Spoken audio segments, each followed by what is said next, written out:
shine up in the kingdom, yeah. Who are we? It's real. That who are we? It's real. Can't hear you. Israel. Who's the power? Yahweh Bahashim, Yahweh Shai's the power. I said, who's the power? Yahweh Bahashim, Yahweh Shai's the power. Yeah. Shabbat Shalom. Shabbat Shalom! Yes, sir. Welcome to another Shabbat morning class. Yes, we're here on ISBK Norfolk, Virginia. So we're here live in the Sabbath. I know everybody's going to be slowly sliding into the Sabbath class. So we're going to get started with the morning prayers. So,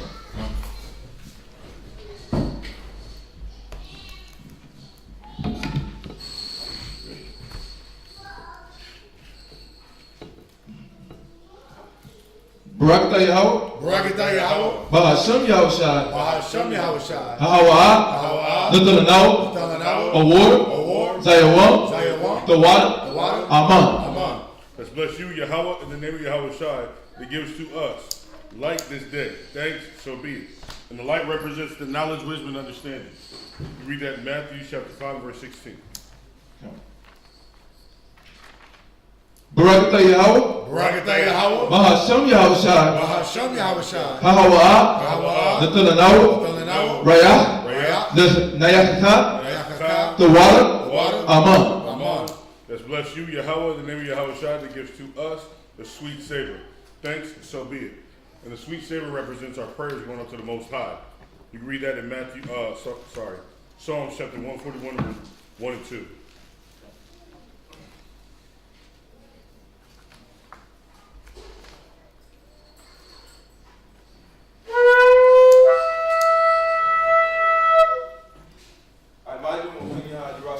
Stand and face Jerusalem.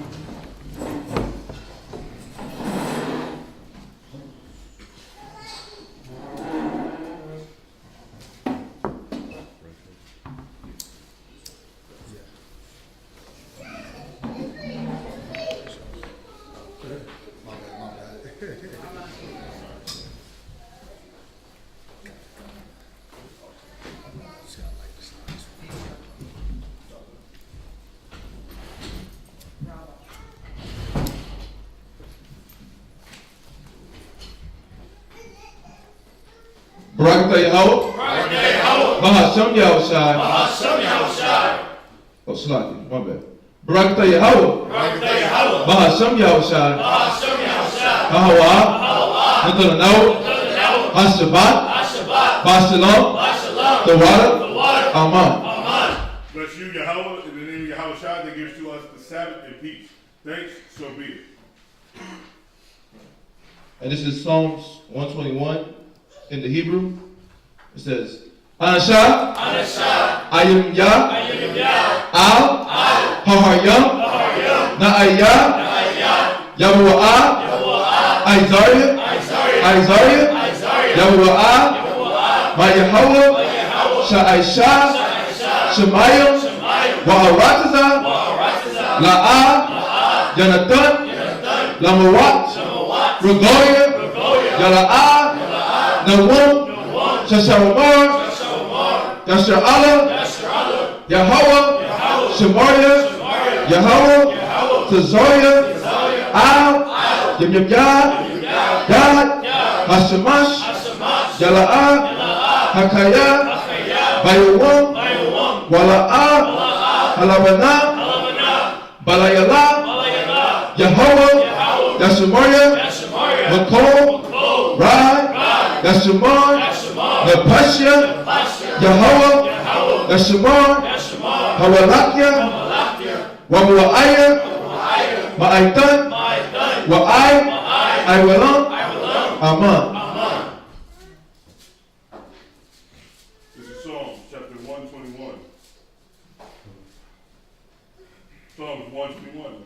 I will lift up my eyes unto the hill, from whence cometh my help. My help cometh from the Lord, which made heaven and earth. He will not suffer thy foot to be moved. He that keepeth thee will not slumber. Behold, he that keepeth Israel shall neither slumber nor sleep. The Lord is thy keeper. The Lord is thy shade upon thy right hand. The sun shall not smite thee by day, nor the moon by night. The Lord shall preserve thee from all evil. He shall preserve thy soul. The Lord shall preserve thy going out and thy coming in from this time forth and even forevermore. Amen. Amen. Shema Yisrael. Shema Yisrael. Yahweh Eloheinu. Yahweh Eloheinu. Yahweh Echad. Yahweh Echad. Shema Yisrael. Shema Yisrael. Yahweh Eloheinu. Yahweh Eloheinu. Yahweh Echad. Yahweh Echad. Shema Yisrael. Shema Yisrael. Yahweh Eloheinu. Yahweh Eloheinu. Yahweh Echad. Yahweh Echad. That's Hear, O Israel, the Lord our God is one power. You can read that in Deuteronomy chapter 6 and verse 4. Come. This is the Lord's Prayer in Hebrew. It says, Abanawa, Shema Shemaya, Kodash, Haya, Shemka, Yahweh, Malakwatka, Taba'ah, Ratazaka, Haya, Aisha, Ba'arataza, Kawa, Haya, Bashemaya, Ladalanawa, Lakham, Ko, Yawam, Wasalaknawa, Khamawatnawa, Kasalaknawa, Khamawatnyanawa, Wala'ah, Tamyanawa, Bansayawan, Abo, Hawashayanawa, Mayan, Ra, Kaya, Luka, Hamalakwa, Waha'ala, Wahata, Pahara, La'aywalamya, Aman. This is Matthew chapter 6 and verse 9. After this manner, therefore, pray ye, Our Father, which art in heaven, hallowed be thy name. Thy kingdom come, thy will be done, in earth as it is in heaven. Give us this day our daily bread, and forgive us our debts, as we forgive our debtors. And lead us not into temptation, but deliver us from evil. For thine is the kingdom, and the power, and the glory forever. Amen. Amen. This is the Ten Commandments in Hebrew. Number 1. La'ah, Yahaya, Laka, Alahaya, Achar, Alpanya. Thou shalt have no other gods before me. Number 2. La'ah, Ta'aisha, Laka, Pasol, Wala'ah, Ta'aibadam. Thou shalt not make unto thee any graven image. Number 3. La'ah, Talakwat'ah, Shum, Yahweh, Bashawa. Thou shalt not take the name of the Lord thy God in vain. Number 4. Zakar, Hayawa, Hashabat, Lakwatashwa. Remember the Sabbath day to keep it holy. Number 5. Kabad, Abaka, Wa, Amaka. Honor thy father and thy mother. Number 6. La'ah, Taratazak. Thou shalt not murder. Number 7. La'ah, Tana'at. Thou shalt not commit adultery. Number 8. La'ah, Taganah. Thou shalt not steal. Number 9. La'ah, Ta'ainah, Shakur. Thou shalt not bear false witness against thy neighbor. Number 10. La'ah, Tachamad, Kol, Asherah, Lara'aika. Thou shalt not covet thy neighbor's house. Yeshana, which means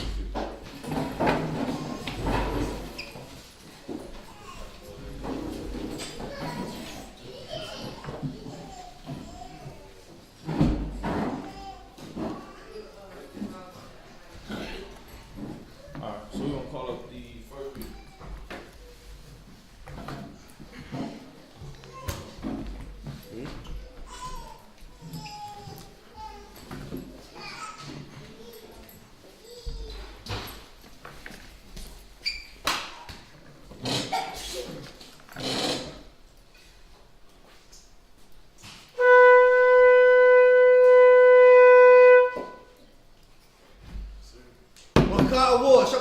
God, Banya Allah. Rakah War, Sabbath Shaw, God, Banya Shaw, Men of Israel, right? Baruch. Yahweh Hashem, Yahweh Shai Brakatham. Yahweh Hashem, Yahweh Shai Brakatham. I almost called you Judah.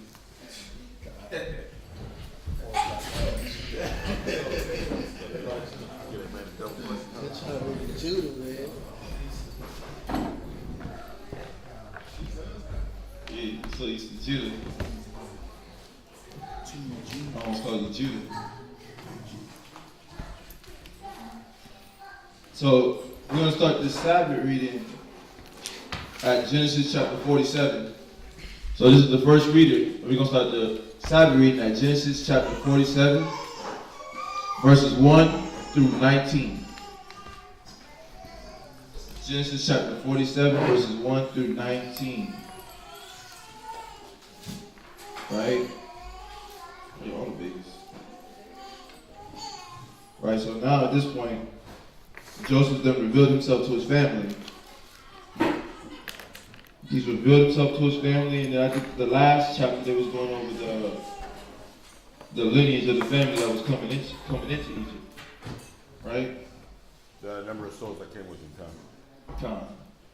Yeah, the number of souls that came with him into Egypt. So, fast tracking, and now we go into this conversation with Joseph and his family coming into Egypt. So, Genesis chapter 47, verse 1. Then Joseph came and told Pharaoh and said, my father and my brethren and their flocks and their herds and all that they have are come out of the land of Canaan. And behold, they are in the land of Goshen. And he took some of his brethren, even 5 men, and presented them unto Pharaoh. right. So he's bringing his family into Egypt, and he's obviously, we know the land of Goshen just from just previous times reading, probably the best portion of the land. So he's putting them in that best portion of the land. But he's petitioning his family to Pharaoh about the things that they can bring to Egypt. And that's what he's about to go into. Read. And Pharaoh said unto his brethren, what is your occupation? And they said unto Pharaoh, thy servants are shepherds, both we and also our fathers. And you know, that's the cool part about it though too. When you really pay attention, you know, they're making themselves useful. They make themselves a benefit to the Father, you know, a benefit to their nation. Everybody here is useful. You know, he didn't name these particular individuals, but they're useful. They're being what you would say in this time period, prosperous members of society. Somebody profitable in the society of what they got going on, right? The furthering of their people. Because right now we're reading about just the fundamental stages of what we had to go through to become a nation of people. And so that's exactly what's happening is, you know, the Most High is moving the pieces, right? But for him to move the pieces, we had to go do something, right? What do we have to go do? Let's go to Baruch. Let's go to Baruch. Just to show you exactly what we had to do on our end for us to get to this point to be useful. Go to Baruch chapter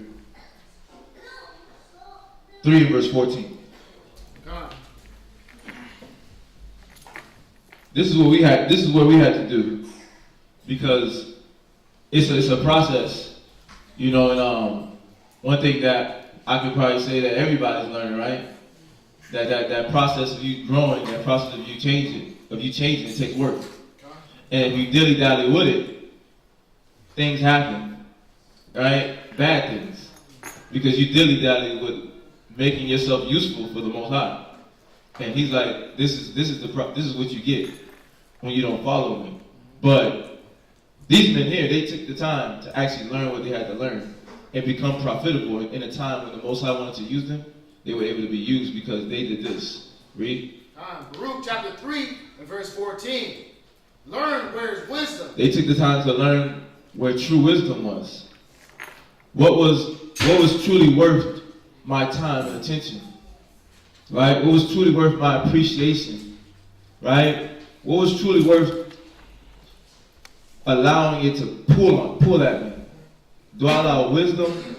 Do I allow myself sitting with the wise man? Do I let myself be affected by those words, the scriptures, more, or do my passions come into play more?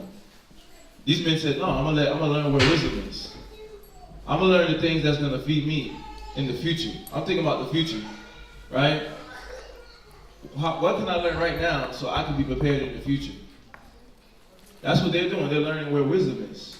Wisdom is the what? The proper application of knowledge. So they're preparing themselves. So they're studying. Think about who they're around. They're around Israel, which is Jacob, right? And his 12 sons. So and these men, they're kindred, right? But they're around all these individuals. That's why that's like Israel. I mean, he's going to go into his age, but he's in his hundreds, right? How many years of wisdom is that? Experience, knowledge, to just eat from him, right? Think about the brothers, all the things that they experienced, and the negative that they did, right? And they had to come out of that and become and jump right back into the right spirit, in the right mind. That's a lot. That's a lot to gain. But these men had to make themselves useful. These he said he took of his brethren even 5 men, right? Those men had to make themselves useful, but they had to learn where wisdom was. So they had to humble themselves. They had to accept what they had to go through to get stronger. Read. Where is strength? They had to learn how to get strong. As you said it, right? They had to learn how to get strong. What is true strength, right? Is it the muscles? Is it I can fight, right? Is it I can slay a whole city? But what's that true strength? You being able to wait patiently on the Father to change your situation. That's true strength. That's true strength, right? You being able to wait, whether it's a lesson in the sense of a check, right, and Him to change you out of that situation, and you saying to yourself, I truly want to be strong. I don't want to be weak no more. I don't want to be given to the beggarly elements and the things that pulled on me in the world, right? I have how you word it again? Somebody says it. The knowledge of the universe. I think Galatians says it. You have the knowledge of the universe, or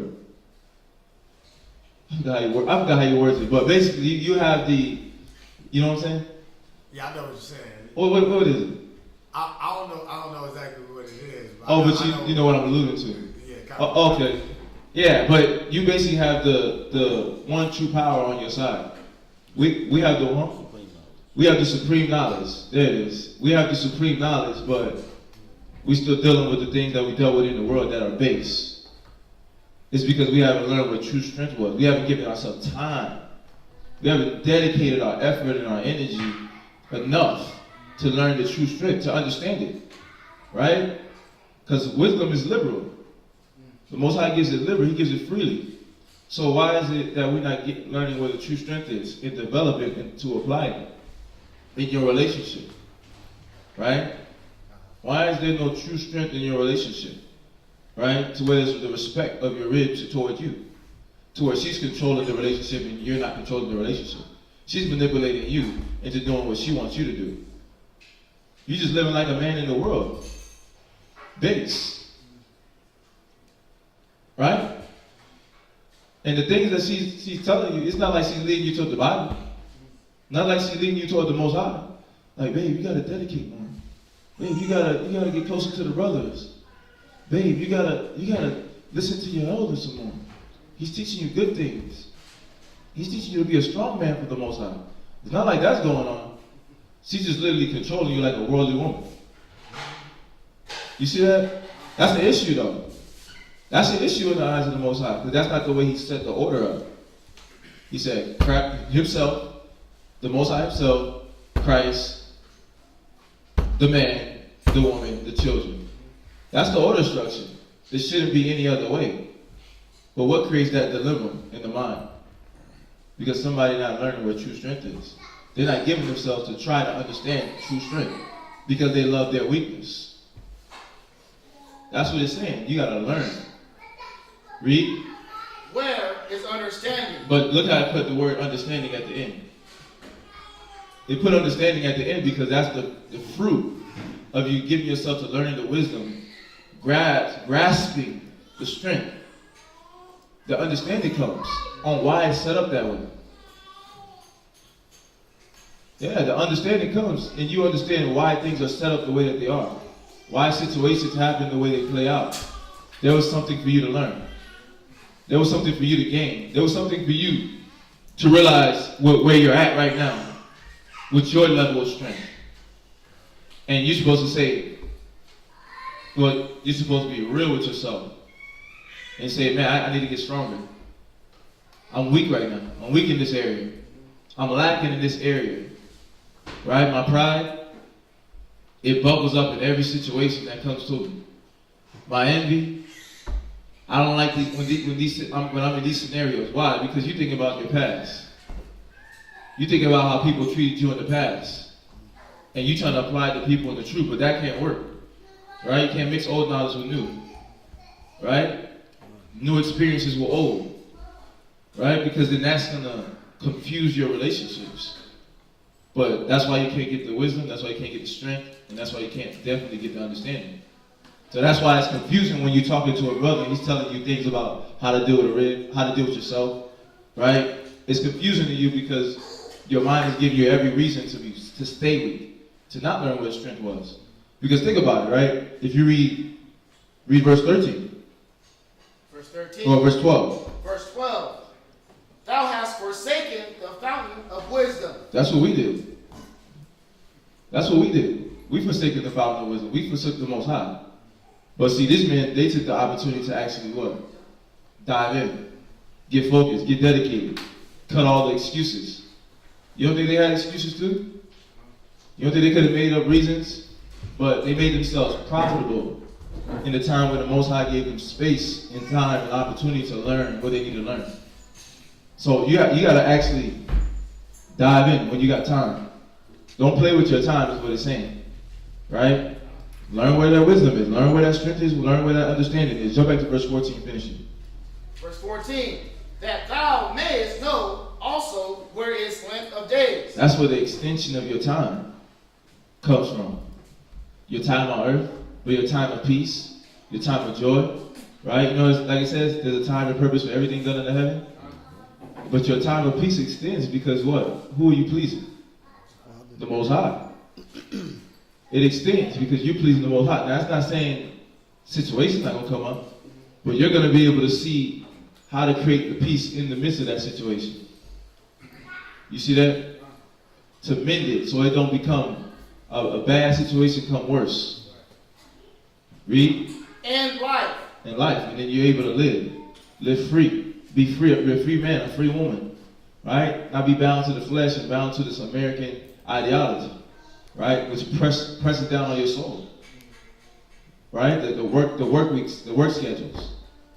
That be killing cats, right? The dude was complaining about the other day. He was hyped. He was like, oh, I'm about to get this job. I'm about to get this money. He was in the mall. He about to get a job in the mall. He's like, I'm about to get this job, about to make this money, right? Then I see him yesterday. And he's like, tired, man. But that's like 3-4 days later of him already getting the job. But he don't have no life. He don't have no life because why? He's pressed down by the American way. The American dream presses your soul down. Because you don't really have no joy because the way they make you chase for that dream, you got to sell something. Right? You either gonna be in debt, or you like, man, I ain't messing with this. I'm gonna get it by any means necessary. Or you go to the street. Right? You gonna get the debt is you being in college. Right? Paying some student loans off for the rest of your life. That's what a lot of my teachers that I know in high school. They paying off debts from when they was like 20, in their 20s. Because they was taking on all these dang student loans, they was getting sought, the schools was tricking them into getting the little credit cards. And they was just splurging the money. But that weighs your soul down because now you become a slave to try to clear your debt. And that weighs you down because if you don't, especially when you don't have the wisdom, right? It'll weigh your soul down because then now that's what you're giving to.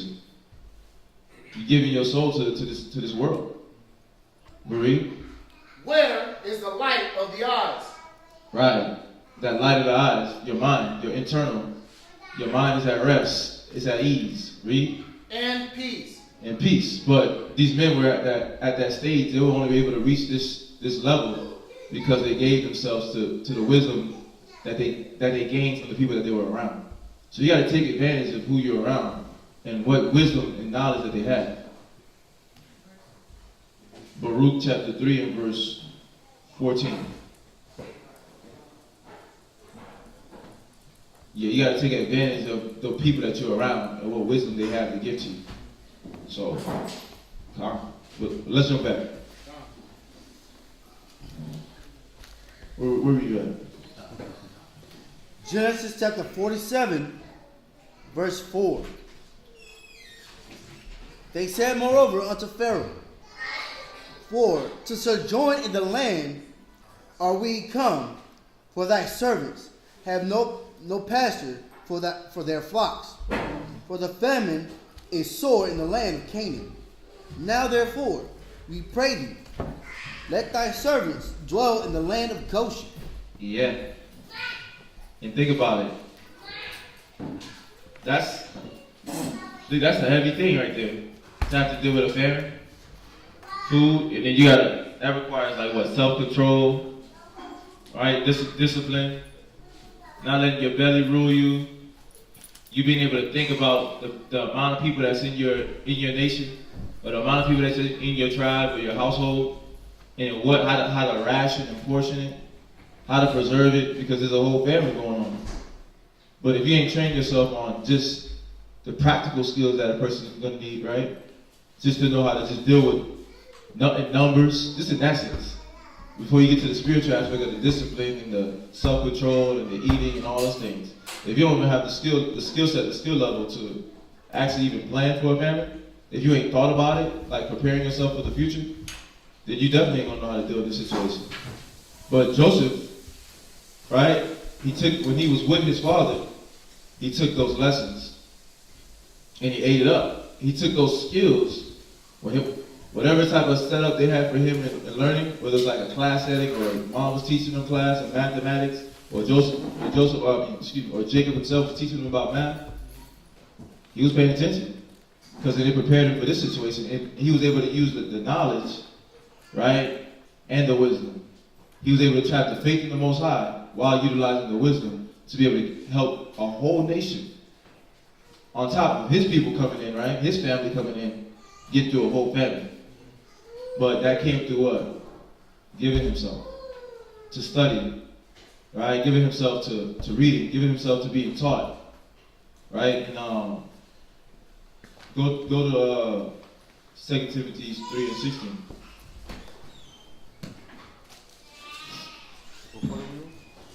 Verse 4.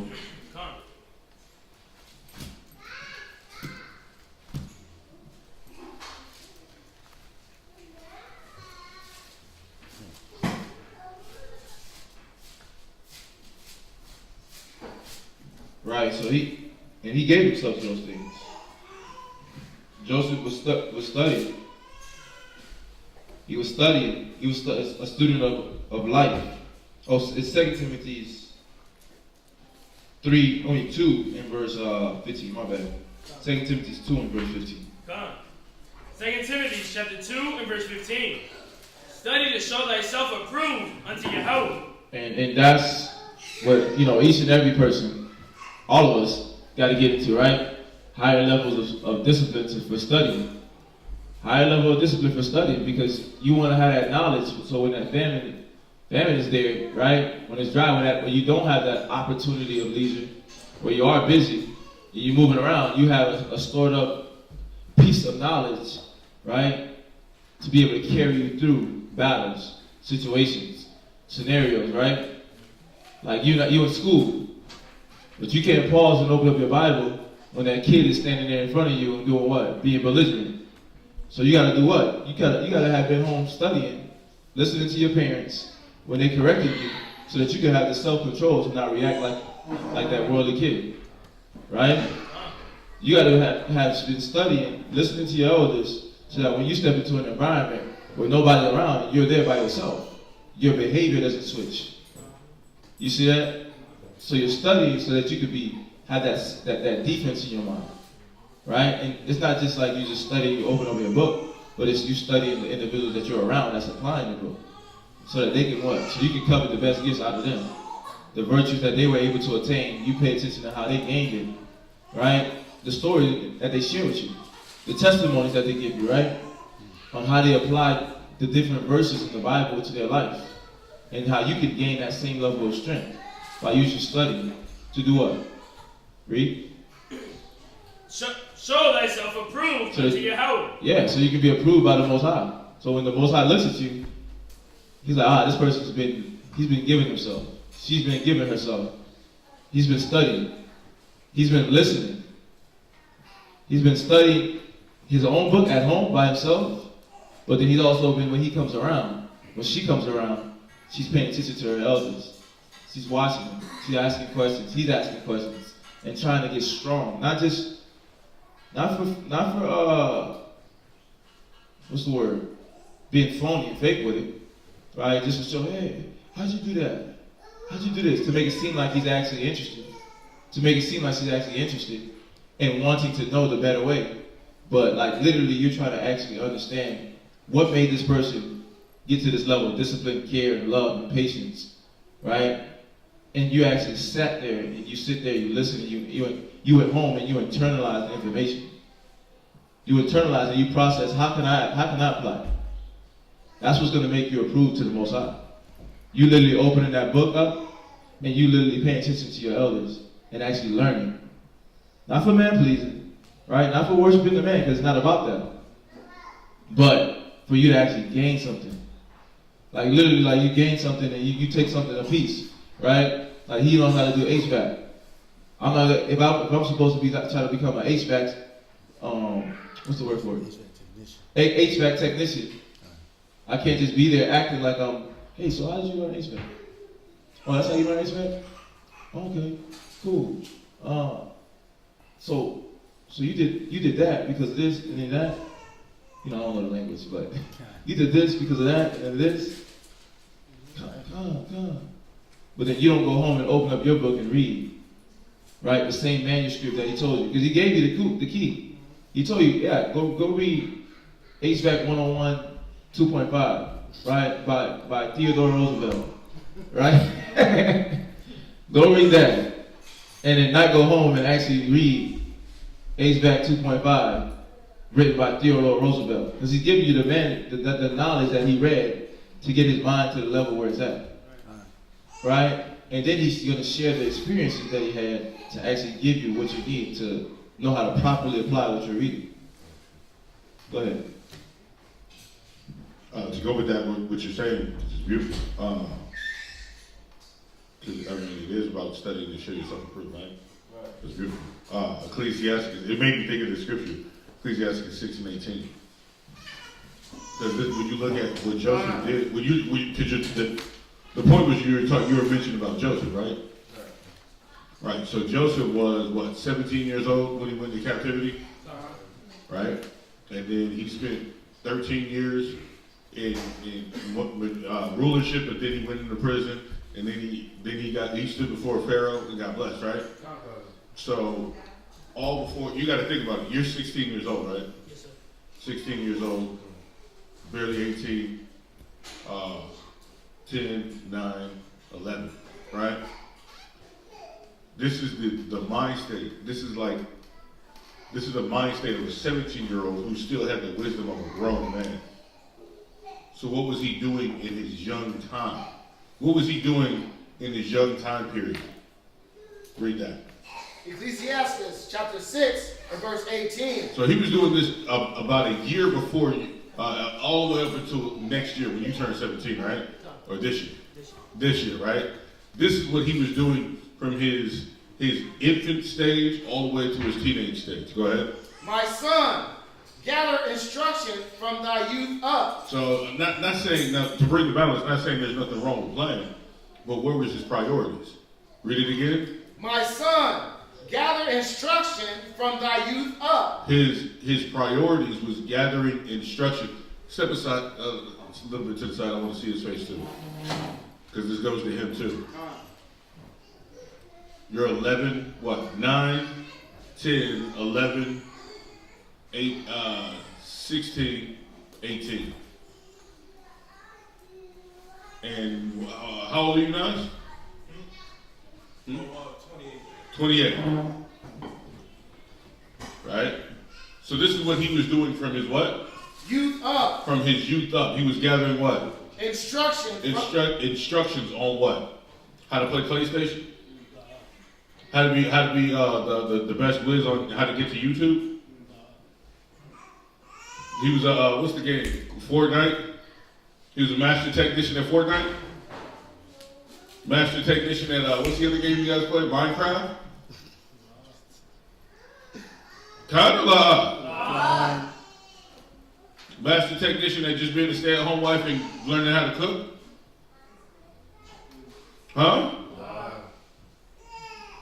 Just being a nurse and a nanny and a chef and a cook? Building robots? What's some other things you guys are learning right now? All the crap that's irrelevant to your spirit. That's the point. That was the point. So what was he gathering? He was gathering instructions on what? How to rule a damn nation. At your age. What are you doing with your life? Con, I get it. The scripture says folly is bound in the heart of a child, right? But let's balance it out. And unjust balance is an abomination to the Most High, right?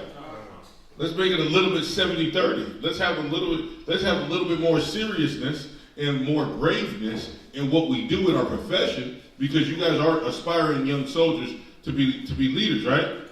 Con? Young sisters trying to be elder sisters, right? Oh, I'm sorry, again. Con. So let's do a little bit of 70-30 in putting the profession and the instruction of the Most High's business first, and putting everything else secondary. Again, God, it's cool to have fun, but can you balance that fun out with some scriptures? Can you balance that fun out with like learning who Christ came for? What happened in 70 AD? What happened in 933 BC? Just something off top. You know what I mean? But can you do it to where, okay, I play my video games, but I still know my 12 tribes breakdown. I just still know all my scriptures on who Christ came for. St. John 3:16, I know that breakdown. These simple things. This is what Joseph was doing. He gathered instructions from his youth up. So what would happen? Go ahead. So shalt thou find wisdom till thine old age. So now I like how you put that earlier before, he's gonna yield the fruit of his works. It's like a vineyard. You spend all summer planting seeds. All summer, right? By the end of summer, when school starts, you're not gonna see a tree. You're not gonna see anything. You might see it like a sprout. That's it. If you're lucky. Right? So, but let's say every summer, for 2 years straight, you're just planting seeds. Now you're gonna have baby trees, but there's no fruit, right? But it said in thy old age, what? Thou shalt find wisdom. Thou shalt find wisdom. When you continue in the work, in the fashion, in your older age, you're gonna have the fruit, the benefit of what you gathered from your youth up. So what did you gather from the time you started understanding the Bible till now? Internal question. You already know the answer. What level are you at? Are you sufficient enough to where you want to be at right now, at your age? Or could you do better? What does that mean? You can what? I can't. I don't know what that means. You can do better? Khan, what about you, Church Bud? Malachi? Khan what? Munatazak? Arya? Precious? Khan what? Basua? Khan? Khan what? But what could you do better in? Communicating for one. Okay. Pertaining to this scripture, though. Oh, I didn't hear it. I'm sorry. Okay, let's read it from the top. Let's go. Come on. Ecclesiasticus chapter 6 and verse 18. My son, gather instruction from thy youth up. So you're about almost 3 years in the truth, right? Tom? About 3? Okay. 3 years, you're a 3-year-old. You're a toddler. You're a toddler in the truth. So as a toddler in the truth, how many years are you?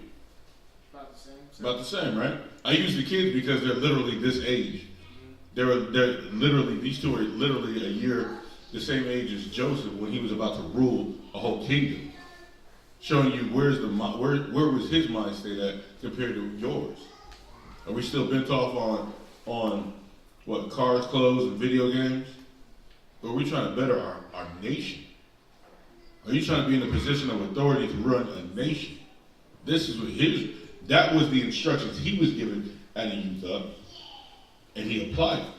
So it's geared, now that your youth, 3 years old in the truth, right? A toddler, what instructions are you gathering up from your youth? To be what, 5 years? 10, 12 years, right? What instructions are you gathering? Because whatever you gathered in your youth up, the next years that follow, when your youth is subsided, as you get older, what fruit are you going to be eating from? They call it residual fruit, residual income, right? Yeah, what residual income did you build in your bank account?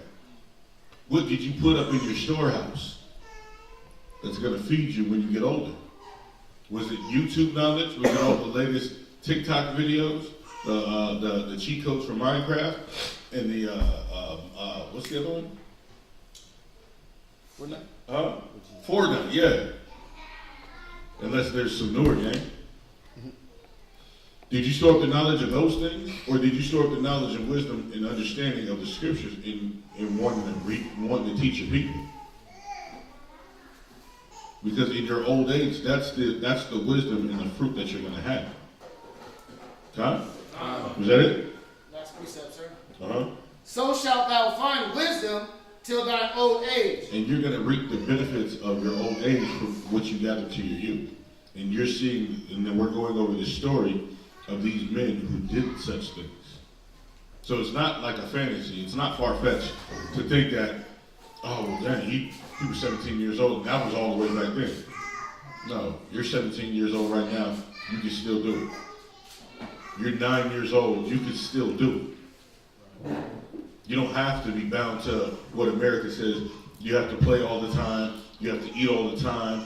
You have to take so many hours of sleep and then wake back up and play some more video games and eat some more and sit in front of the TV and watch all the social medias and the YouTubes and the Netflix and the Hulus. No. Give yourself to the instructions of the Bible. I guarantee you, your mannerisms will change. I guarantee you, your speech will change. Your lack of paying attention will change. Your lack of comprehending and understanding what to do at your age will change. Try it. Yes, sir. Yes, sir. Wisdom of Solomon, chapter 4 and verse 8. For honorable age is not that which standeth in length of time. Right. I like that because what is that showing you? Just because you're old doesn't mean you got all the wisdom. Because what did you do in your younger years before the truth? You gave yourselves to the folly of the world. Right?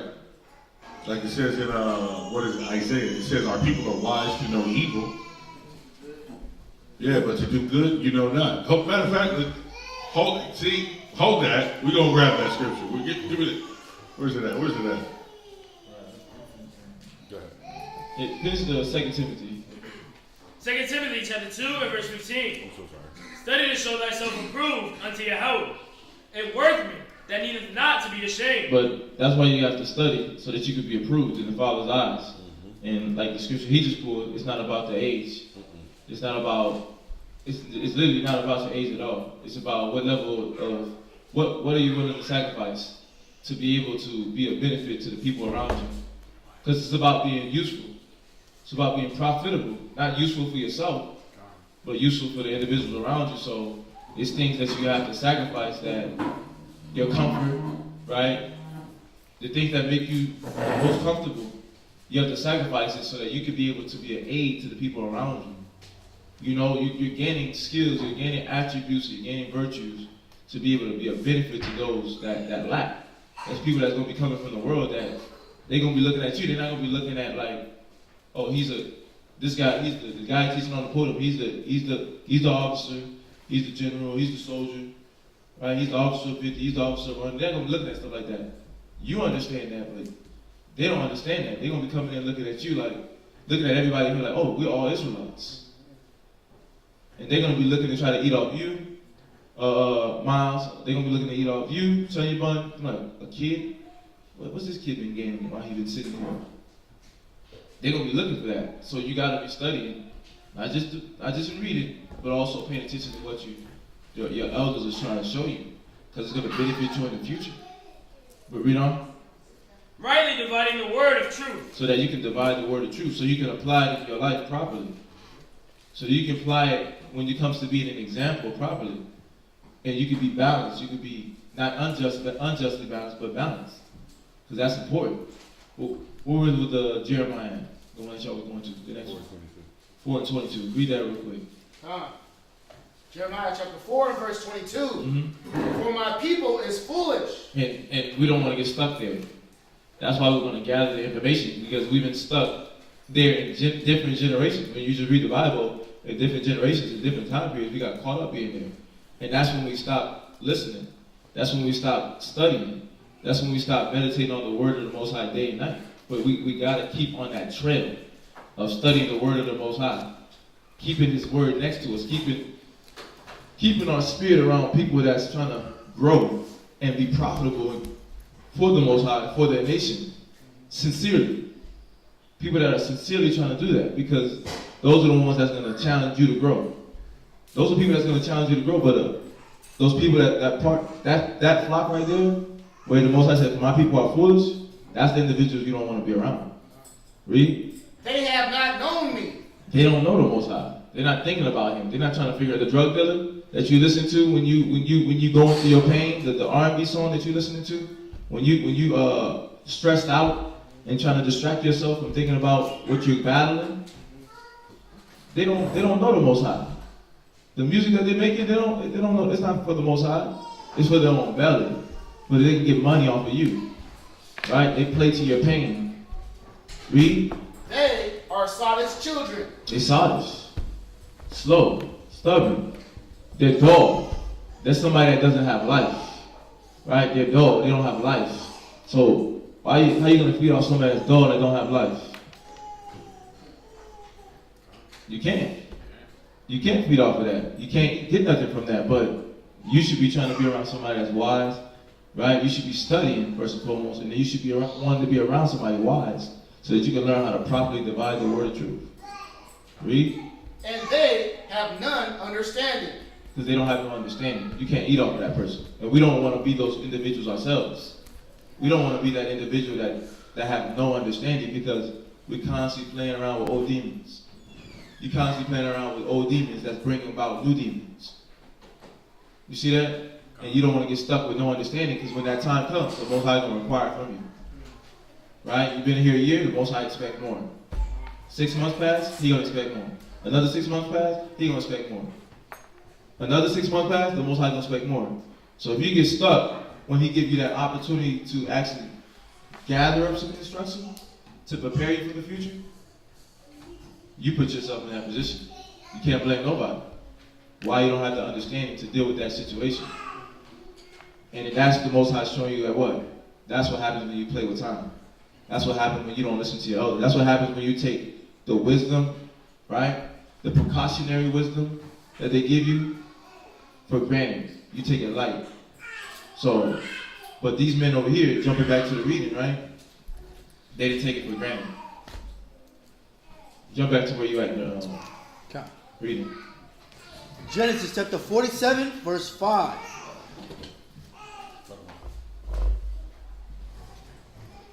Go ahead. And Pharaoh spake unto Joseph, saying, Thy father and thy brethren are come unto thee. The land of Egypt is before thee. In the best of the land make thy father and brethren to dwell. In the land of Goshen let them dwell. And if thou knowest any man of activity among them, then make them rulers over my cattle. And Joseph brought in Jacob his father, and set him before Pharaoh. And Jacob blessed Pharaoh. And Pharaoh said unto Jacob, How old art thou? And Jacob said unto Pharaoh, the days of the years of my pilgrimage are 130 years. Few and evil have the days of the years of my life been. Right. They was able to get the best of the land. The Most High was able to give them the best of the land, right? And just with that, you know, where's that in Proverbs?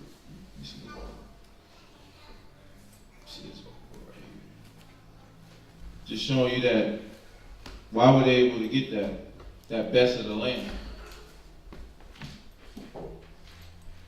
Why were they able to get the best of the land? Do y'all know that?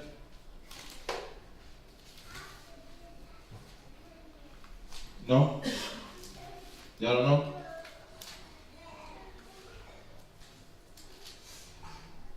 Go to Proverbs 21 and verse 5.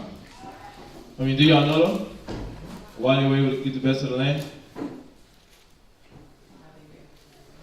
Get the best of the land. Right. From the land of the Sabbath land, from the land Sabbath, right, where we knew how to till it and then give it rest, like, you know. No, not in that aspect. Just in the aspect of what it said from verses 5 to 6. It says, Pharaoh spake unto Joseph, saying, Thy father and thy brethren are come unto thee. The land of Egypt is before thee. In the best of the land make thy father and brethren to dwell. See that? In the land of Goshen let them dwell. So why were they able to get to the best of the land? Right, sir. Go ahead. It's because the Most High wants, first and foremost, the Most High favored Joseph, and that favoritism drew onto Pharaoh. Pharaoh favored Joseph. Joseph was the pretty much second in command under him. So whatever Joseph got went to his family. Yeah. Well, that's the obvious case because, you know, the Most High chose us. But they had to play. They had to play. Everything had to play itself out, though. Every situation had to play itself out because it obviously we know now from just reading it and knowing just the Bible from a full circumference. But what were they doing, like, within their spirit to get to that point where the Most High was able to want to bless them like that? Because the Most High is not a respecter of persons. Is he? No. So, but they had to do something to be acceptable in the Most High God. Their mind had to be in a certain place. They had to be trying to strive for more in a particular way. What were you going to do? I was going to go to Deuteronomy 28. But I know that jumping ahead. That's the first one that came to my mind. Oh, in what sense? What were you thinking about with Deuteronomy 28? And these blessings shall come and overtake thee. Let me just read. Go ahead, let me see. Deuteronomy chapter 28 and verse 1. And it shall come to pass, if thou shalt hearken diligently unto the voice of the Lord thy God, to observe and to do all his commandments, which I command thee this day, that the Lord thy God will set thee on high above all nations of the earth. And these yeah, but that's kind of like with his. Yeah, and it is though. It's because they did the commandments. They did the commandments. They kept them, everything. But just going into the mentality aspect of what they were doing, like the spiritual aspect, like in the sense of their character, their thoughts. Go ahead, Lance. When you said that, the first thing I'm thinking of is we talked about it last Sabbath class, where we spoke on Judah, where certain things the Lord had to check him on so he could spiritually realize I'm messing up in certain areas, make the correction the next go round. Like when the 12 tribes that came to Joseph, they had to be in a different mindset to get the blessing. That's why Joseph had to make sure, and he did the few, I forgot exactly what it was, but he did a few things to make sure his brothers came in the right mindset this time, where he said, I want to see Benjamin. So just being in the right mind, you know, everybody doing what they're supposed to be doing, being mindful of the Most High. That's right there. Yeah. Go to read the verse you got. That sums up what he said. That's it right there. They took all the lessons, they took all the experiences, and they accepted it. They took accountability for the wrong that they did, right? And then then the lessons the Most High gave them, they went through it. Because when you struggle, you know, we say a righteous man falls 7 times, right? Just man falls 7 times, but they get back up. Those brothers fell, they got right back up, right? Joseph went through it, didn't break, right? And the men that were around them were seeing the good example, and they followed it, right? So read this. Proverbs chapter 21, verse 5. The thoughts of the diligent tend only to be plenteousness. Right, and see, these guys, they were thinking, how can we get on the right track? How can we move, how can we further our people? The thoughts of the diligent only tend to plenteousness. They're thinking, what do we got to do in pleasing the Most High? Right, like you said, Nas, in pleasing the Most High, to show him that we want to further our people. We want our nation to grow. We know you're going to give us the blessing. We know you chose us, right? But we know that we also got to do something to get that blessing, right? And it goes back to the verse you pulled. You got to keep the laws, the statutes, the commandments. But there's actions that you got to go through. Judah accepted his check. He went through it. He got right back up. And what? Went on the right path. Right? So now when he met Joseph, he was prepared. We talked about that a little bit last week too, right? And then when he met Joseph, he was prepared to do what? To do the right action, to have the right reaction for the Most High to be like, okay, I see that. Then he's built up his integrity. He's built up his sincerity. He's built up his care. He's built up his dedication. She's built up her tenderness. She's built up her submissiveness, right? He's built up his obedience to the wisdom. And that's what these men were doing. They were thinking of ways to better their spirit. They were thinking of ways to better the people around them. They was thinking of ways to, how can I get out this negative situation? Right? Because the righteous their thoughts tend to only to plenteousness. How can we grow? Not just financially. Right? Don't just look at the word plenteousness and think finances. They're thinking about, how can I build up my rib to where she could be as sharp as I am? Right? How can I build up my young sons? How can I teach them? How can I find tools to teach this little 5-year-old, right, to keep his mind on track, to build him to a point to where he's focused as me, he's diligent like me, and then he becomes better than me, right? How can I make the next generation better? They were thinking about these things, right? Like, think about it. The family, if they wasn't like literally listening to their father, and if they didn't grow out of the spirit that was on them, like just using Judah as an example, they didn't grow out the spirit that was on them during that, from what they did to Joseph, right? You think the Most High would have been with them in that situation? And during the famine, he would have saved them and took them into Egypt and had Joseph set up right there? Or had them cross paths with Joseph? He wouldn't. He wouldn't, because they didn't do anything to deserve it. But because their mind was tending to, they tapped into that diligence, right? Because the diligence keeps you disciplined. The diligence keeps your mind focused on purity, right? You start chasing after the Spirit. That's what the diligence does. And you're finding ways to make sure that everything around you stays good, stays peaceful, right? Where's the scripture where it say, all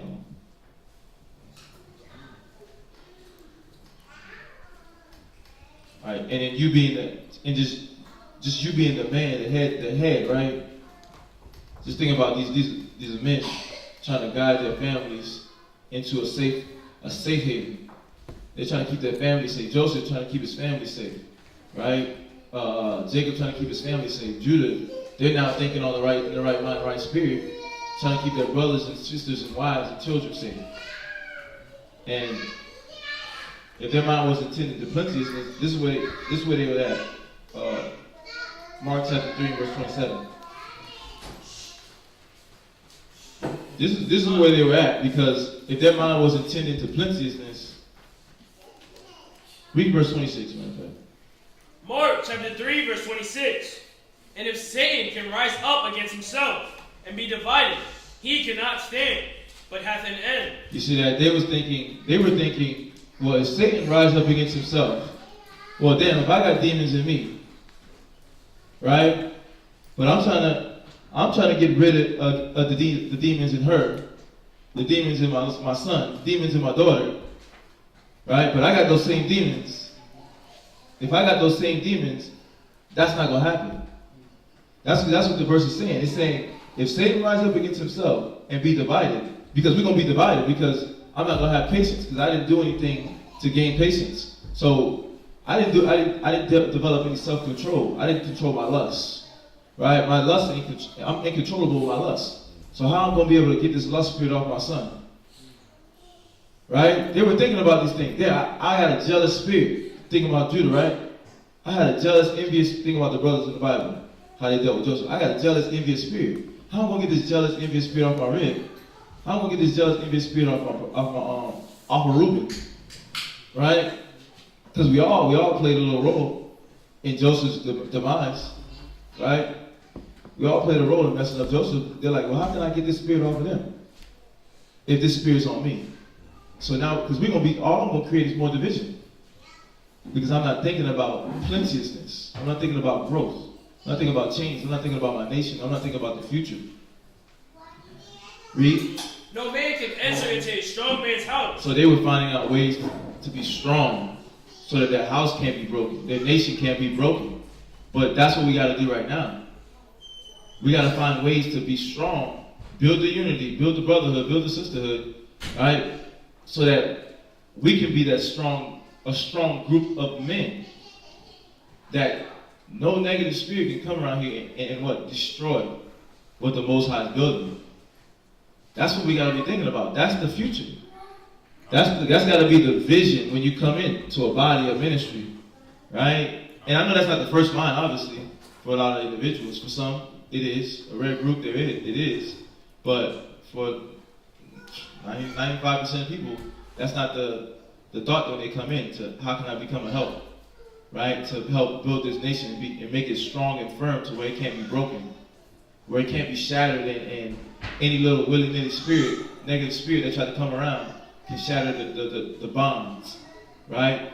The demons try to come in and shatter the bonds that you built with brothers, right? Your demons try to come in and shatter the bonds and create what, like this scripture was saying, right, in verse 26, division.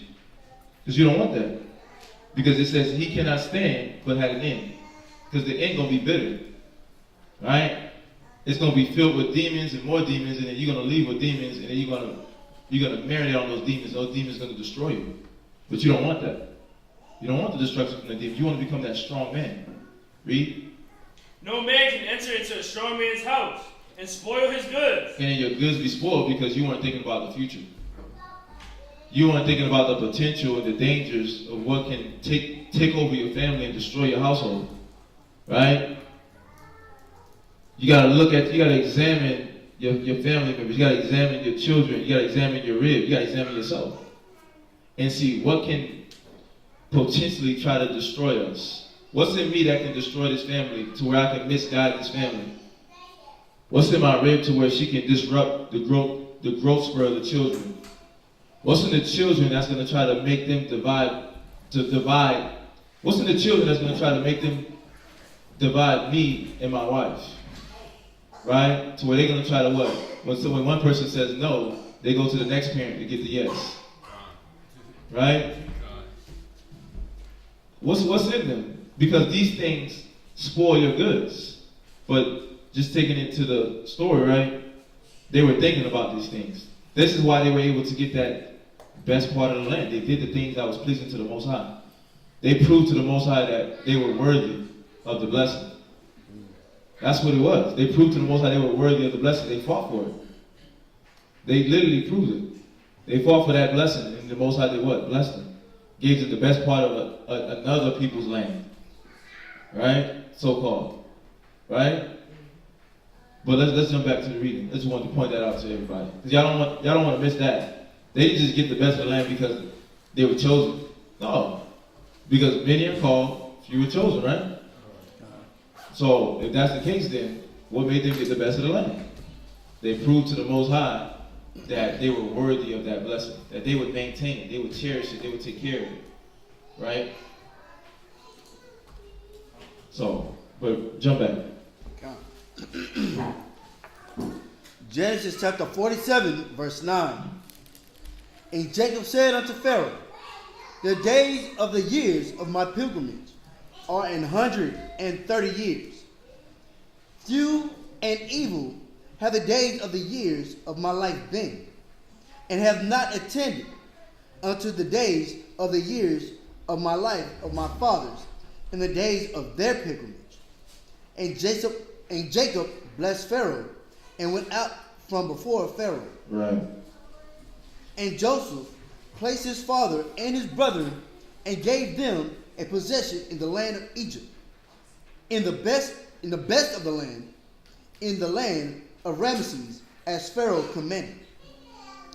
And Joseph nourished his father and his brethren and all his father's household with bread according to their families. And there was no bread in the land, for the famine was very sore, so that the land of Egypt and all the land of Canaan fainted by reason of the famine. And Joseph gathered up all the money that was found in the land of Egypt. Right. So now they catching it. Now the Egyptians catching it. But this is where Joseph is able to use the wisdom that he got. This is where he's able to use the knowledge and the wisdom that he was able to attain. So he's now coming up with a plan to preserve the what's the word I want to use? The resources. That's the word. He's coming up with a plan to preserve the resources in Egypt, right? Using what they had, right? To be able to allow everybody to thrive. This is what's going on. He's thinking about a way to allow everybody to thrive. So pay attention to it, because there's a lesson in that. Because remember, keep in your mind, all these stories are historical accounts, biblical accounts of what happened in the past. So this is where literal human beings experiencing something pressing, right? Trying on their mind, their spirit, their body, their fatigue, but they're what? Thinking through. They're thinking through the issues and not panicking. So understand that that's what's going on. So this is how we should be looking, like, how can I train and apply this mentality to myself? So don't just read it like it's a story. Look, how can I attain this mentality? What's the wisdom within this story that I can use to obtain this mentality? You see that? So, read on. And in the land of Canaan, for the corn which they bought, and Joseph brought the money into Pharaoh's house. And when the money failed in the land of Egypt and in the land of Canaan, all the Egyptians came unto Joseph and said, give us bread, for why should we die in thy presence?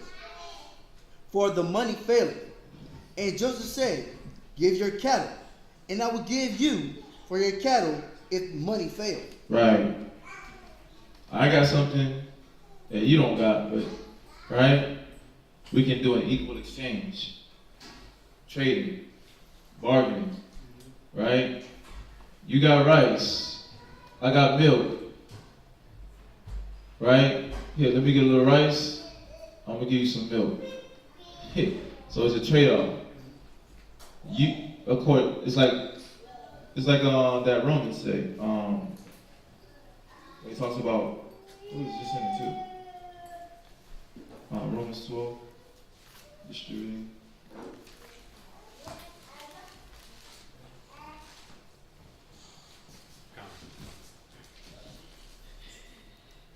You got it? Go ahead, read it. Romans 12, Romans 12 and verse 13. Distributing to the necessity of saints. Yeah, and you know it's talking about you giving yourself, giving the spirit to the people, right? But then when you see it, when you look at it as well, it's distributing. So there's still an exchange going on. He's giving out according to what's needed, right?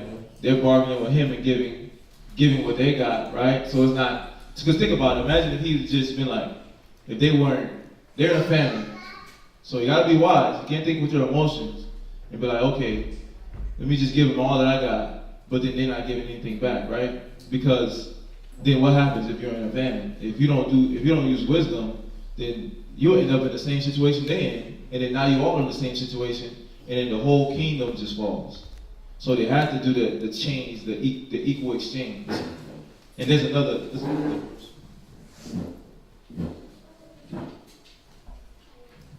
And so everything was being distributed according to necessity. This is why I went to that verse, right? And we know that's given to the saints and everything of that nature, but it's also him just giving according to what's needed. Everything's being given according to what's needed, right? The amount, it could be a length of counsel that you get, right? It's according to what your spirit is needing. Because you can see your spirit is famished. Your spirit is famished, it's dried up. But you're like, okay, damn. This brother needs counsel, but he's not seeing it. You give it, you can see it just in the first 10, 20 minutes, he ain't getting it. So you got to sit there a little bit longer with him, right? And it'll be like those last three words you say that make the whole conversation just click. You're like, what the? Okay, but that's what you need, right? But in this sense, they were literally equal bargain, equal exchange. And I wanted to show you just another verse just to be. You got it?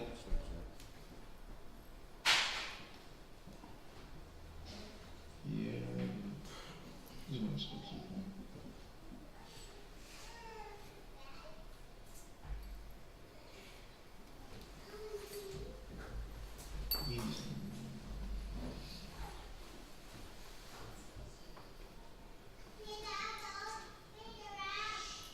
This is it right here. Go to 2 Corinthians 8, verse 13.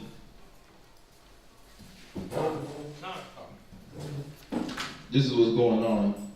And this is how you maintain through a family. You're looking out for each other. You're looking out for each other, and you're considering one another, and you're seeing, what do I have in my storehouse? What do you have in your storehouse? And we're able to exchange with each other to supply one another's needs.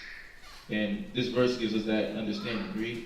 2 Corinthians chapter 8 and verse 13.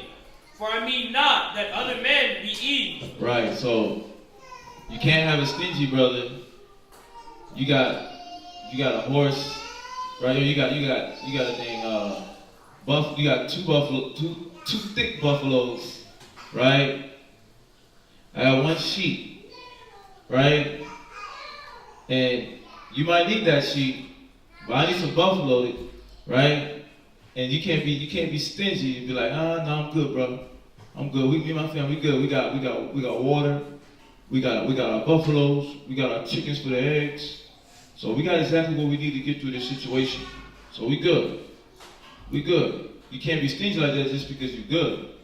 The Most High don't want one person to be at ease, right? Read. And ye burdened. And the next man at burden. He's trying to give you that sheep. He know you don't need that dang sheep. But he's trying to do what? Read. But by an equality, that now at this time your abundance may be a supply for their want. Yeah, you know he's got to exchange though. He got to exchange. He can't just take something from you and just not give you something. But he knows that this sheep, right? He know he can get more meat off of that buffalo than he can get from that one sheep. You got a thick buffalo, he still give you a sheep for some extra meat. That thick buffalo will take care of him and his family for a little while. So he's trying to give you something equal to what you well, obviously ain't to the level, because that's a thick buffalo, right? But he's giving you something to supply because he's in need. But if you're stingy, you're not looking at, okay, how can I be helpful to this person? Right? How can I be helpful? This brother don't got a car. Let's take it to a modern day time, right? This brother don't got a car, but I got a car, and he needs a ride to class, right? But he lives 20 minutes away from me, 15 minutes away from me. If I'm stingy, if I'm not thinking like, how can I be a help to this brother, then what's gonna happen? First of all, you lose a brother in the spirit, right? Then you corrode yourself more with that selfishness, and then what happens? Because what are we doing right now? We building a nation, right? Then if we're not, that's a member in the nation. Go ahead. Say, if that continues, then the unity is going to break. Then the unity is going to break. And then the Most High can't do what? He can't give us in this sense, the story, he can't give us the best of the land because we ain't proving that we're going to maintain it and we're not going to be in the right spirit. We're not going to deal with each other correctly. But this is the famine, right? They're doing an equal exchange. to be able to assist one another so that nobody's taking over, nobody's without, right? But then even with you trying to make sure nobody's without, you're not making yourself to where now you get to that same position. But you're helping, but you're using wisdom while you're helping, right? So you're not just going to make yourself poor with the poor. You're helping the poor so they can get raised up from that poor situation so that they can get to the same level as you. But you're using wisdom in that. You see that? You see that? Oh, okay, kind of. I mean, you was looking at me like, I'm listening. oh, okay. That their abundance also may be a supply for your want. You see that? So they got a little something to give, you got a little something to give, and we make sure each other straight. Because I know I'm taking something from you, I want to make sure I give you something back. Right? So that you don't get into the same situation as me. So the man that got less, right, ain't just thinking about himself like, I got less, man. Man, I'm giving you something. I'm giving you something. But you're not thinking about how you could probably potentially make this person get to the same situation as you. Right? By you destroying things. Right? By you not being stingy, not being considerate. Right? But what's the lesson in all that?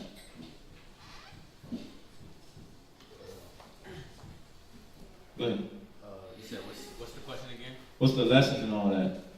The lesson? For both individuals. All right. The one that got less and the one that got it. It's basically, you can apply scripture in this situation. It's one word, be your brother's keeper. If you're not your brother's keeper, then you won't know if that brother is trying to, like that's going to put a spirit on the brother to want to, go into that bubble, right. Because if you're not helping the brother, then they're going to feel like they can't go to anybody, and then that's where there's no communication, and that you got the communication spirit, and that's when they're not going to communicate with brothers. Then they're going to go into this bubble, and then they're not going to open up about things. They're going to start less counseling, just because they might need something and they feel like they can't go to you to go get it. Right. Just because of that. Yeah, that's the cause and effect of the stinginess on both ends. Right? Because then now y'all apprehensive with each other and y'all looking at each other suspicious. And then you get picked because everybody's paranoid because they're like, we in a family. And everybody's worried, but in this sense, Joseph used the wisdom to where everybody's actually, what? In tune. They're engaged with what's going on. They looking for the wisdom because they see somebody cares. They see Joseph cares, so they're looking for the wisdom, the right way to handle the situation, and how to get out of it. But I just wanted to go to that just to show y'all just about it's a give and take. It's not like a take, right?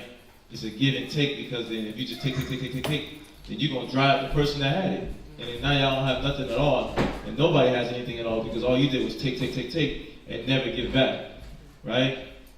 Go to Philippians 2 and 4. This added to that part where we was talking about what's the lesson.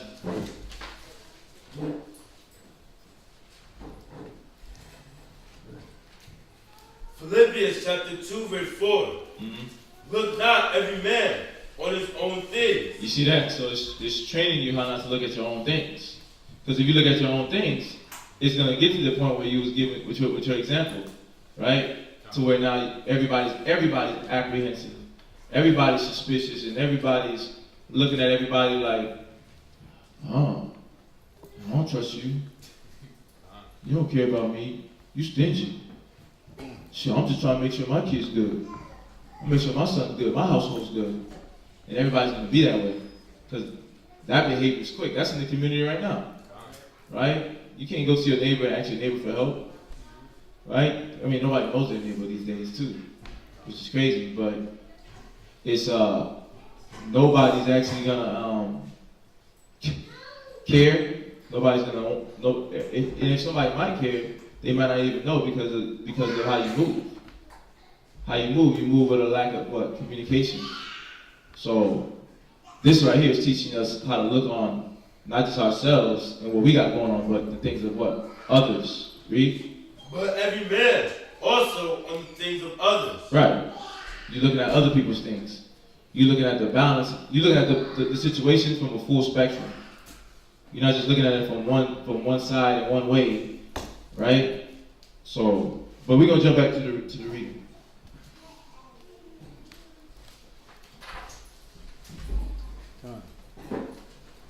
Genesis chapter 47, verse 17.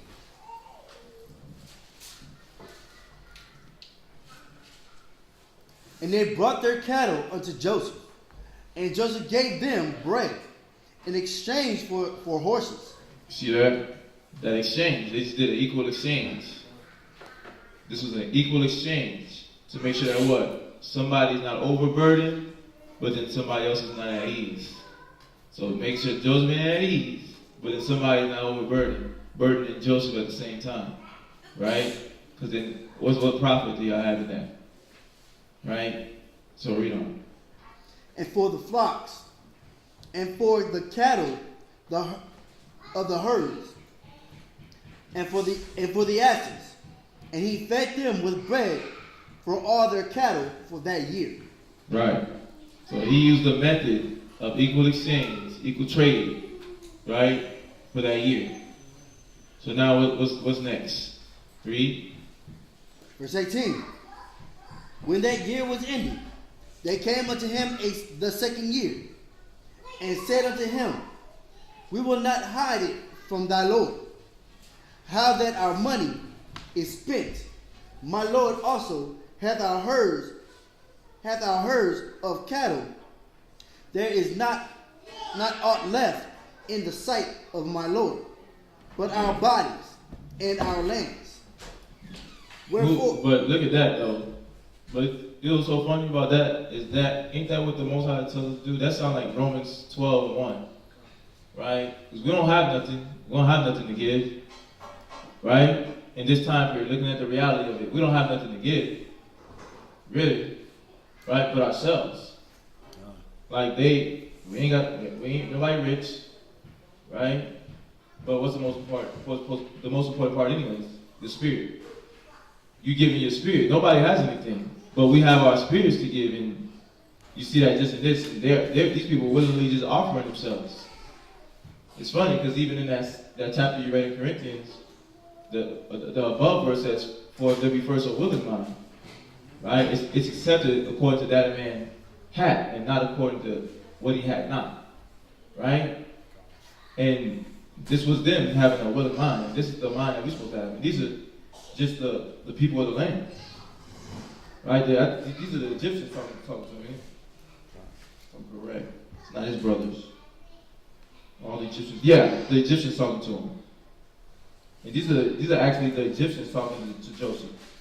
And they actually just what? Willing. How are the nations more willing than us? They listen to one of our brothers, and we don't want to listen to our brothers. We be so quick to listen to the nations over listening to the wisdom of our brothers and sisters. Or our brothers, we'll be so quick to listen to somebody's wisdom in the world who's shown you time and time again they don't care about you. Right? But you don't want to listen to somebody's wisdom that's in the truth that cares about you. That's confusion. It's confusion. But just in this scenario, it's like, look, they were willing. They were willing to give their bodies up to do what? To be helpful. Because that's what they had to give. Right? They had spent all the money that they had. Right? They gave all the cattle away. Right? But now they have their bodies to give. So what's the next plan that Joseph coming up with? Read. Verse 19. Wherefore shall we die before thine eyes, both we and our land? Buy us and our land for bread, and we and our land will be servants unto Pharaoh, and give us seed, that we may live and not die, and the land be not desolate. Right. That's it. We're going to get the next reader. You go.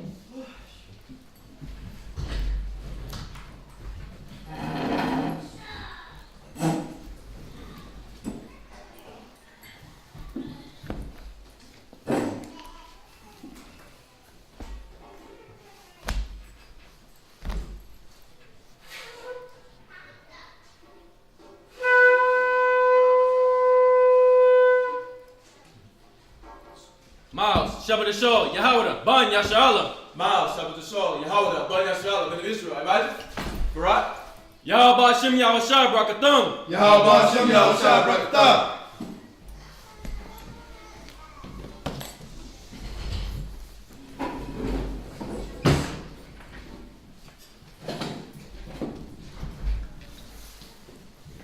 So,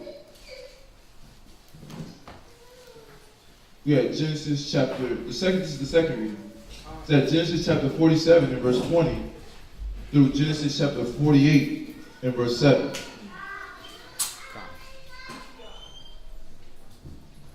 Right, so Genesis chapter 47 verse 20 through Genesis chapter 48 and verse 7. Genesis chapter 47 and verse 20. And Joseph bought all the land of Egypt for Pharaoh, for the Egyptians sold every man his field, because the famine prevailed over them. So the land became Pharaoh's.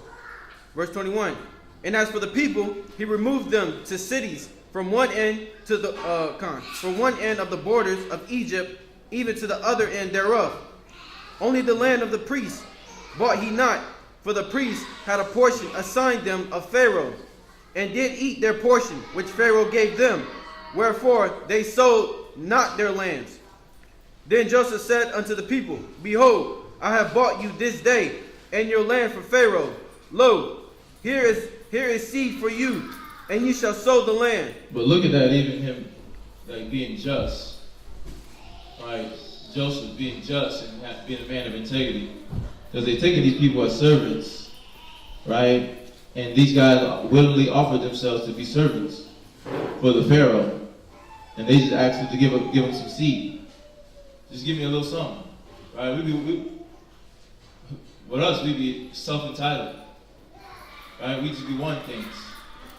We just be wanting things and not want to put any type of work for us to actually be deserving of it.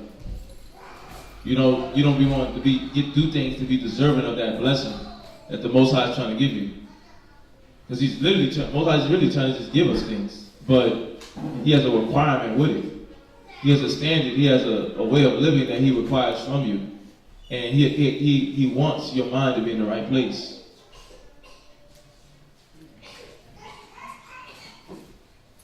Right. So the Most High wants you to be focused. He wants you to develop your focus, your patience, because those things help you with your discipline. All right, go to Luke 12 and 48. Because he's literally wanting to give us things, but we gotta be in the right mind for it. Because the blessing is there. 12 and 48. Right. The blessing is literally there, but this is the Most High's requirement right here. Read. Luke chapter 12 and verse 48. But he that knew not. What? To whom much is given? Luke 12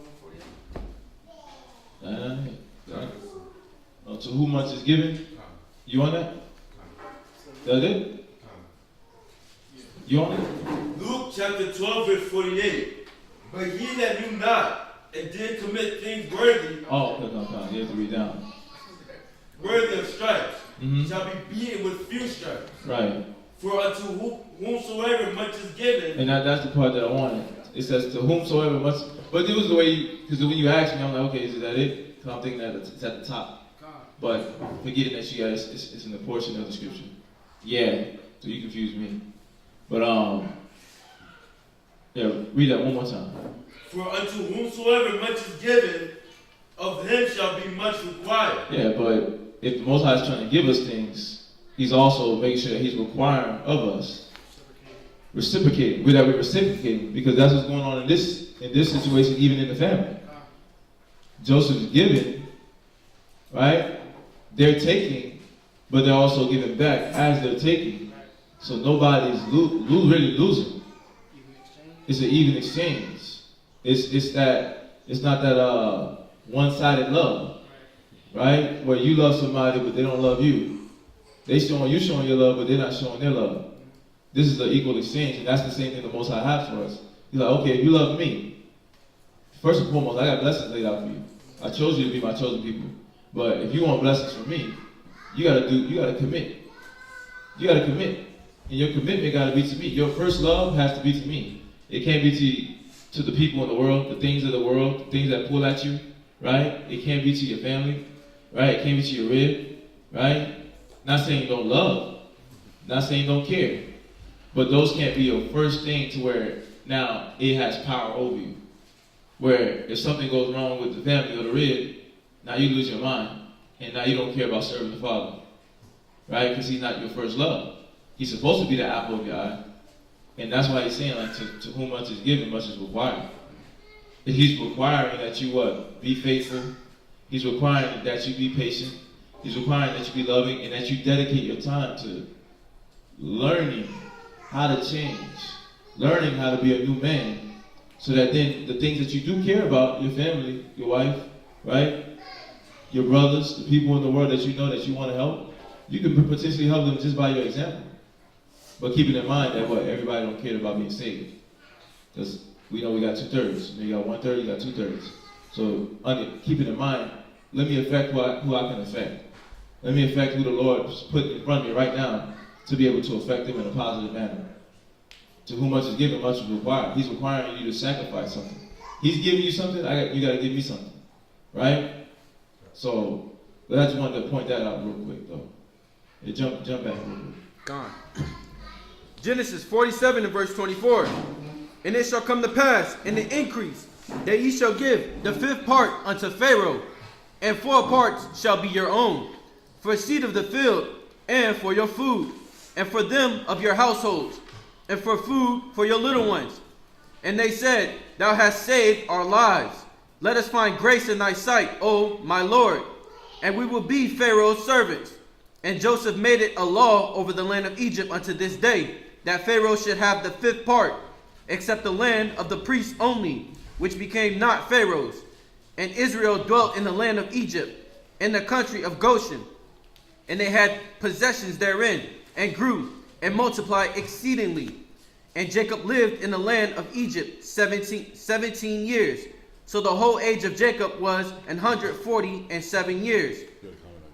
And the time drew nigh that Israel must die.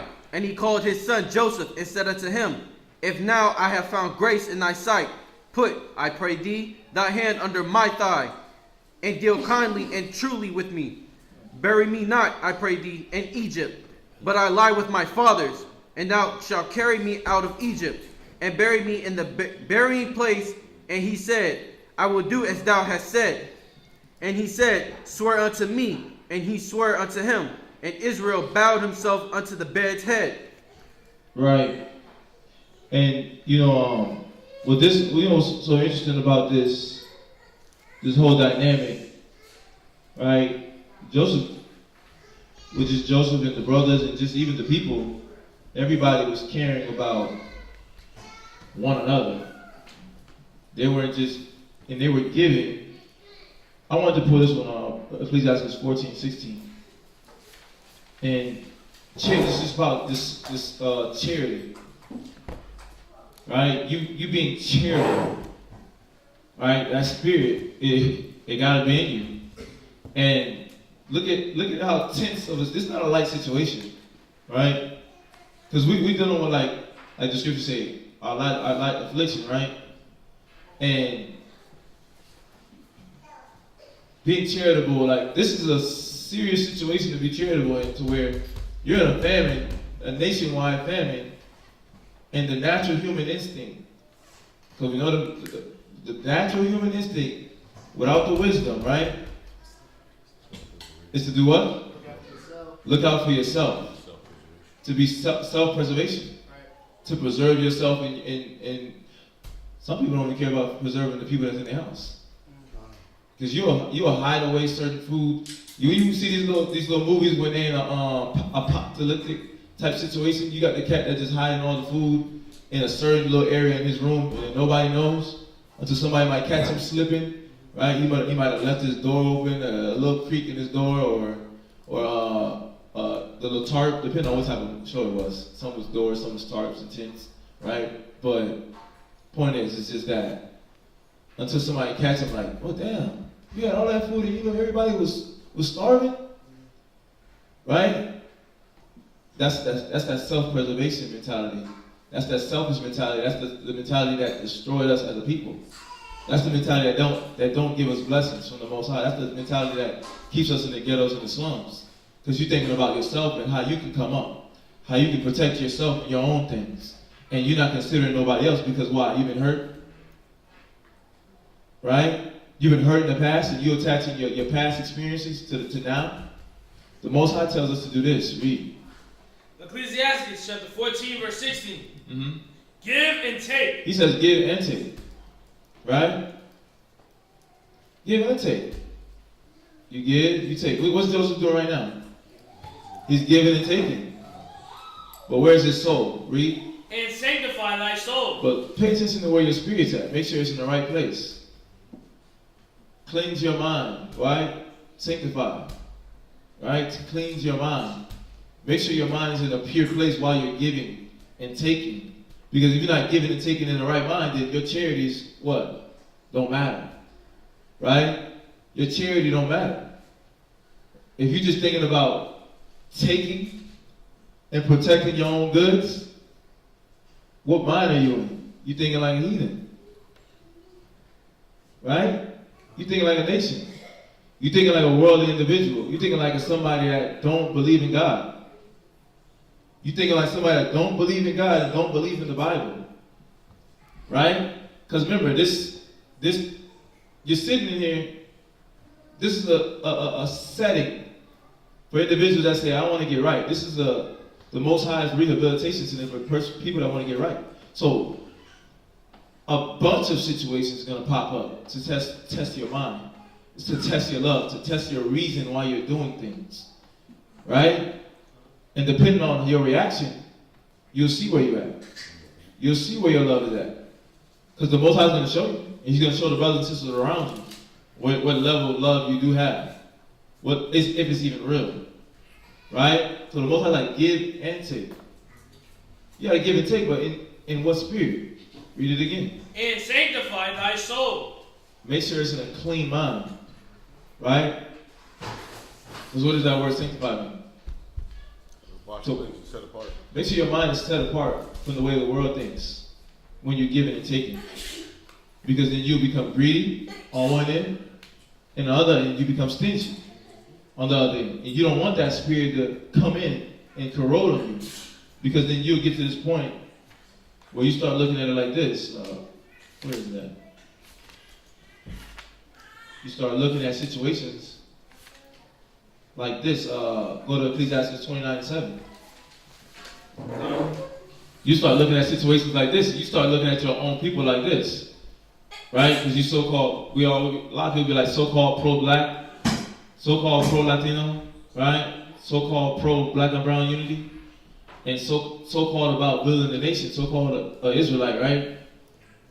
Everybody be so-called a lot of things, but really they be caring about their own belly, right? And it's because of what? Read. Ecclesiasticus chapter 29, verse 7. Many therefore have refused to lend for other men's ill dealing. Because you got hurt in the past when you tried to help somebody out. Well, you felt like you tried to be a help, and you felt like and the people abused you, misused you, right? And you feel that hurt and that pain, and it makes you afraid to help again. Because you don't want to lose. You're afraid to lose. So now you're trying to feel like you got to protect I got to protect all my belongings, all my things, right? I got to protect my mind, right? I can't give nobody my mind. I can't give this man my mind. I can't give these brothers my mind. Because then they're going to look at me crazy and then they're going to use that against me, right? That's the trick. That's the trick that Satan plays on you. That's the trick that the devil plays on you. That's the trick that the white man taught you how to play on with your mind. It's a manipulative mentality. He taught you to accept that mindset. He taught you to accept that. That's evil. That's evil, that's devilish, that don't descend from above. You see that? The Most High don't mess with that mentality. You gotta give, and when you give in a good heart. Don't give with the suspicion of because of how you was dealt with in the world. This is a new environment. If you saying you're a Bible believer, right, and you online watching class, and you're a Bible believer, right, you got to understand that this is a whole new setting. This is a whole new setup. Most High is in control of this. Men aren't in control of this. The Most High already give us a heads up that what? People gonna make mistakes, right? He said offenses shall come. But you can't let your past dealings with individuals mess up your charity. Because then the Most High is looking at you too. He's looking at how you allowing yourself to be affected by this situation. Because Christ did it with you. Christ endured your bad behavior, right? Your devilish behavior, your selfish behavior, right? Your belligerent behavior. What's the word yesterday? Degenerate behavior. He endured it. So why can't you endure some pain? Christ endured the pain all the way to the cross. For you, for us, right? For your children to have a chance to sit here and change their lives or prevent their lives from being like our people in the world, right? So you can't let your charity be spit on because you can't look at charity in a negative way because of what? Ill dealings? Read. Fearing to be defrauded. Yeah, because you're afraid to be defrauded. That's your ego. That's your ego. That's your pride. I'm a man. I'm a woman. Ain't nobody gonna do me wrong like that. Nobody gonna step over me. Nobody gonna walk over me. Nah, that ain't it, bro. Nah. You hear that Bible talk? That's Jesus. That's Jesus the Christ. I ain't Jesus the Christ. That's the Son of God. Well, I thought he called us all sons of God. Right? I thought Christ was born as a man, born of a man and a woman, and he was tempted in all manners that we was tempted. So just like he was tempted in all these different fashions, we get tempted. But he shows us the way to not fall into that temptation. Because Christ didn't get bitter, right? When they was kicking him out of the city, trying to kick him out the cities, right? When they surrounded him, trying to beat him, right? Put the crown of thorns on his head. He didn't get bitter. He on the cross saying, Father, forgive them, for they know not what they do. Right? And he's willing to go through it. He's not afraid to be defrauded. Right? Because he knows the Father's going to take care of him. What else to say? That's the end of the verse. Right? You can't be afraid of that ill dealing. Because it's going to come. Right? You got some? Oh, you got some? Yeah. No? Okay. Yeah, so you got to see that, shoot, read verse 1. Verse 1. He that is merciful will lend unto his neighbor. You see that? Yeah. But, read that one more time. He that is merciful will lend unto his neighbor. Yeah, so if mercy's in your heart, right? You see the scenario they're in. You see what they're going through. You see what they're trying to come out of, right? You see what they're battling individually, as a household, right? As a brother, as a sister, right? A merciful individual, somebody that has care in their heart, right? What would they do? Give unto his neighbor. You're going to give to your neighbor. Because you see that the Most High is saying you got to give and take. But your mind got to be in the right place when you give and taking. So that you could be a help to your neighbor. But that's what Joseph was doing. Right? He was giving and taking. That's what the people was doing. But because he set the standard, he set the example for it. So it's key. You got to set the standard. Somebody got to set the standard. Somebody got to be the example of it. Why not you? Right? So that you can teach the men and the women. You're a man, be an example to the men. You're a woman, be an example to the sisters. Be an example to the children. Be an example to your whole household, the brotherhood, the nation, the congregation. Because they need it. We need it. Brothers and sisters need those good examples. Because all we see in our lives is negativity. All we see was people be unmerciful with us. Right? In our lower state. So where's the mercy when somebody's in their lower state? Do you want somebody to deal with you like that? In your lower state? How would you feel if somebody was to deal with you ill in your lower state? I'd be hurt. Like, I needed you to be there. And what mentality would it create in you without the wisdom? Let's talk like that. Like, Resentment. So you want somebody to become resentful like you? Not you per se, but you know. In this situation, someone would be like that. Yeah, somebody will become resentful, You make somebody bitter just like you. You make somebody angry just like you. Because you want what? People to feel your pain. That's not the key. But then on the flip side, that person that's being given to, you can't do that. To where now you create resentment. You created a bitter spirit within that person that's giving charity. Right? Where you created a frustration in this person that's giving you charity. You should be trying to find ways to make them feel at peace in their environment. Because they're helping you out. You should find ways like that. They shouldn't be getting angry with you. And they don't have no right at that, because Christ didn't get angry at them. The Most High didn't get angry at them. He dealt with the situation, checked you, he moved forward. Now he's giving you the healing. So now we're in a situation where now we're getting healed. Right? But a merciful individual, like the scripture's saying, right? Will lend unto his neighbor. Will lend to his neighbor, because he sees what he's going through. Right? On the flip end, you see that the person's helping you out. The mercy in you will be like, man, because that mercy, let's look at the word mercy.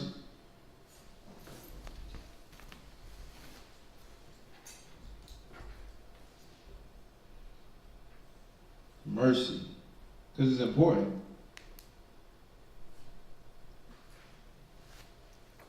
It's important that we consider one another. Merciful. It says compassionate. It says having or exercising mercy. Mercy. But it says, so basically the exercises, you're practicing compassion, you're practicing forgiveness, you're practicing tenderness, right? And it's toward a person that you feel like is doing you wrong. Right? With a person that you feel like is misusing you. Or somebody that you feel like is abusing your kindness. Right? You're not looking at them with like this Negro knows. Right? This Negro knows what he's doing. This sister knows what he's doing. Right? You're looking at it like, you know what? They don't know. They're looking at it like Christ looking at it. Father, forgive them, but they know not what they do. And then that's the compassion coming into you. That's the tenderness. That's the forgiveness. Right? You're ready to forgive. You're ready to not just jump ship to the negative mind, the old you, the world of you. But then again, if you are so quick to do that, examine yourself. Read on. And he that strengtheneth his hand keepeth the commandments. Because what you're doing in that moment, like the scripture is saying, you're strengthening yourself in that moment. You're strengthening your charity, and you're able to give and take in the right mind. Because you didn't look at the situation negatively. You didn't let it overburden your mind to where now you don't even know how to function no more. Right? You deal with everybody with a short fuse. Because of how you feel. But because you're strengthening yourself and you're looking at what the Most High is doing to you in this situation, why he's putting you in this situation, to strengthen you in your mind, because you like to do things your way. People like situations to play out their way, right? But the Most High is trying to show you how to play it out his way. That's all of us. That's all of us. And he's making us understand that. This is not going to go the way you want to go. I'm going to take you on my route, my trail. You're going to learn compassion. You're going to learn love, tenderness, patience. You're going to learn these things. You're not going to avoid these type of situations. I'm going to make sure you're in it. You're in the fire. Read. Lend to thy neighbor in the time of his need. So you're going to lend, not according to how you feel in the situation, in the time of what? His need. His need. But in his time of need, you feel like that's not convenient for you. In her time of need, you feel like that's not convenient for you. But you can't be that way. We can't be that way. Right? We can't. Because how are we going to build a nation? Just reiterating it, right? Because that's what was going on in Egypt. They was going through this process, step-by-step process of the Most High, forging us as a people, as a nation. How can we be that? How could they have been that way? And how could the Most High help us if they'd been that way? We wouldn't be here having this conversation about all the great things that did happen, right? Alongside all the things that we did wrong. for all the great things that did happen, the great men that we do have in this Bible, in the Spirit of the Lord. What else does it say? And pay thou thy neighbor again in due season. Right. Don't be afraid to lend. Don't be afraid to assist. Oh, jump to verse 8. Verse 8. Yet have thou patience with a man in poor estate. Right. Like, have patience with the individuals that's struggling, that's going through it. Read. And delay not to show him mercy. Right. You gotta have patience with somebody that's in a poor state. Mentally, physically, whatever condition it is, whether it be spiritual or not, you gotta have patience with that person. And that's what Joseph was exercising over here. And he was willing to exchange with these individuals. You see that? So, but let's jump back to the reading. Con. Genesis chapter 48 and verse 1. And it came to pass after these things that one told Joseph, Behold, thy father is sick. And he took with him his 2 sons, Manasseh and Ephraim. And one told Jacob and said, Behold, thy son Joseph cometh unto thee. And Israel strengthened himself and sat upon the bed. And Jacob said unto Joseph, God Almighty appeared unto me at Luz in the land of Canaan, and blessed me, and said unto him, Behold, I will make thee fruitful, and multiply thee, and I will make of thee a multitude of people, and will give this land to thy seed after thee for an everlasting possession. Yeah. So understanding that is like, well, dang, we can't get stuck on the base things, because that same blessing applies to us right now. We can't get stuck on the base things. We can't get stuck on the here and now. We can't get stuck on the here and now, because then how can we ever attain the things that's set out for us? Right? We got to go to the things where we got to labor, we got to fight, you got to strive, you got to push, you got to fight. And it feel like it's pulling at you, and you feel like, I can't do it. But it's pulling at you, but you're like, I can't do it.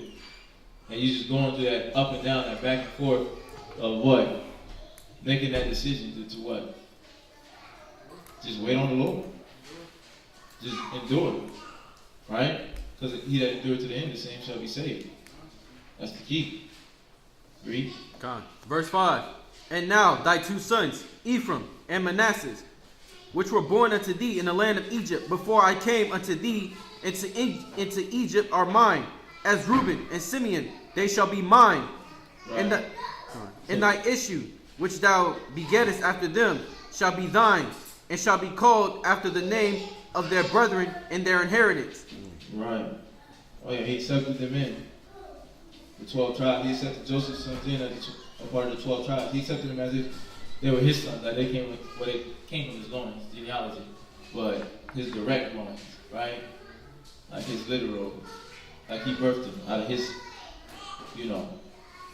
body. But he accepted them. Read. Verse 7. And as for me, when I came from Padan, Rachel died by me in the land of Canaan, in the way, when yet there was but a little way to come unto Ephraim. And I buried her there in the way of Ephraim. The same is Bethlehem. That's you?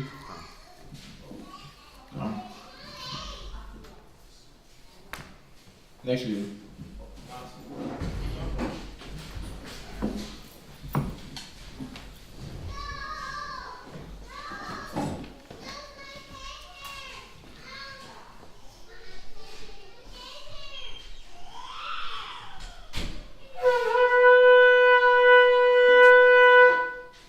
Nazir, Shabbat Shot, Yahawda, Banya Shalom.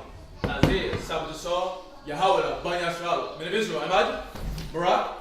Yahawah Bashim Yah Shabrak Thumb. Yahawah Bashim Yah Shabrak Thumb.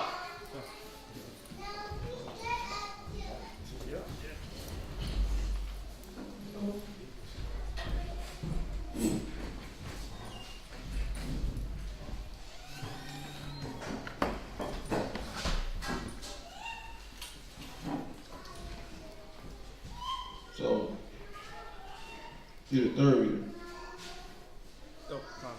So you're going to start at Genesis chapter 48 verses 8 through Genesis 49 verse 4.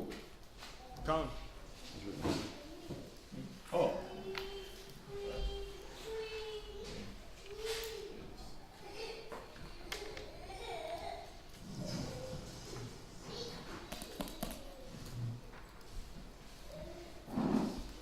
Go ahead.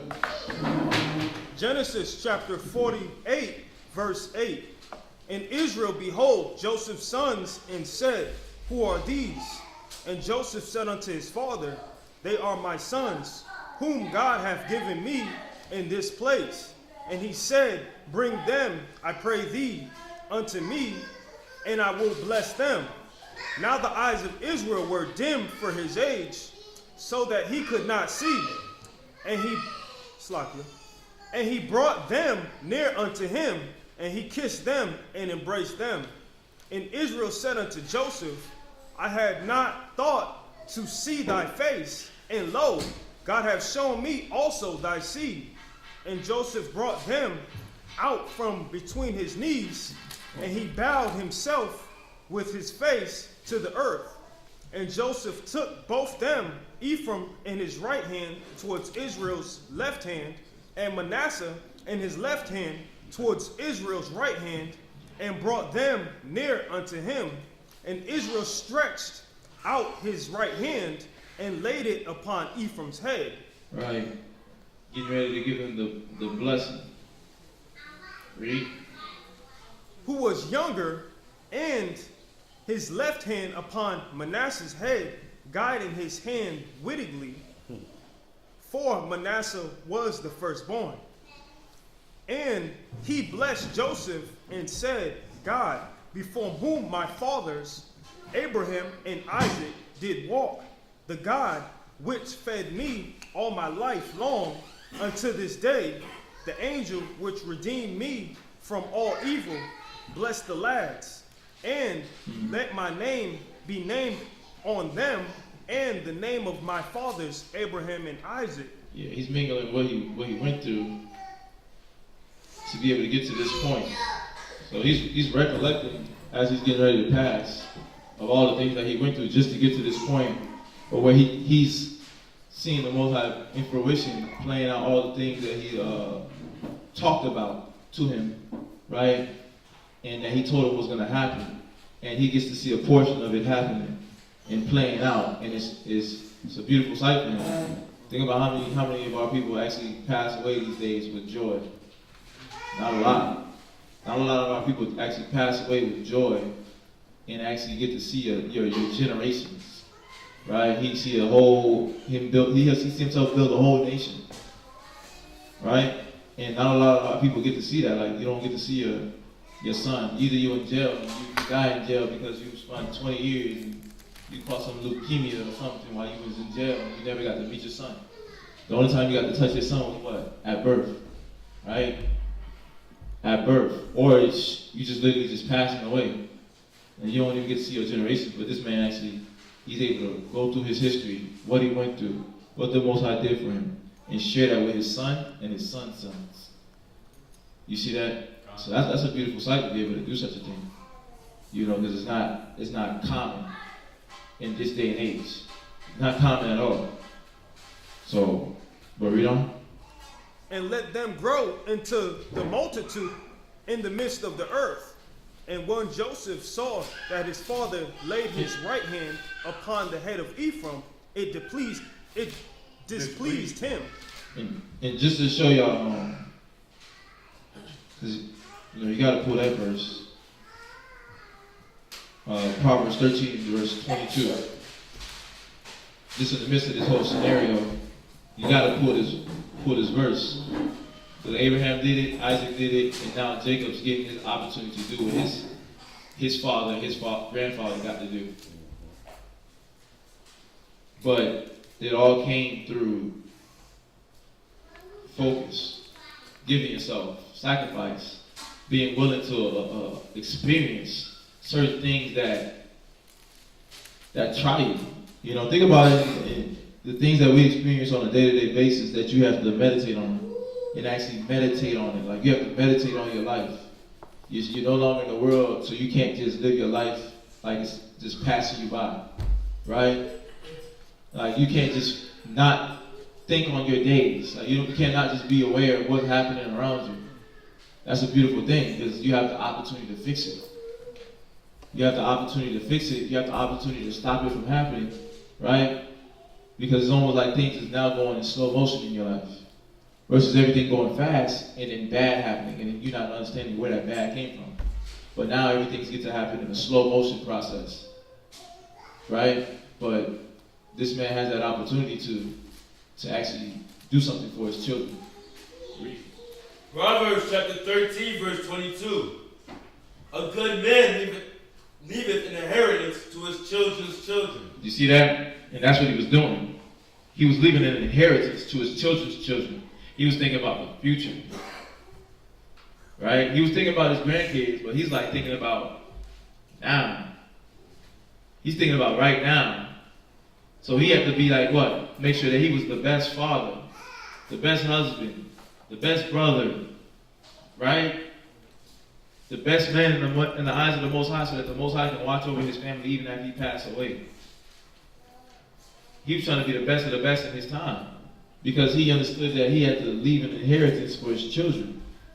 Right? Not just the finances and the funds, that too, but mainly the attributes and the spirit, the wisdom, the knowledge, the understanding, so that they can maintain what he's given them.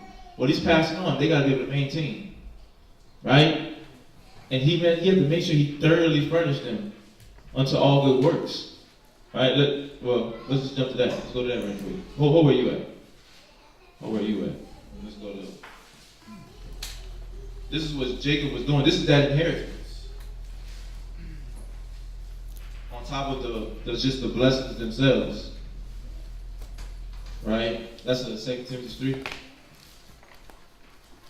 3:17. On top of just the blessings themselves, he had to just literally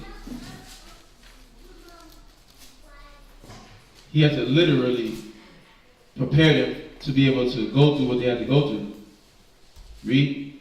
2 Timothy chapter 3, verse 17. The man of Yahweh may be perfect, thoroughly furnished. It says that the man. That the man of Yahweh may be perfect. Yeah, he was trying to make sure his family, his kids, reached this state of perfection in the eyes of the Most High. He was trying to do it himself. Right? So when he meet his maker, he's on point. But he was trying to prepare them to take on this journey to receiving the blessing. And he was trying to get them to be perfect. And in that perfection, what are they? Read. Thoroughly furnished unto all good works. Thoroughly furnished unto all good works. They prepared to do everything. They're prepared to be charitable, right? They're prepared to be loving. They're prepared to be patient. They're prepared to be long-suffering. They're prepared to endure to the end. Because he already knows the same thing I'm experiencing that the Most High put me through, some variation of that, they're going to have to experience that same thing. I got to leave these testimonies behind further as I'm giving them these blessings. As I'm telling them the good, I got to give them the reality of what's going to be going on.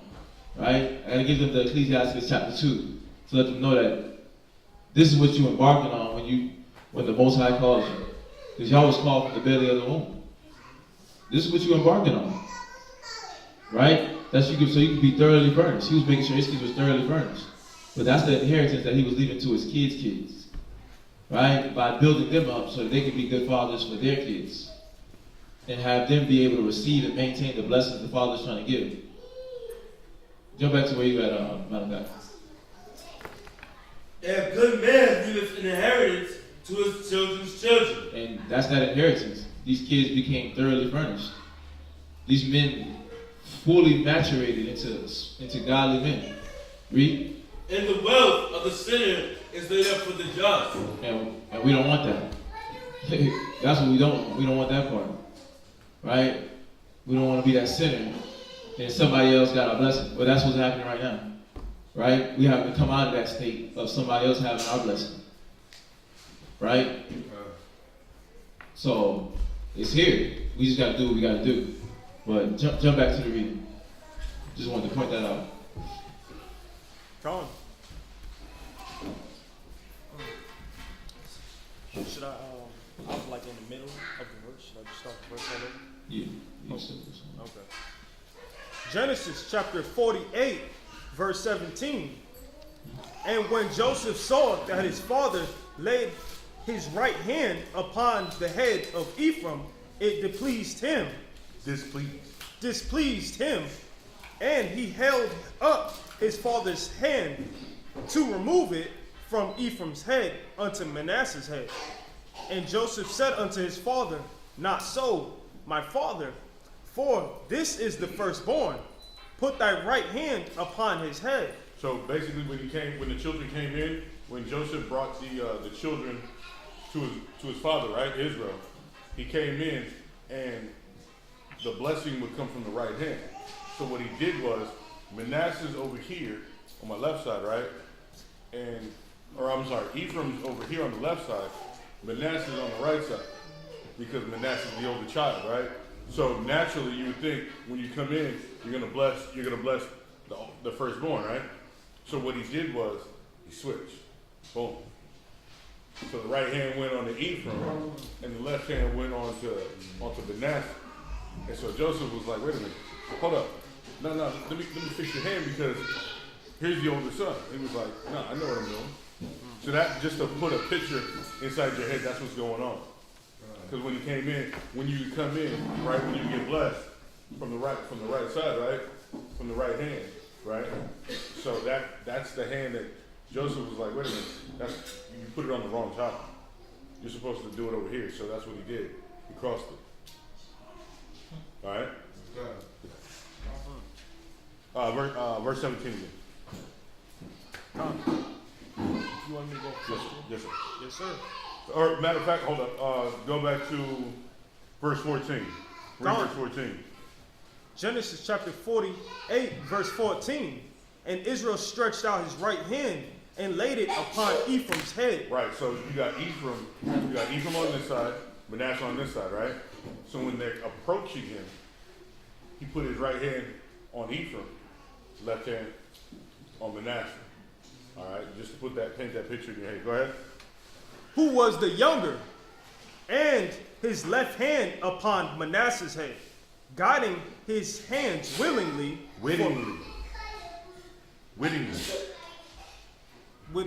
Yeah, guiding his hands wittingly. Meaning he knew, because it said in the verse before that his vision was dim, right?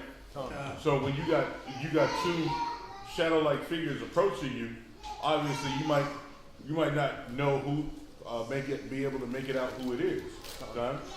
But he wittingly knew, okay, this is Ephraim, this is Manasseh, my hand goes over here, my other hand goes over here. So he wittingly knew this. He wittingly knew to do this. Go ahead. For Manasseh was the firstborn.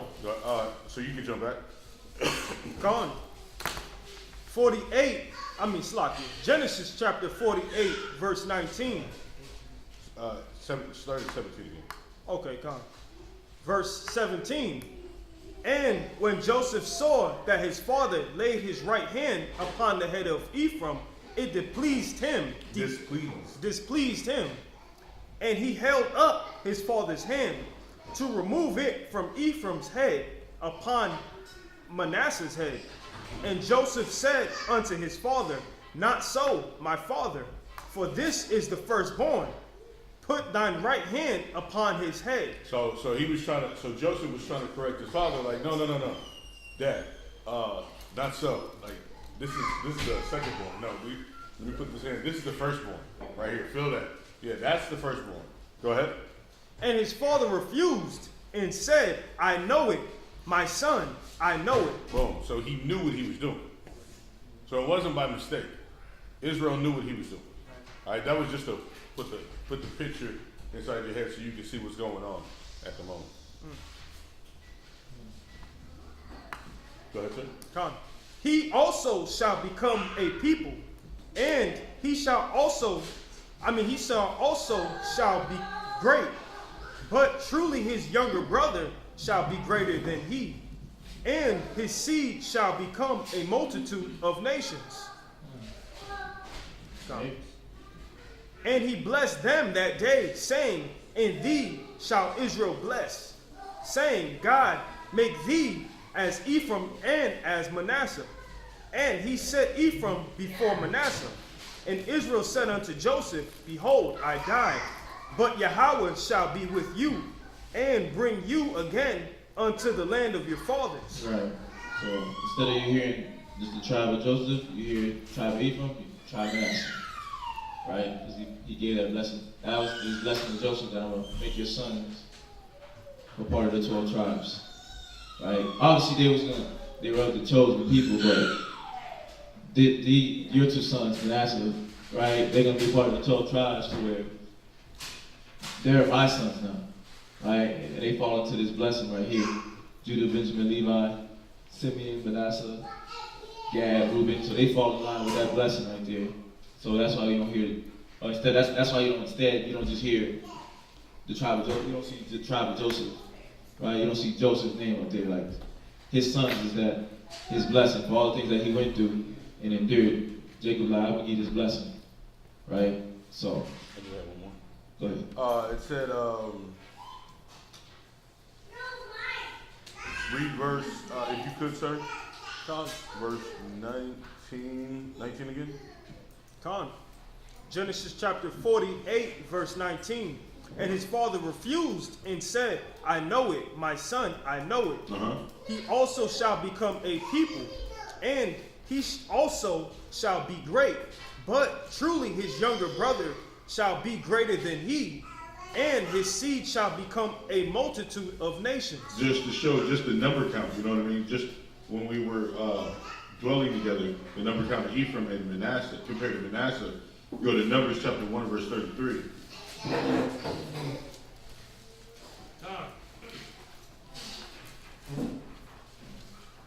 Numbers chapter 1 and verse 33. Those that were numbered of them, even the tribe of Ephraim, were 40,500. 40,500. It's a big number, right? That's the portion of Israel. That's the portion of just Ephraim. Now jump to verse 35. Verse 35. Those that were numbered of them, even of the tribe of Manasseh, were 32,200. So 32,000 compared to 45,000. It's a big difference, right? And I think this was, if I'm not mistaken, this was I think these were the men going to war. No, this was just the numbers. This was the numbers according to the tribes, right? So this is the beginning of the numbers according to the tribes. So this was showing that when you numbered Ephraim, they had 45,000. Manasseh, they still had a big number, but it wasn't there. It wasn't as big as Ephraim. Yes, sir. Huh? Oh, 40,000. I'm sorry. I said 45. Oh. No, 40,005. Oh yeah, 40,500. Yeah, 40,500. I'm sorry. And Manasseh was 32,200.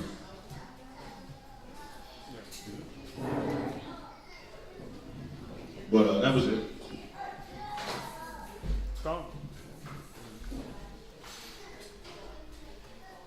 Yeah. No, I just seen the one's comment. He said bartering. That was the word I was searching for in my head. Bartering. Yeah, I know there was like a technical term, but I was trying to find a technical term. But yeah, bartering. And the definition of bartering is exchange goods or services for other goods or services without using money. So yeah, so there was bartering basically. So just the word bartering. BARTERING.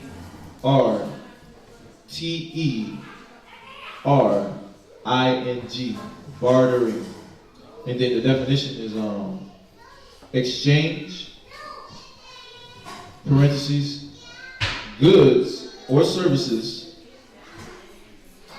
for other goods or services without using money.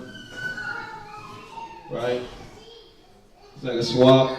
The synonyms like swap, trade, change, trade off, give and exchange. So, yeah, bartering, exchange.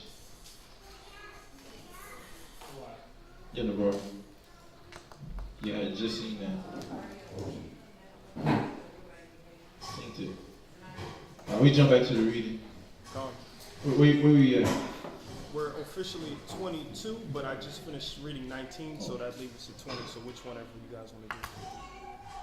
So you said it? Okay, sorry. We're supposed to be at 22, but I read 19 for the point with Ariel. Oh, okay. So I don't know if you want to continue from this point or just. Yeah, just read down. Con. Okay. Yeah. Verse 1. Genesis chapter 48, verse 20.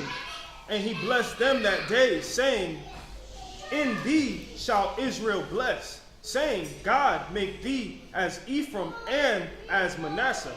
And he set Ephraim before Manasseh, and Israel said unto Joseph, behold, I die, but Yahweh shall be with you, and bring you again unto the land of your fathers. Yeah. Give you the same blessing that he gave me. Right? That blessing is passed on from me to y'all. And Joseph being the man in charge right here, he's talking to Joseph. But y'all is going to bring all the brothers together. Read. Moreover, I have given to thee a portion above thy brother, which I took out of the hand of the Amorites with my sword and with my bow. Right. So, read on. Genesis chapter 49, verse 1.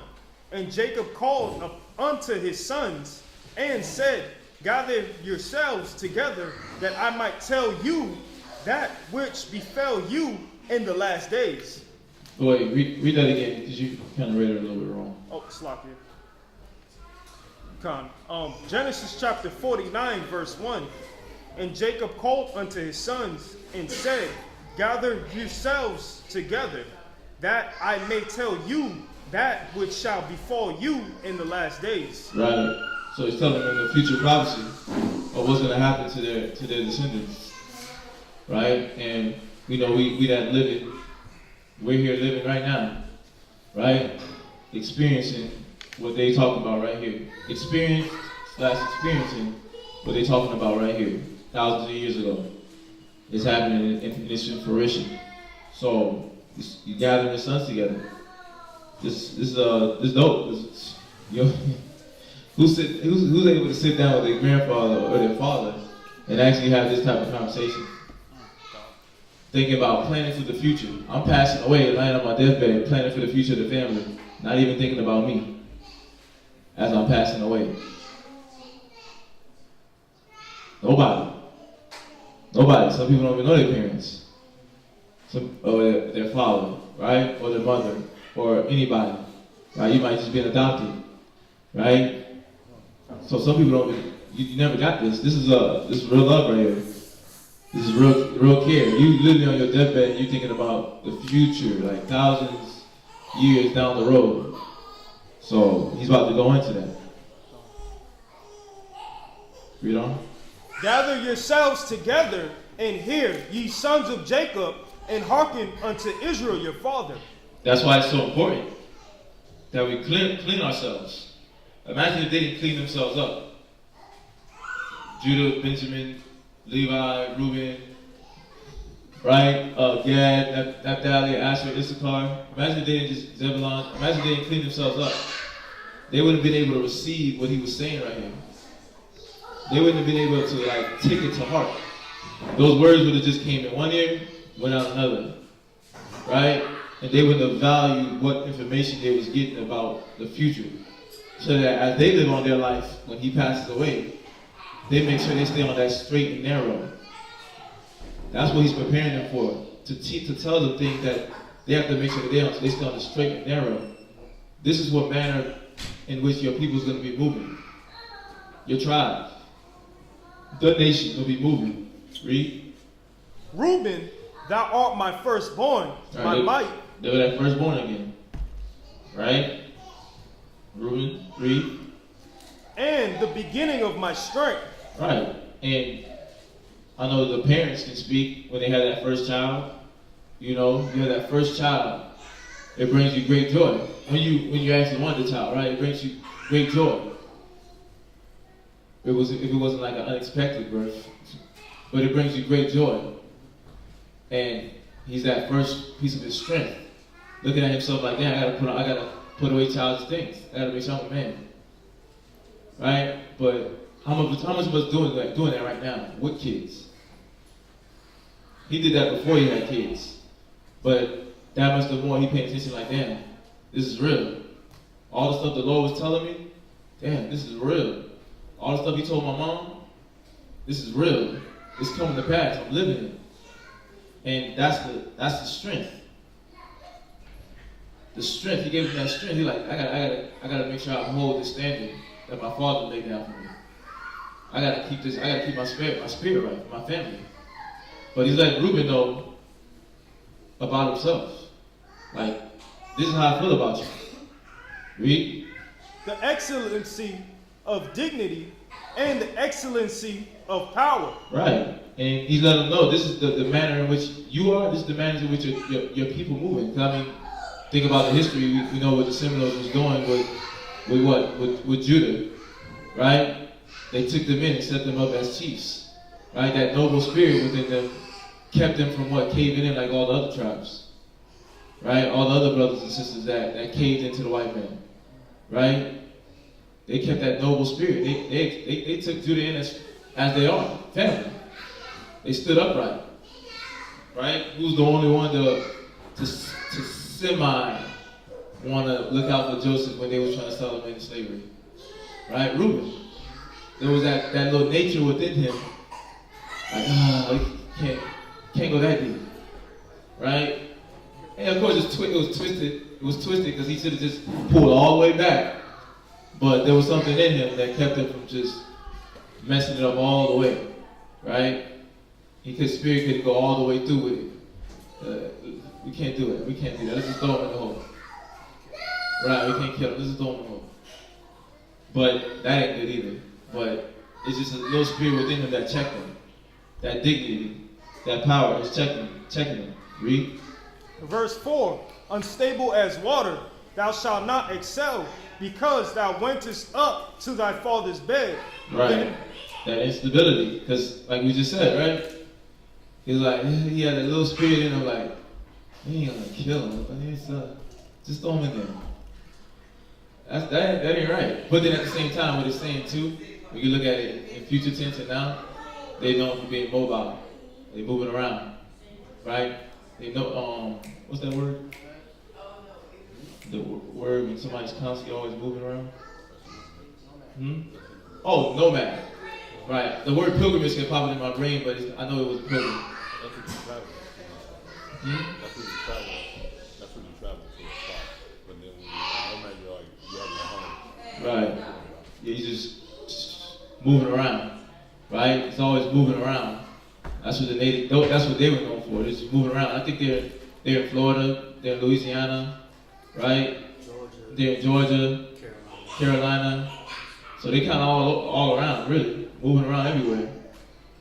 But that's another instance of why he's saying they're unstable as water, right? So read on. It says, "Thou shalt not excel."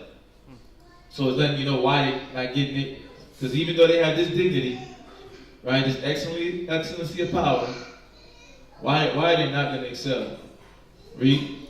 Because thou wentest up to thy father's bed. Right, why they don't have think about that. Let's just think about the reading too. Why they don't have they in a stable place like they were when they was in Goshen? Why now, this time, they're not stable like they was in Goshen? Because he's letting you know right there. Then because thou wentest up to thy father's bed. Genesis chapter 35 and 22. No? What are you gonna do that? Just to reiterate what he did, it said, because thou wentest up to my father's bed. But what does that mean? Go ahead. Genesis chapter 35, verse 22. And it came to pass, when Israel dwelt in that land, that Reuben went and lay with Bilhah, his father's concubine, and Israel heard it. See that? That's what he did. That's a form of ruining, that would kind of mess up your birthright, right? Deuteronomy 27:20. So he laid with one of his father's concubines.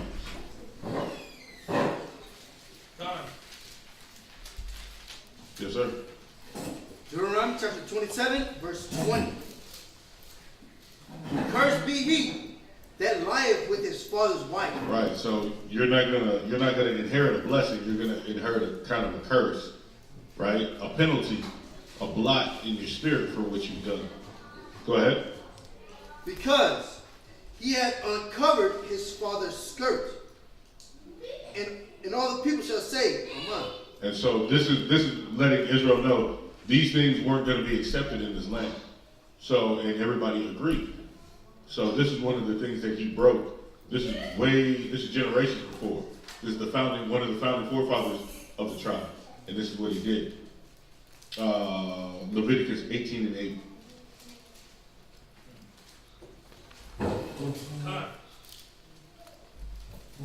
Yes, sir. Leviticus chapter 18 and verse 8. The nakedness of thy father's wife thou shalt not uncover. So this is the law. This is the law saying you shouldn't even be trying to look at it naked. But then let alone going in onto her. If your father lay with that woman, that's the husband, that's the father's rib or his concubine. That's his property. So even if you're looking at her, go ahead. It's thy father's nakedness. You're looking at your father's nakedness. Was that it? That was it. Right. You read on my lines. Then defilest thou it. He went up to my couch. That was the last part. Right. And I mean, he basically just expounded on that part. Yeah. Right. He lay with the father's wife. So, come. Read on. Oh, that was the last one. Oh. Yeah. Excuse me. Yeah, next week, my bad already. Yeah. That's best I can.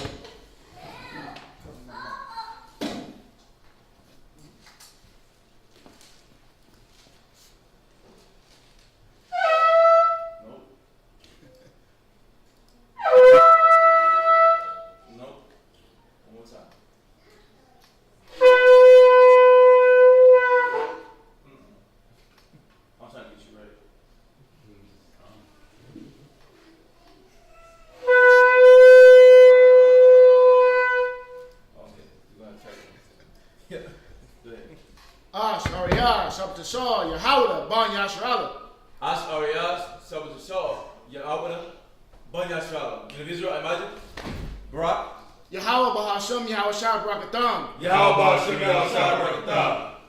Yes, as Arias.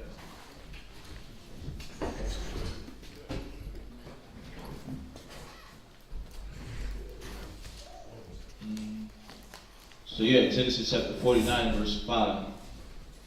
Come. And you're going to be reading to Genesis chapter 49 and verse 23.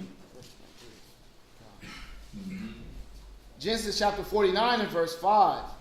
Simeon and Levi are brethren. Instruments of cruelty are in their habitations.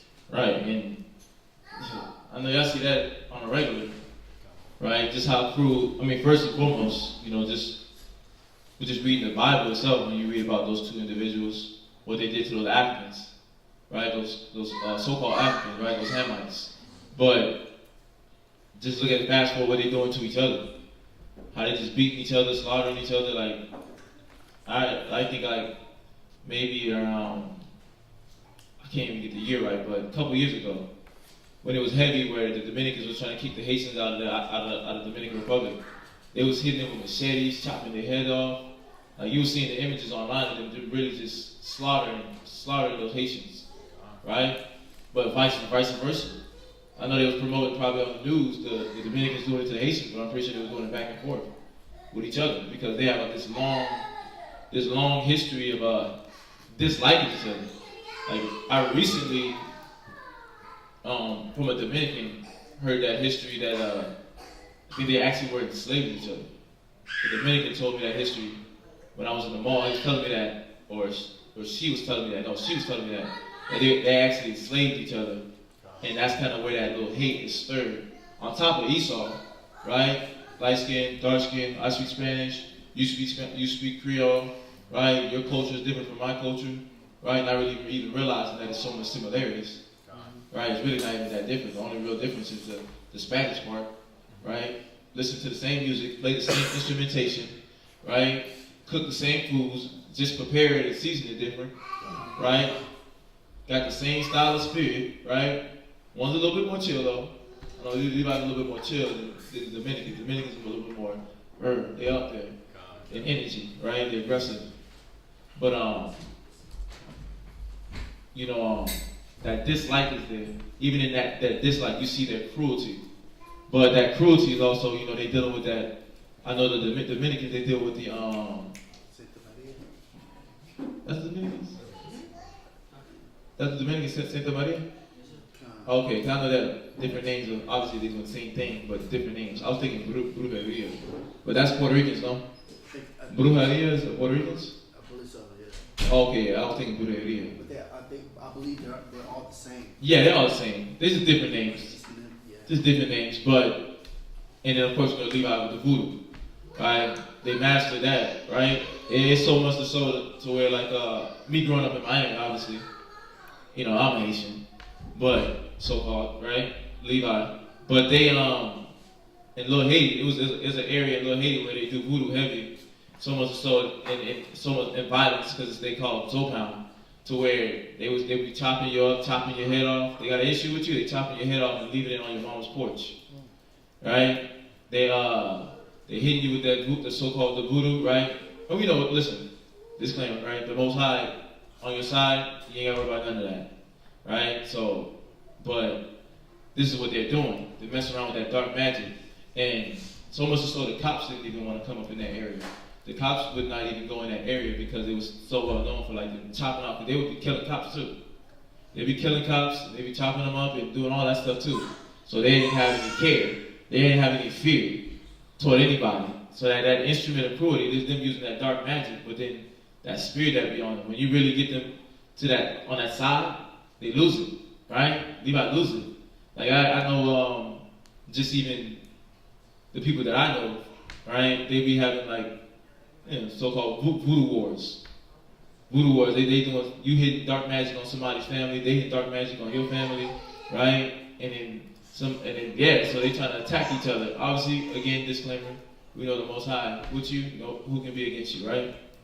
So that really don't have no power as long as you stay in the spirit, right? But we know that those things are real because what happened with Saul, right? He dealt with that necromancer. Yeah, the necromancer. So we know those things to be real, but do these things have power when you serve the Most High? No effect, right? So stay in the spirit. But it's just showing that there's the instruments of cruelty. Like they literally into all that evil and that dark debauchery, right? They literally will do it with no care, no fear.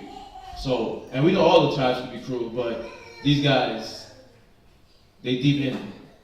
The Most High doesn't know these guys will be deep in it. Because the Dominicans is rough and the Haitians is rough. They was like those images were brutal. You'd be like, well, damn. I don't know somebody can go to that point where they take a sword.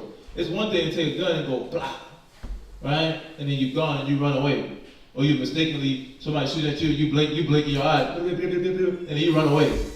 You ain't even really shooting. Like you ain't shooting like I'm looking at you and you shoot, but you blink in your eyes with fear, and you running away while you're doing it. Versus a cat taking a machete. So that's what they're using on the island. They're taking a machete and literally hacking somebody multiple times. They hacking somebody multiple times with no care. No fear at all. No regard. That's what they're doing. Blood splatter on your face. Let blood splatter on your face, drinking blood, cutting the animal's tongue and neck and drinking the blood, right? Putting candles up under your bed and lighting them and setting little altars in your room and that's evil. Because you're dealing with dark magic. You're bringing spirits in your household to your family, right? But that's why Levi had to be checked so hard. Simeon be checked so hard. That's why they got it. Think about it. They got it so hard. Out of all those items, right? these two got it the hardest. Levi, the hardest, right? But these two got it hard. Outside of the beautiful side, they try to show you the Dominican Republic, right? They be living bad. They be living bad out of all the islands. What's the most popular islands to go to? Puerto Rico. Puerto Rico, Jamaica, Barbados, Bahamas, Turks and Caicos. Go ahead. I can actually speak on that because I've been to Haiti. Mm-hmm. So, and it's beautiful over there. Yeah. It's a beautiful island, Hispaniola. So, to be, like just thinking about it, because I was there in 2008. I think it was like either a hurricane had hit Haiti at the time, and just seeing the people, like we were giving them rice, these 100-pound bags of rice, and like you can see the rice falling out of the bag, you know, and they're scraping up the dust of the ground, literally, in the rice. Like, bro, like, yeah, it's bad. It's just bad, like how like you can see people that are so rich in you know, when we look at the scriptures, our people are supposed to be rich in faith and in the abundance of everything. But you're scrambling for scraps at the ground. Right. Like how low you come. Little grains. Little grains that really are nothing. You know, but they're scraping up every little bit that they can find and fighting for it. Right. They're doing that right now, actually. The gangs is actually taking over, and the gangs is actually taking over, and they have gang wars while taking over, trying to take over Haiti as a whole, right? And that's causing like a stir in the whole state. It's really not even safe out there right now because everybody's fighting. Everybody's fighting for some self gain, right? And they just, I think it's a former police chief or governor that's a gang leader right now. One of the gang leaders. Yeah. And a lot of those guys, some of those guys was working for the people in the office. And I think the president that got assassinated, they said that he had been doing some business with the gang leaders and things of that nature. So, but on top of that, he was just assassinated too by individuals that was doing corrupt things as well. But yeah, it's a lot going on on the island right now. That's like even past history you're seeing right there, and that still goes on presently right now. Because they eat like mud cakes, like they make cakes just out of literal mud and they eat it, and they sell it for food. That's how bad it is over there. But that care, that death spirit, the murder spirit is there. It's just lying in the air, and it's like there's certain parts that you can't really just. It's intense over there, because if you just go on YouTube right now, you see a video of a guy, like white, Esau always trying to do something crazy. They document themselves being in the territory where a gang war is currently going on, and then there's a video of him actually getting shot at. But these guys literally just shooting at each other. It's like areas they like almost at war. They literally at war with themselves. So they killing themselves, the Dominicans and the Haitians, and then you got the Haitians on their own island fighting each other. So it's confusing. It's confusing. So, but that cruelty is in their habitations, right? And they reap the repercussions of that, because they were supposed to be the priests, Levi, right? And then Simeon, and you following in the negative nature, right? Somebody's supposed to uphold that righteous standard, but nobody did. They all just followed in that negativity. So, we'll read on. Verse 6, O my soul, come not thou into their secret, unto their assembly, mine honor, be not thou united. For in their anger they slew a man, and in their self-will they dig down a wall. Right. Yeah, and in that anger, they slew him, right? They slew the Hamite. But think about that, right? They came to an agreement. Y'all circumcised yourselves. They gave their word, right? And that's what Jacob was thinking about. He was thinking about keeping his word, but they made him look bad. right? Because they was truly trying to keep their word, but then these guys, that rage within them, right there, you got one? I got the verse for when they slew the Hamite. No, that's fine. Yeah, they literally in their rage, they slew that man, right? They slew those men, but that they let that rage control them, and that's why it's saying, like, it's intense. It's an intense nature within them. Like, when that rage hit them, they lose it. So, yeah, but jump back to the reading. Verse 7. Cursed be their anger, for it was fierce. And there it is, their anger. That anger spirit took hold of them, and that's what we got to watch out for ourselves now. That's what we got to watch out for ourselves right now. Carl. And their wrath, for it was cruel. I will divide them in Jacob and scatter them in Israel. Judah, thou art he whom thy brethren shall praise. Thy hand shall be in the neck of thine enemies. Thy father's children shall bow down before thee. Yeah, and we know, right? We know that Judah's the head tribe, right? Psalm 68, right? Come on. Let's go to Psalm 68. Psalm 68 and verse... Oh yeah, you know it? Yeah, okay, Psalm 68, where is that? Hold on, I'm trying to find the exact. Where is that? Psalms 68. Hold on.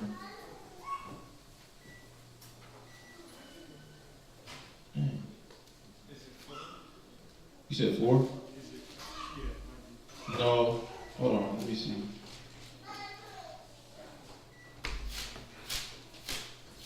Let me see real quick. Psalms.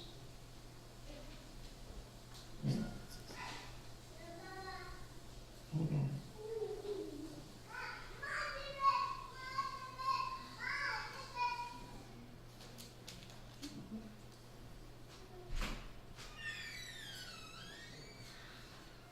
Oh, well, it says it in the same book, so we can go, as we go down and read, it'll say it in the same book.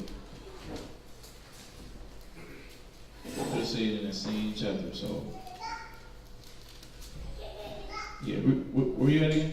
Genesis chapter 49 and verse 9. Yeah, it's about to say the same thing I was about to find. Judah is a... So, I mean, and everybody, obviously we know that Judah's the head tribe, and everybody praise him, right? We all try to be like him. Because when you got the brothers, Issachar, Reuben, Simeon, when they all coming from their different countries or states, or just wherever they're at in America, right, or in the world, they try to be like who?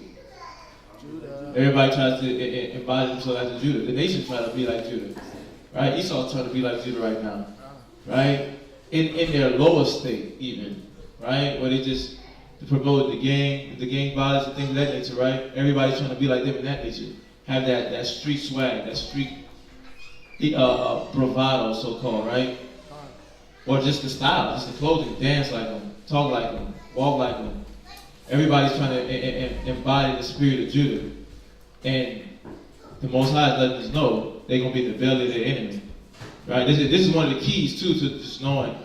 This chapter 2 gives you the keys of the characteristics to know how do you know who's what tribe in this day and age. Because it gives you their characteristics of how they carry themselves, how they move around, right? On top of the history that we know, right?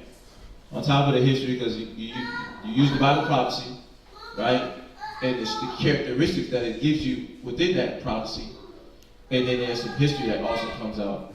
And then all that coincides together. But the history must coincide with the Bible.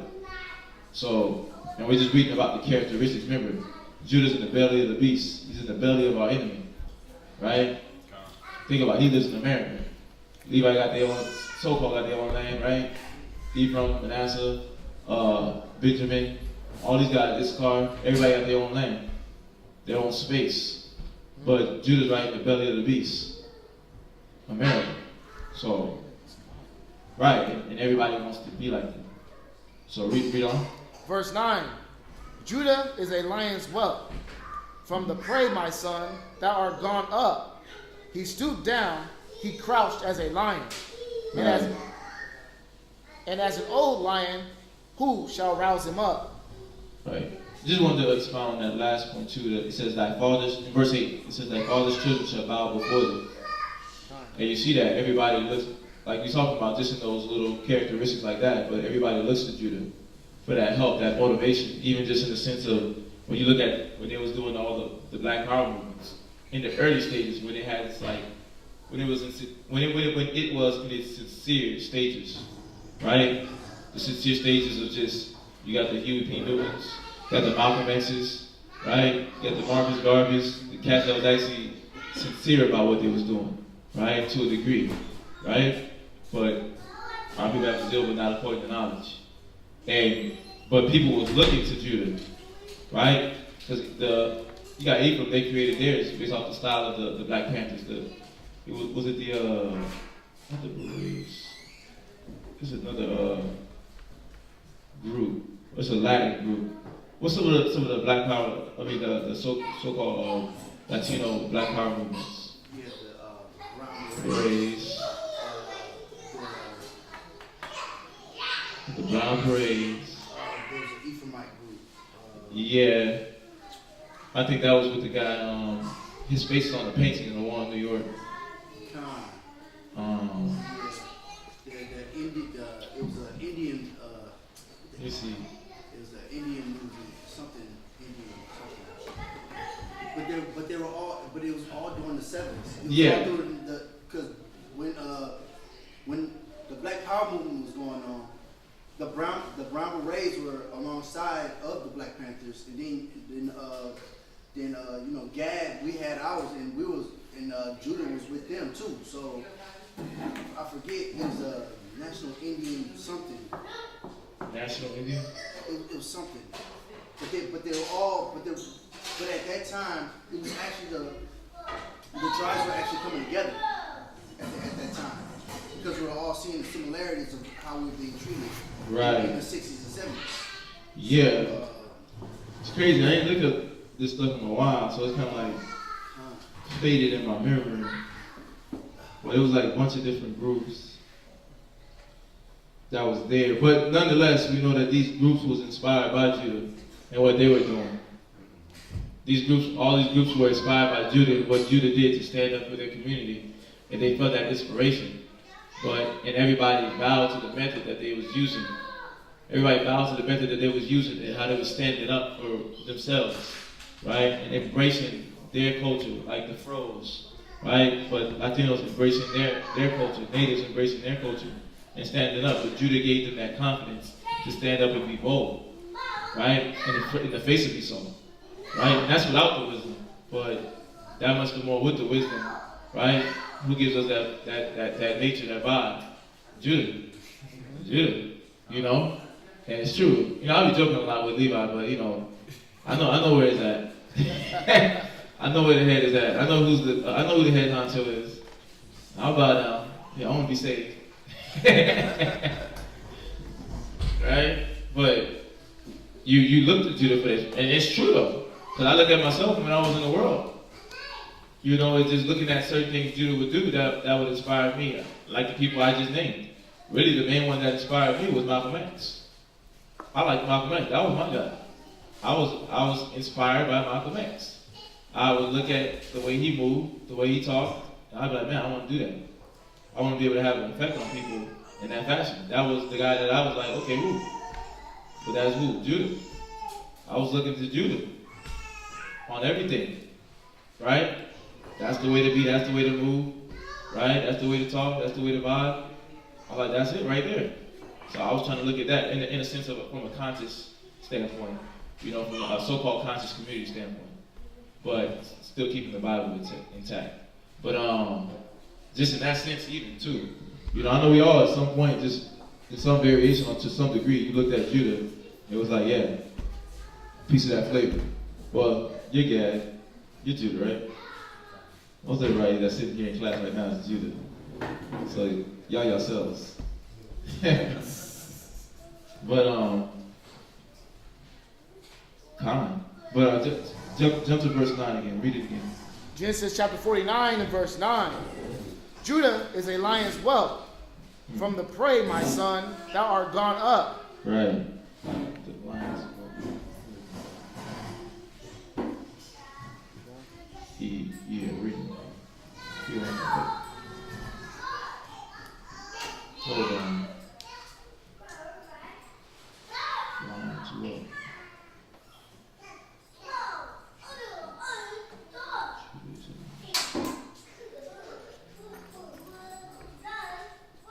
Oh, you're a babe. Judah is a lion's whelp, like a cub. Yeah, Judah's like that's what it's saying. Judah is like a young lion, right? So they're young in spirit. Read. From thy prey. From the prey. You said that. From the prey, my son, thou art gone up. He stooped down, he crouched as a lion, and as an old lion, who shall rouse him up? Yeah. From the prey, my son, thou art gone up. Yeah, you're a young lion. You're out and about in the world. And you're vulnerable. You're not going with that same strength that you had. Right? You're vulnerable in this world. Let's go to Isaiah chapter 1. Isaiah chapter 1, just to show you. Right? Because this is, think about it, right? Just what that verse Ariel put earlier in Ecclesiasticus 6:18, gather instruction from your youth up. But now Judah's not doing that. They're not gathering instruction from their youth up. They're not desiring wisdom, knowledge, and understanding like they used to. Right? In the 60s and the 70s, our people was reading, studying, trying to find things to get out of their situations. You know, you got those things like Black Wall Street, you got the movements where they're just trying to protect the community, right? The Black Panther people, they're finding ways to try to develop the households, the community, kids. But that don't exist anymore. And you're like a young lion, right? And you step out into this world as a young lion, somebody that's underdeveloped. And you don't have no wisdom, no knowledge, no understanding to protect you when you step to these nations and be around these worldly people. It says, read verses, where is that?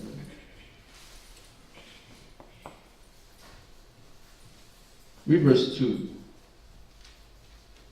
No, not verse 2. Not verse 2. Where is that? Oh, okay, read verse 7.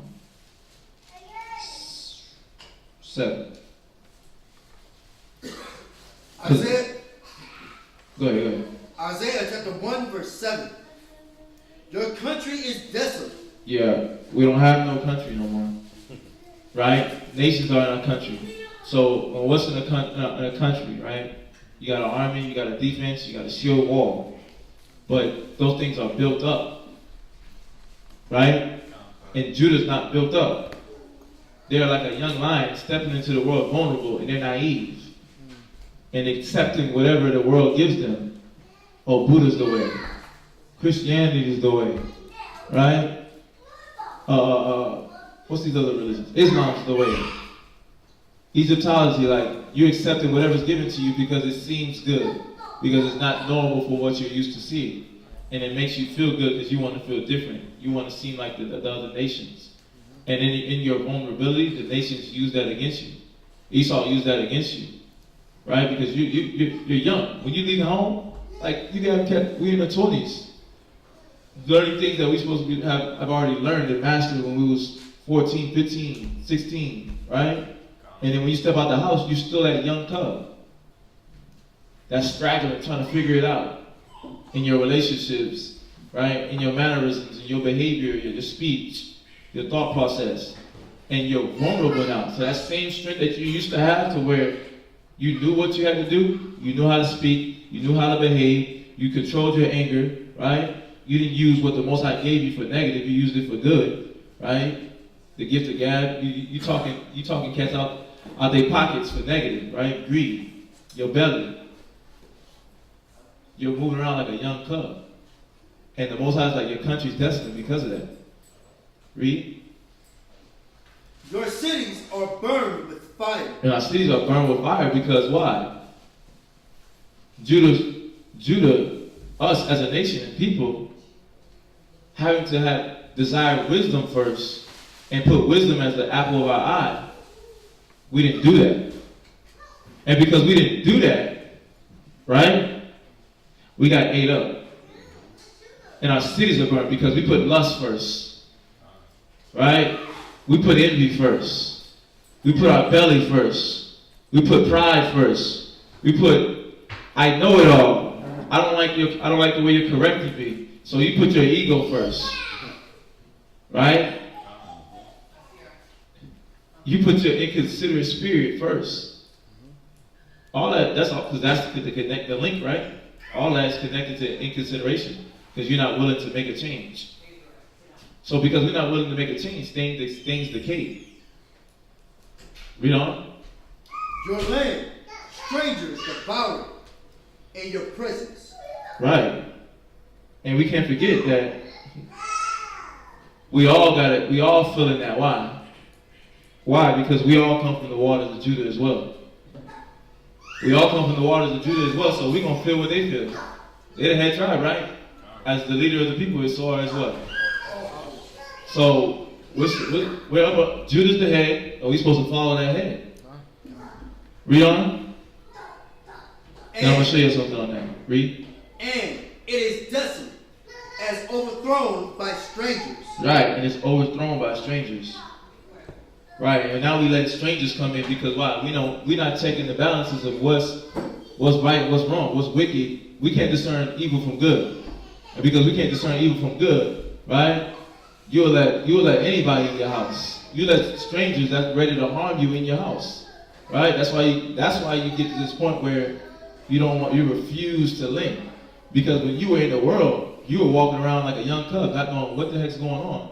And you just accepted anybody that laughed, somebody that made you laugh and smile, and you just was what? Just rolling with it. And then what happens when it comes to an intense situation where charity comes into play, where forgiveness comes into play? That person ain't ready to forgive like you. That person ain't ready to be charitable like you. Or you were that person that was like that. Right? Because you was running around worried about yourself. Read. Verse 8. And the daughters of Zion is left as a cottage in a vineyard. Yeah, and you being that young cub walking in the world, right? You left as a vineyard. You in the vineyard. The vineyard is an open field. You left without defense. You left without a defense. Read. As a lodge in the garden of cucumbers. Right. It's like a small little house ready to get blown away. You know how they say, like, what's that little talk tale they used to do with the wolf? Blow your house down? Yeah, 3 little pigs. And your house is that one filled with hay. Right? And it's just ready to get blown out. Because there's no defense. Read. As a besieged city. As a besieged city, because there's no building up. There's no desire to build up. There's no desire for change, for growth. But we all feel what Judah feel because why? Go to Isaiah 48 verse 1.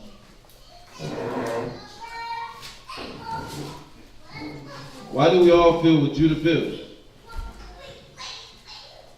That pain, that suffering, the anguish, being trampled down on, right? Hanging on trees, right? The cops, I thought somebody said something. What's the word? What's the term? The cops, police brutality, right? You feel that with police brutality. We all feel that poverty, right? Fatherless home, motherless homes, abandoned. You in a group home, right? You feel these things because why? You can't avoid what Judah feels. Because what? We're going to read the scripture. Read. Isaiah chapter 48 verse 1. Mm-hmm. Hear ye this, O house of Jacob. And the Most High wants us to pay attention. Because we all played a role in our demise of our nation. Even though Judah being that head tribe, we all played a role in that demise of our nation. We read on. Which are called by the name of Israel. Because we call by the name of Israel. Jacob's name was changed to Israel. Read. and are come forth out of the waters of Judah. Because we all come forth out of the waters of Judah. Judah is the head tribe. We come forth of Judah. Right? He's the guy. Right? Who's the king? Yahushua is the king. Right? So we're gonna have to feel what our people, what the brothers feel. Nobody's exempt. Nobody's exempt from feeling that pain. We all come from the same water. We all come from that same loins. So we all gotta feel it. Read. By the name of the Lord. Which swear by the name of the Lord. Right. And make mention of the Most High of Israel. But not in truth, nor in righteousness. Look at that. You see that? So we swear by the name of the Lord. Right? Yahweh is my power. And then we make mention of the Lord. Yeah, I believe in God. But what do? Not in truth. Because your heart ain't there. Read. Nor in righteousness. And then you're not keeping the laws. And this is the reason why your heart ain't there. And Judah felt that, and now we feeling that. Right? So because of that lack of leadership, the lack of somebody wanting to stand up and be an example, we all feel it. And we can't evade what Judah's feeling. They be in the belly of the enemy. We still feel it on the islands. We was just talking about Haiti, right? We feel it on the islands. So even though they want to go see Puerto Rico, they still feel it in Puerto Rico. Right? They still feel it in Jamaica. Nobody's exempt. You see that? Nobody's exempt from the pain. Let's jump back to the reading.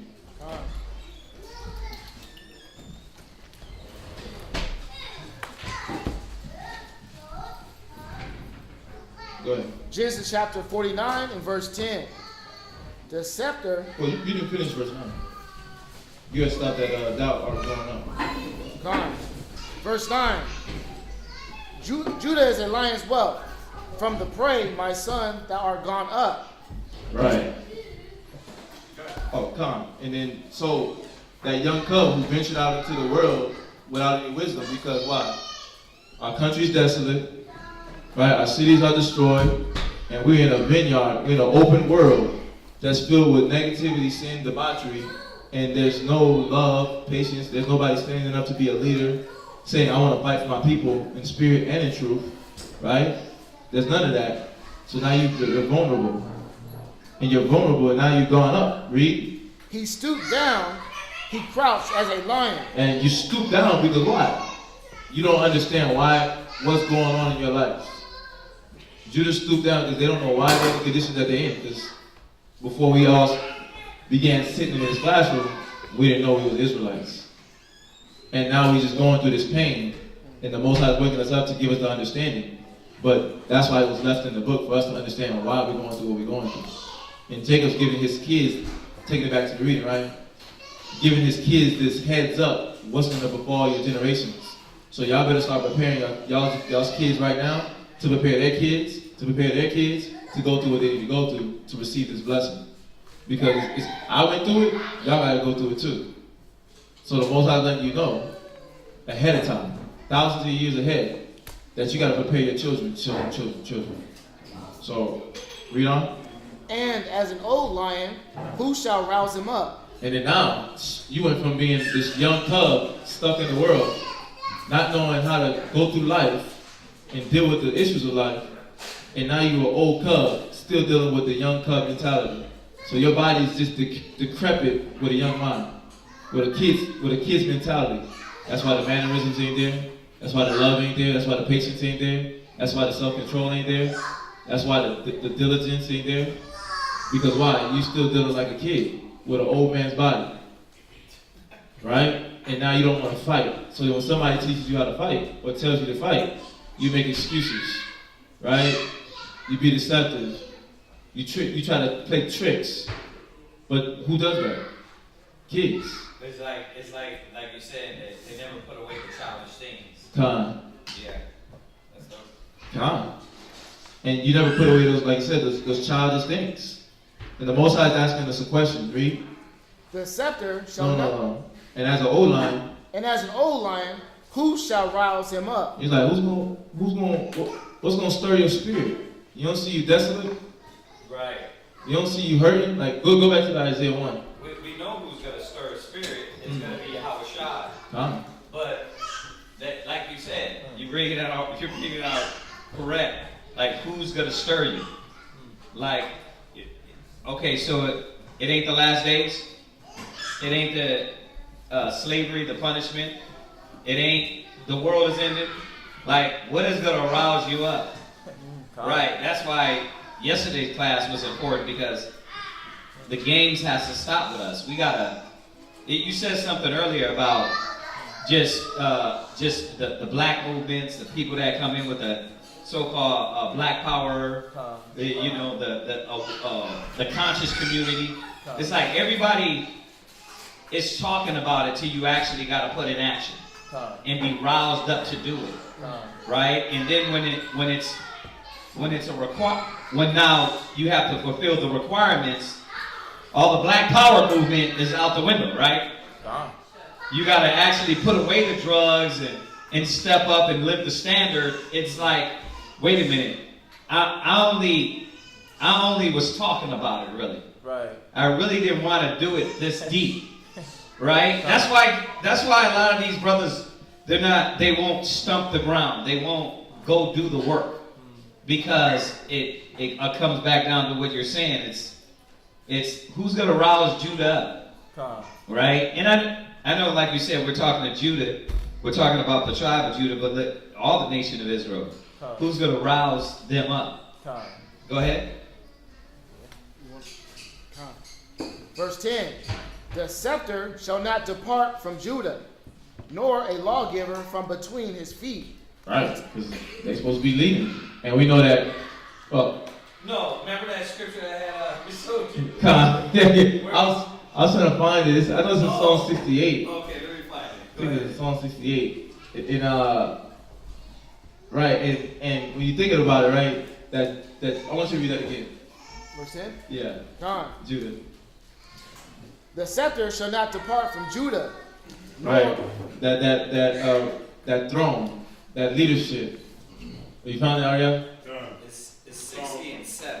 Oh, 60 and 7. Yeah, and it's another one in 108 and 8. Oh, okay, I thought it was 68. Yeah. Oh. Right. So, read. I'm going to have to say it, but read it one more time. Genesis 49, verse 10. Go ahead. The scepter shall not depart from Judah. Okay, well, we know why the scepter was given to Judah.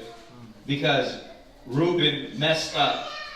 So the rulership was given to Judah, right? Okay, the leadership, right, was given to the tribe of Judah. Okay, go ahead. Nor a lawgiver from between his feet. And y'all know why. I'm going to say it like this. You know how all these things ended up, the reason why. It was because it was eventually going to lead to Yahweh Shai. So it all panned out exactly how it was supposed to. Right? Because Reuben messed up. Now Judah was brought up in the stead and given that rulership. Go ahead. Until Shiloh come, and unto him. Right. You got to start over, because we're dealing with details, so we got to kind of repeat it. Go ahead. The scepter shall not depart from Judah. Right. So y'all get that, right? The scepter, the rulership, how he was given it. Yeah. Okay, let me finish this. Go ahead. Nor a lawgiver from between his feet. Right. The lawgiver portion was... It was going to go through Yahweh Shai, right? Go to Hebrews 7 real quick. And then we'll go to this Psalms. Go to Hebrews 7. Because, remember, you got to think about this. This was before Levi even was set up as the priest. So if you look at this prophecy, you got to ask yourself, wow, the Most High prophesied way before it happened that Judah was going to be the lawgiver. right? It was going to come through Judah. Judah was going to be that head, was going to be the leader that was going to arouse the people, that was going to gather them back to the Most High. Like, all this is biblical through Yahushua, right? But it's Hebrews 7:14. Hebrews chapter 7 verse 14. Uh-huh. For it is evident that our Lord sprang out of Judah. Right. Of which tribe Moses spake nothing concerning priesthood. See? So when Moses came around, the law wasn't going through Judah. But see, now it is. Why? Because Yahushua is fulfilling Genesis 49. Right? He was going to bring that fulfillment to pass, that Judah was going to be the lawgiver. It will come through them. Right? That's why, go to that Psalm 60 real quick. Psalms chapter 60 verse 7. Uh-huh. Gilead is mine. Right. And Manasseh is mine. Uh-huh. Ephraim also is the strength of mine head. Go ahead. Judah is my lawgiver. Right. So I kind of showed him that one just to, because brothers be on that Levi thing. So I was like, hold on, all right? But the truth is, Judah was going to set it off, right? Because we're a nation of kings and priests, right? But it's showing you that Judah was going to lead. Judah was going to lead it. You know what I mean? Get them off that for a while. Have them listen. Yeah, get them off that. Shemaiah, get off that for now. Pay attention to class. Y'all get that, right? So the Most High is showing us it was set up that way from the beginning. Okay, go ahead, jump back. Yeah.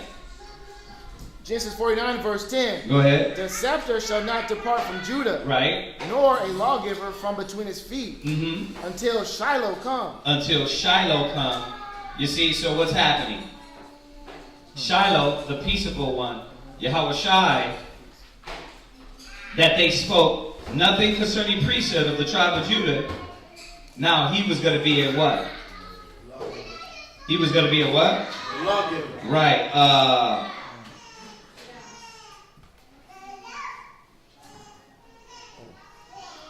Go to, I want you to go, it's Hebrews.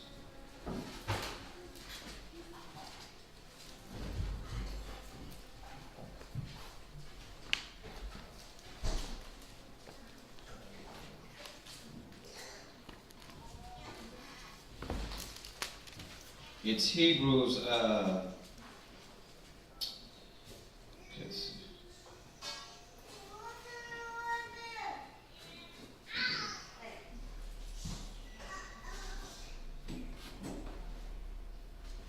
throw some of these killer Jews in here.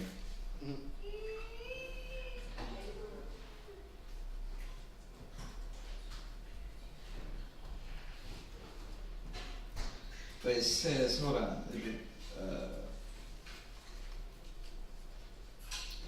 Man, it says, hold on, let me find it real quick.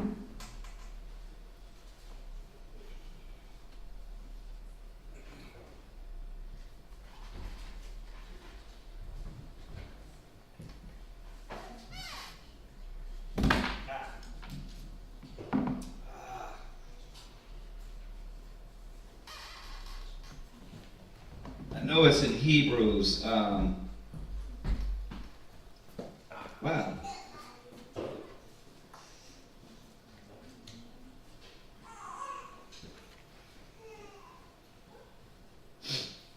This is going to go right with it. Bear with me 1 second. Let me find it for y'all. Just to show you about how this, until Shiloh comes.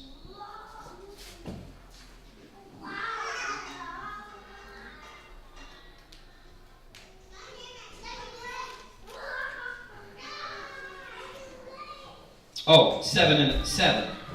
It's 7 and read 10. Hebrews chapter 7, verse 10. Go ahead. For he was yet in the loins of his father. Right.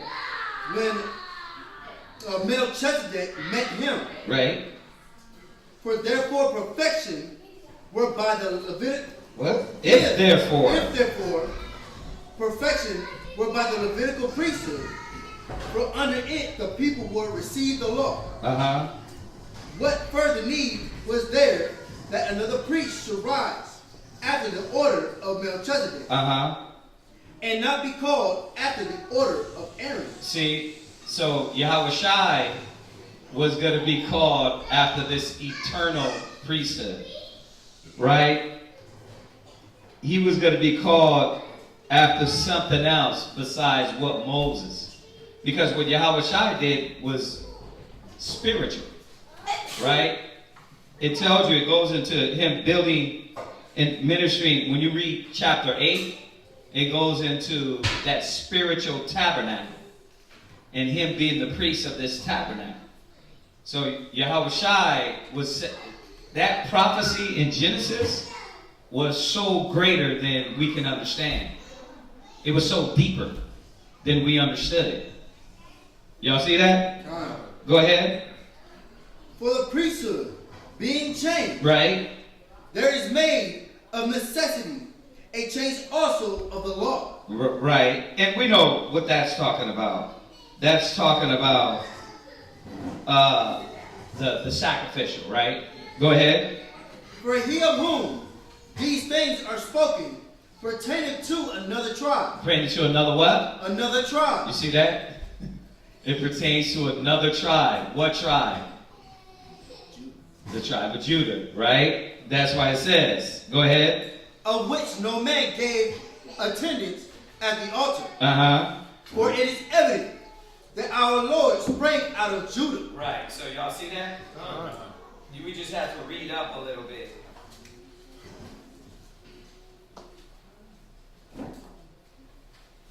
Let me find this one more.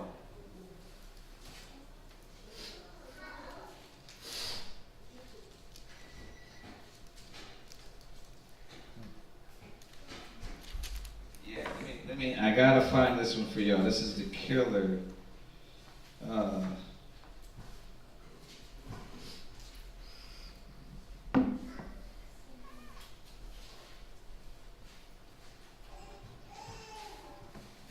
I thought this one was in Hebrews too. It's eating at me now. All right, I'll look for it. I think it's 8. Was it about his sacrifice? No. For 6.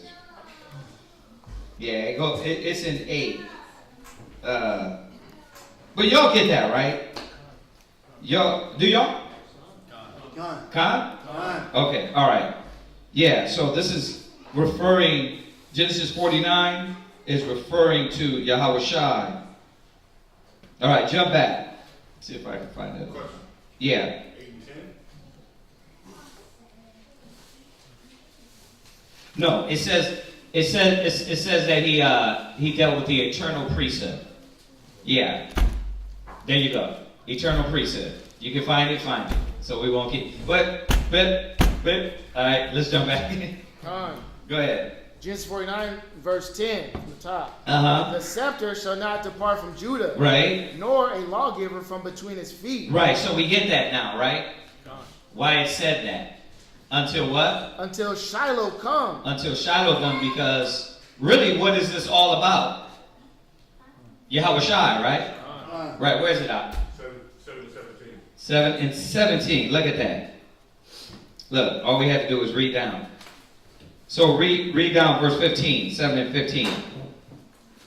Hebrews chapter 7, verse 15. And it is yet far more evident, for that after the similitude of Melchizedek, there arises another priest, right, who is made not after the law, right, of a carnal commandment, right, but after the power of an endless life.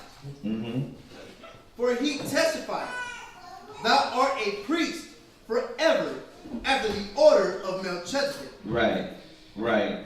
So yeah, basically that whole thing, when you go in here, that whole 7th chapter can go into edifying on that Hebrew, Genesis 49. Y'all get that, right? Okay. Go ahead. And unto him shall the gathering of the people be. Right. So, Yeshua shot this one at me. He said, a lot of brothers got it wrong. He said, one school, one camp ain't going to bring all Israel back together. The only one that's going to do that is Yahweh. And he was right, because it said the gathering should be to who? Unto who? Read it again. And unto him shall the gathering of the people be. You see that? So one school ain't going to do it.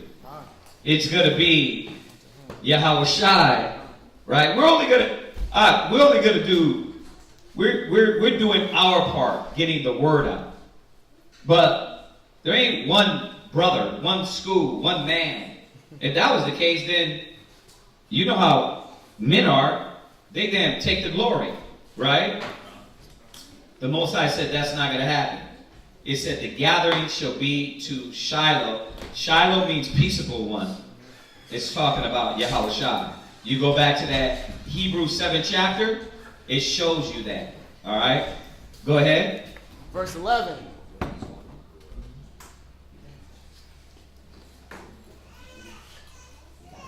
Go ahead. Binding his foul. Binding his what? His foul. Right. Fall. Hold up. Binding his foal. Go ahead. Unto the vine. Right. And his as his coat unto the choice vine. Right. So what is he doing? Gathering the lost sheep of the house of Israel together, right? Go ahead. He washed his garments in wine. Right. What does that mean? What does it mean he washed his garments in wine? Anybody? Yeah. That's talking about drinking wine. No. What does it mean by he washed his garments in wine? What? I want to say, when we went over that class about partaking in the word, where his blood represents the word, I want to say that. Mm-mm. No. This is talking about the prophecy. What? You got it? Of him coming back and killing. There it is. Young man hit it. Let the boy try. Yeah. Yeah, go ahead. Where you at? Revelation chapter 19, verse 11 through 13. Cut. Revelations what? Chapter 19, verse 11. Yeah, I was going to pull the one straight that tells you like the wine press. That's in Isaiah. That's the one you want to go to, because it's straight to the point in showing that this prophecy, right? Yeah. Isaiah 63 and what? Yeah, 2 and 3. Read that. Isaiah chapter 63 and verse 2. Wherefore art thou red in thine apparel? Right. And thy garments like him that treadeth in the wine fat. Right, that treadeth in the wine fat. Right? You put the grapes in there and you what? You tread them. You stump. Go ahead. I have trodden the winepress alone. And of the people there was none with me. Right, and of the people there was what? None with me. Another eagle breaker, right? The average Hebrew Israelite's going to get guns when the angels come and the chariots are going to meet with them and be like, okay, y'all shoot them with your guns or no. Or if you thought at that time you were going to get the power, it's not true. Because it's telling you here that he was going to what? I have trodden the winepress alone. Alone. Nobody's going to take the glory from Yahweh. He said vengeance is what? Mine. So if you thought, oh, I'm going to join up with Yahweh and we're going to tread too, not then. Your timeline is wrong. We still got to get us together, right? They stood upon their feet an exceeding great army. How are we a great army when Yahweh come back, when he still need to take us to the wilderness? Think about it. If there's still rebels among us, something has to happen. that we need to be purged out. The rebels need to be purged out to be raised up as an army. That's after Yahushua gets the first blow on these nations. So you got to put things in perspective. It ain't that I know we talk about it. We're military, right? We're army. But even though we're an army, are brothers obeying as an army? Are brothers ready like an army? No. No, we're a spiritual army now. And Yahushua is going to actually clean us up, purge out the rebels when he comes. And then we be prepared to go get the residue of the people. The leftovers. But we're not going to get this first blow, him coming through the fourth. He ain't coming through to sit down and talk with us. He's coming through the wreck. Oh, hold on. Let's gather them together. Listen, this is what we're going to do. He's not doing that. He's coming back, chariots and angels. And like it says in Joel 3, the army is going to be the angels. They shall march in their troops and what? Not break their ranks. Right now, nobody wants to be in order. You still are thinking like, what, bro? It's religion time, right? You know, we don't have to take that real serious, do we? Right? You know, I get it, Imagine, right? But truthfully, all those things that are being instilled in the righteous, those are attributes that will be twinkled in the last days and will change us fully. The order, the discipline, right? With those ones that are really practicing these things, and that's what a lot of these Israelite Christians, and when I say that, I mean this. Meaning that, I'm just learning the Bible to say hallelujah, not to practice it, not to do it, right? Not to really perform it. You got those brothers sisters that thinking, you know what? I'm going to treat the word like the church and really not have to perform anything that's going to get me clean and prepared for those times. Right? So we are army. He breathed in them the breath of life, and they stood upon their feet and exceeding great army. But we're at the beginning. We're in what happens before you join the army? What do they got you doing? Boot camp. Yeah, we're in boot camp. Breaking that mentality. There you go. We're not in the army yet. You're in boot camp. Breaking the mentality, breaking the lack of love, and then you learn all that. And you're a Navy. Yes, sir. You guys don't train like the Navy SEALs, right? Not like that. Okay. But you guys train. You go through a little regiment, right? But then you look at the high elite, they train different. You know what I mean? And that's what the Most High is doing now. He's training us. So, just to put in perspective this, we're going to go to war. When Yahushua come back, we're going to get guns and be shooting people, and then the angels are going to be right there. It ain't.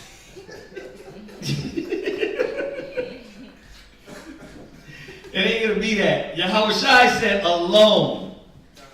A lot of people think that. A lot of Israelites think that.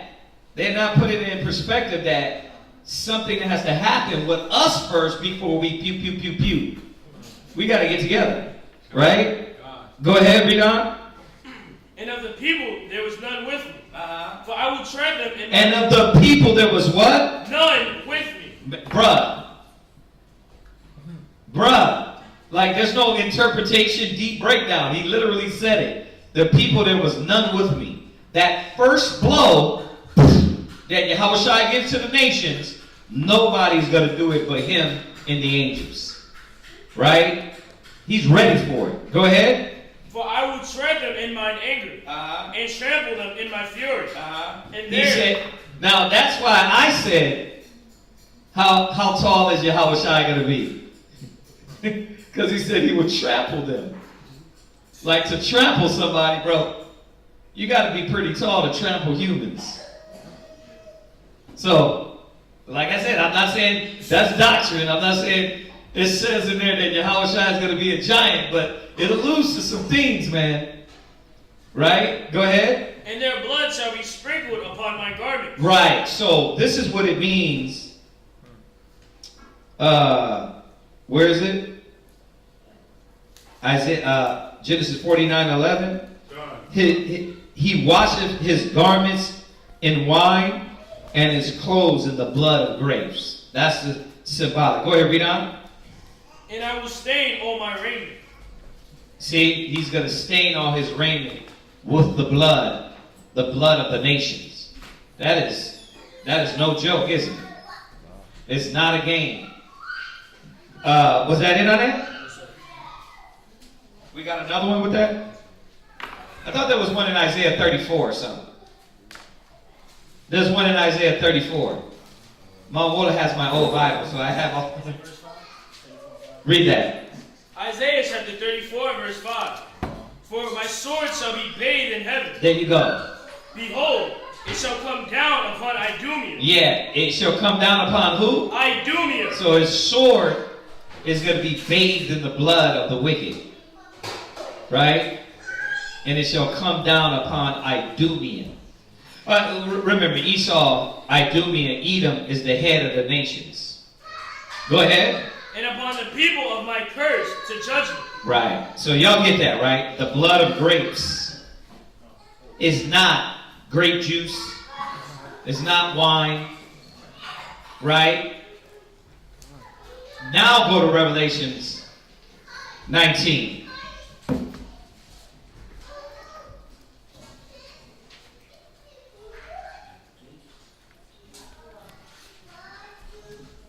Where are you at? Revelation 19 and what? Verse 11. Go ahead. Verse 11. Uh-huh. And I saw heaven open, and behold, a white horse. And he that sat upon him was called Faithful and True. Right. And in righteousness doeth he judge and make war. Mm-hmm. His eyes were as the flame of fire, and on his head were many crowns. And he had a name written that no man knew but he himself. Right. And he was clothed with a vesture dipped in blood, and his name is called the Word of the Most High. Right. So his vesture was dipped in blood. Why your garments red? That's blood. Y'all get that? So this is Shiloh. Your name is the peaceable one. You're coming to bring peace. Go ahead. I come to bring you peace. Right? They made a comic book out there. Really? Yeah, the Peacemaker. John Cena? He's the Peacemaker, right? Okay. The Suicide Squad? Mm-hmm. He wears the helmet. He carries the big Desert Eagle. Okay. That's called the Peacemaker. Right. Because that's what brings peace. Right. Exactly. All right. So y'all got that, right? All right. Jump back to Genesis 49. Genesis chapter 49 and verse 12. His eyes shall be red with wine, and his teeth white with milk.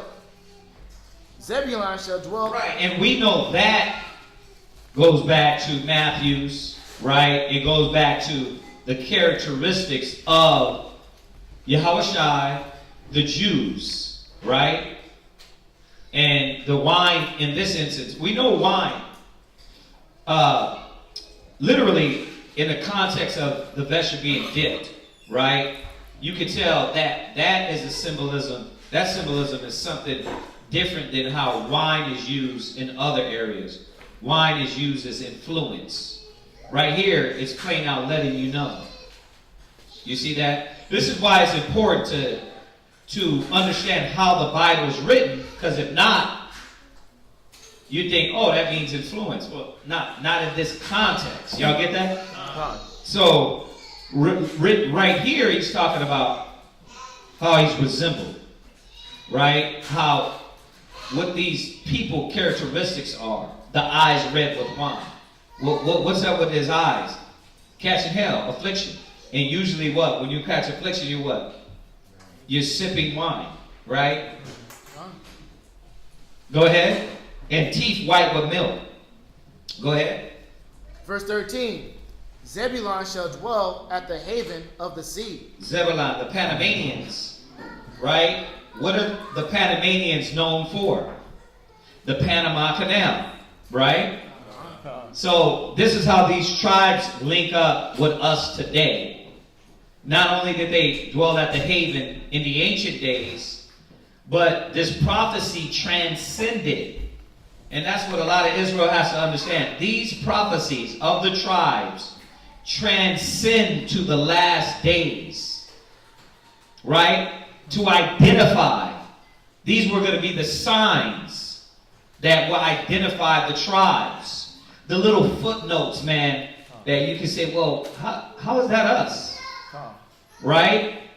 So Panama, the Panamanians, right? That land, the people over there. And well, we got to start saying this for the disclaimer for all the new generation. Not every Panamanian in Panama is an Israelite. Not every Puerto Rican in Puerto Rico is Israelite. Not every Jamaican in Jamaica is Israelite.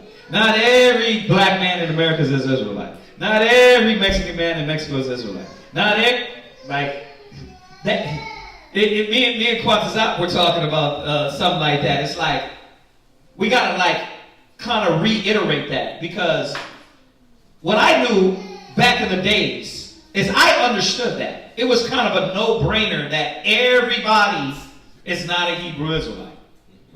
But, you know, when he said to me, he said, well, yeah, we said it, but it was kind of like it wasn't said. Because a lot of us already understood that from the scriptures. But as generation goes on, if you're not reiterating that, it gets lost. And a lot of brothers are like, so now they're really vigorous over this, right? So everybody, we never thought that. We never believed that every black man in America is Israelite just because they're dark skinned. We never believed that every Dominican over there is Israelite because we know what? The heathen raped, robbed, and murdered us. So we knew this. It was a no-brainer, so I didn't need nobody to tell me back in the days, wait, everybody can't be Israel. I didn't need that because I understood that from the scriptures. But this generation, it needs to be reiterated because they let people play games with their mind. Also, they say everybody's every person in Mexico is Israelite. That don't make sense. No duh. Like y'all Israel, like they're coming with something deep. Like this is 30 years old, 40 years old, y'all. Like no duh. Like everybody's not a Hebrew Israelite. So we got to reiterate that, right? So everybody in Panama is not an Israelite, but the Israelites landed in this area, right? And these people there, they could have, a lot of them over there might be of other tribes too. But still, the word is true. When you kind of look at the landmass, when you look at the people, you look at how when they came up the Euphrates, the 9.5 tribes, where did they land? They start coming up from Mexico, right? All the way, the island, all the way to Mexico, right? Is that not a coincidence? That all the islands are what? Israelites. It's like majority of the islands along there is what? Israelites. So, just to throw that out there, okay? Panama, go ahead. And he shall be for a haven of ships. Right. And his borders shall be unto Zidon. When you look at those ancient maps, or you know how we have this right here? Hand me that right there. My map book got jacked up. I don't know how. I got some like sticky stuff on it. But when you look at your Bible maps, which, see, young scholars ready. See, he pulls his out. When you look at the tribe of Zebulun, and you can get it for me on here. But when you look at the tribe of Zebulun, I'm not there yet. Is it 86? Really? Wait, no, map-wise. Oh, map-wise? Oh. Yeah, I'm going to the map. So, you can kind of see the biblical, so you got the ancient, where we lay ancient-wise in the old days, right? You still had, Zebulon, right, as that haven of the sea, right, by Zidon. I'm trying to see if one of these maps actually got it on here.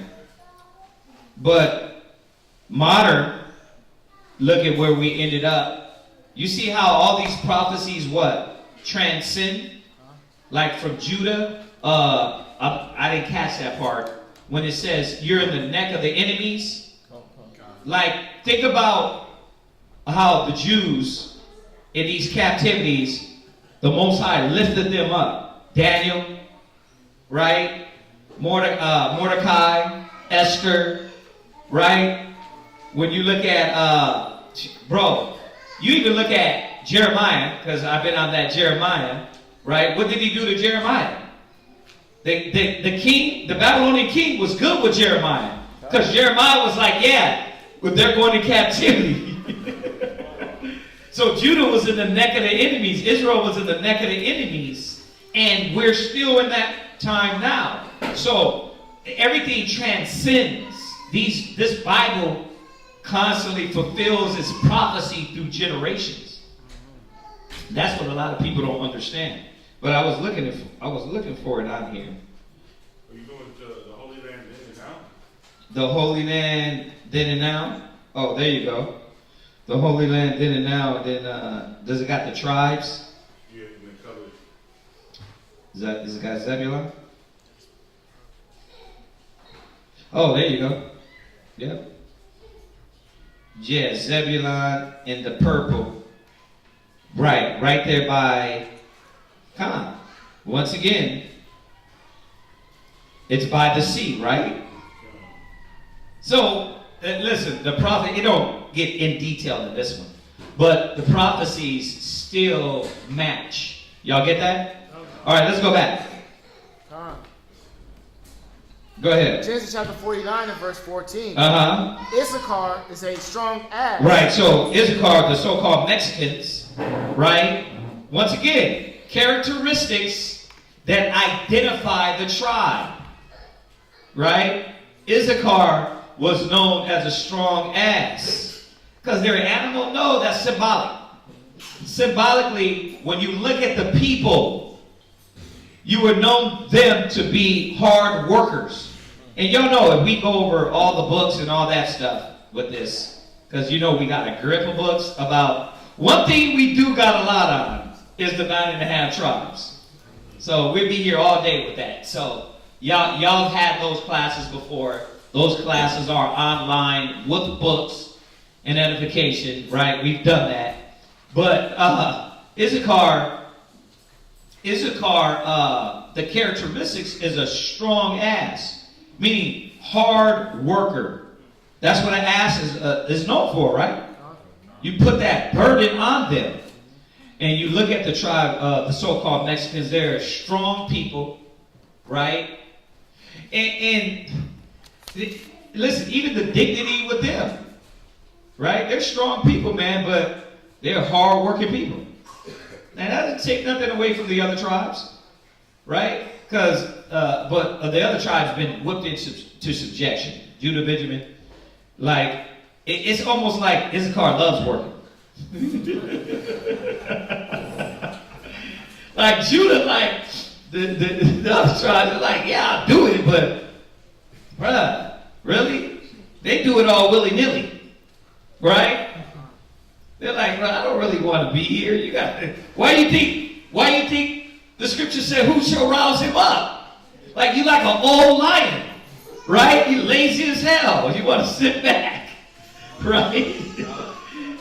Like nobody's sparking you, right? The world is in it. Yeah, they've been saying that for a long time, brother. That's Yehudi, right? Well, Issachar, I'm not saying the other tribes, the Bible's not saying the other tribes don't work. What it's saying is that when you narrow and you look at this tribe, you're going to see they're hard-working people. And that's what Issachar is, man. They're hard-working people, man. Bro, get you an Issachar rib, bro. Right? Bro, they work. Shalamaya want to do everything so much, it's like her brain, you know what I mean? It's like she can't even handle it. Sometimes I'm like, hold on, you're doing too much. Slow it down, right? They'll bear that burden. So y'all see the symbolism of ass? Ass is a beast of burden. The characteristic of the tribe would be a people that takes on a burden. Go ahead. Couching down between two burdens. Right, they'll pick up those burdens. They'll take on that work. Go ahead. And he saw that rest was good. And he saw the rest is the siesta, right? They know that the siesta is good, right? And they do that. I notice a lot of countries have siestas except for Americans. But they take their siesta. When it's time to chill, it's time to chill, bro. Relax.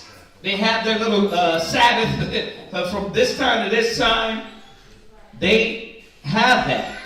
We as a people, they've been stripped from us. We don't even think about that.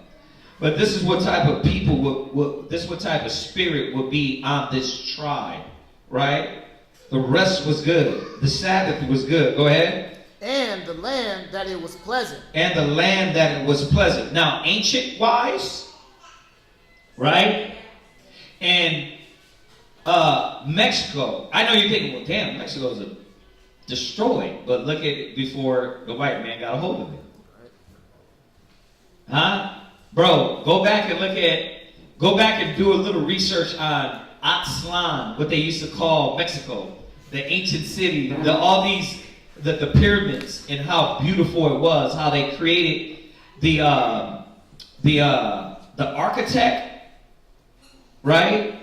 But the agriculture, how they did these things in the places I was watching this documentary on how they what did I just say? The agriculture, how they created these flower beds in these swamps that you would think you cannot grow anything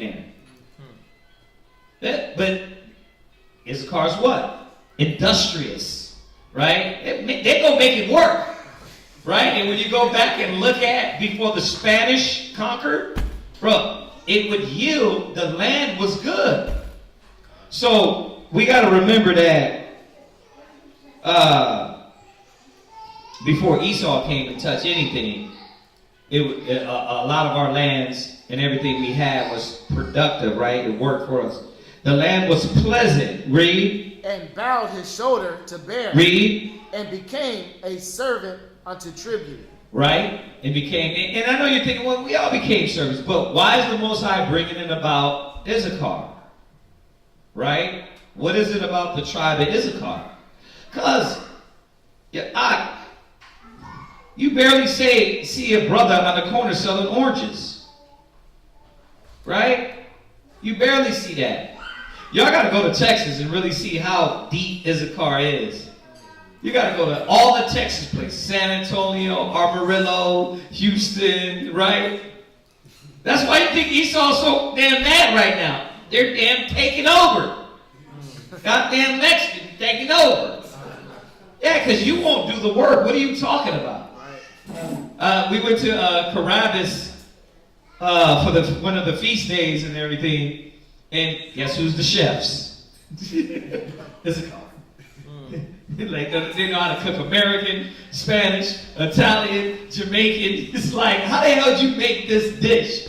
And you, like, what are you doing? Issachar. Right? They're hard people, bro. They're industrious. They're smart. Right? Okay, what you was going to say? I was about to say that Issachar is probably the most unified nation I've ever seen. Yeah. And it's because whenever I would ever meet any Issachar, you won't just meet one, you would meet the whole family. You'll meet the whole family, yeah. The whole family. You know what, though? I do got to say this. Not to disannul what you're saying.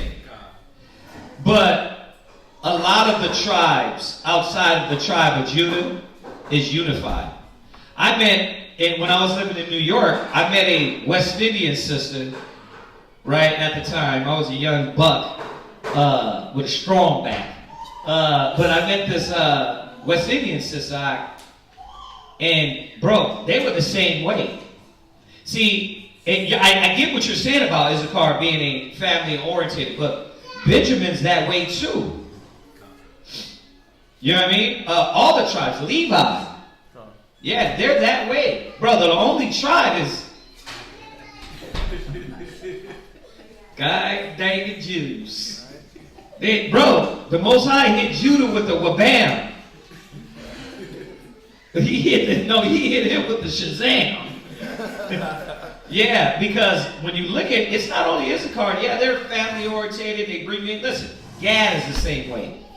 I lived in New Mexico. That's the beautiful thing about teaching in these different cities. Living in New Mexico, bro, you go to the land, right? Now remember, everybody's under the curses, we all washed up now. Right? We all damn dried up, thirsty as hell, right? But you still have a real family orientated, right? To where if you dark skinned, they're like not welcome, right? Gad. I'm like, yeah, I'm Cherokee. No, you're not. You're too dark. Right? Because why? The $5 Indians, right? And they don't read their history. So, going through all these tribes, I'm not lessening what you're saying because you're right. But literally all the tribes had a camaraderie, a family, except for the Jews. Right? And they're still like that. A lot of tribes are still like that. Right? Go ahead, read on.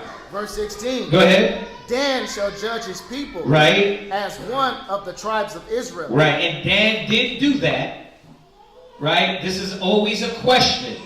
Well, where's Dan at? Well, ask John the Revelator. Right? Well, what happened to them? Ask Yahushua, ask the New Testament. Like the Most High, you see, John didn't mention the 100, he didn't mention them among the tribes. Y'all got to think about that. He didn't mention him among the tribes. So, obviously, I haven't seen it. Nobody can figure out what happened to Dan. So what do we always say? They didn't become a full tribe. No deep information, no biblical information. You got to all spec, they're the gypsies. Bro, show me that. Show me where the hell research. See, y'all got to understand this, y'all. Before YouTube, there was books. Before YouTube, there was books. There was literally, before your Bible app, and you can go to the Concordance, the Blue Letter Bible, the Theological Word Book, right? All these different books, the Hebrew breakdown within your phone. Literally, we had, like, if you go to my Yahweh, Nanahaya, I'm going through books. I didn't go through the phone. I went through the books, the Theological Workbook, the Blue Letter Briggs Dictionary. I went through the Concordance. Why? Because at one time we actually read books. When our elders were given the information, right, they did in-depth research. There wasn't no, I'm hearsay from the dude on YouTube that really didn't investigate. This is what y'all are not getting. Like, you get it now, and you already, because I'm going into the herbs and teas and stuff, and you look at one guy on YouTube, and you're like, oh, see, that's it. You don't investigate, you don't get the book, you don't research, you don't study, you just go off of hearsay. Well, let me hip everybody to it. Our elders didn't do that. They literally went, researched, got books, studied, read the books. Yeshua keep telling me, he said, you got to read these books. Got to get in these books. You know what I mean? So what I started doing, reading all my books all over again. So y'all got to see that. Yeah, I feel sorry for y'all generation. But that's why I'm fortified. Because nobody can put the cap. all that shenanigans they pull and they playing games with people. These Negroes don't read. They do not read. You got only a certain elect brothers online, and you can tell by their teaching that they actually read and study the Bible and everything and all the information. So that being said, as we go through the tribes, and I'm not going to go with the books and all the books we got, right? That before brothers start posting them on Facebook, the elders already had all that. All that book, all the books you got it from an elder back in the 60s and the 70s that went to a damn library, went through the book and read the book to find that one thing. It wasn't a search engine. So you had to read it. Right? I'm using the Kindle right now to go through this book on Native Americans and everything. And the Kindle is like reading me the table of contents. I'm like, could you just jump to the dang first chapter? Right? But see, that's the easy way out. Nah, man, these cats actually went and read the books. See? And some brothers don't even do that. They don't even sit down and listen to the book. Because when you read the Kindle, you're only going to get something out of it if you follow along. If you're letting it read and you can't pick up and, like brothers say that, like, I'm not good with audio stuff because they got to read it themselves, then it's no good for you then. So you got to see, man, where all this information came up. So that's why I be looking at these Negroes like they crazy. I don't give a damn what they say, how articulate. You can tell that if they're not fully read and studied, right? When it comes, like they went through this whole thing about the 9.5 tribes, you can tell they didn't study. You can tell they didn't read because all the information that's going on.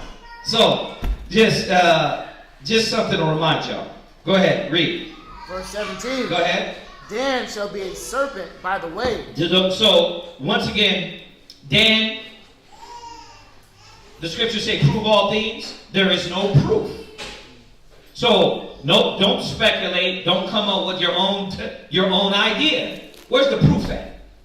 Shut the hell up if you don't got the proof. Right? It's like I said about Yahushua being a giant.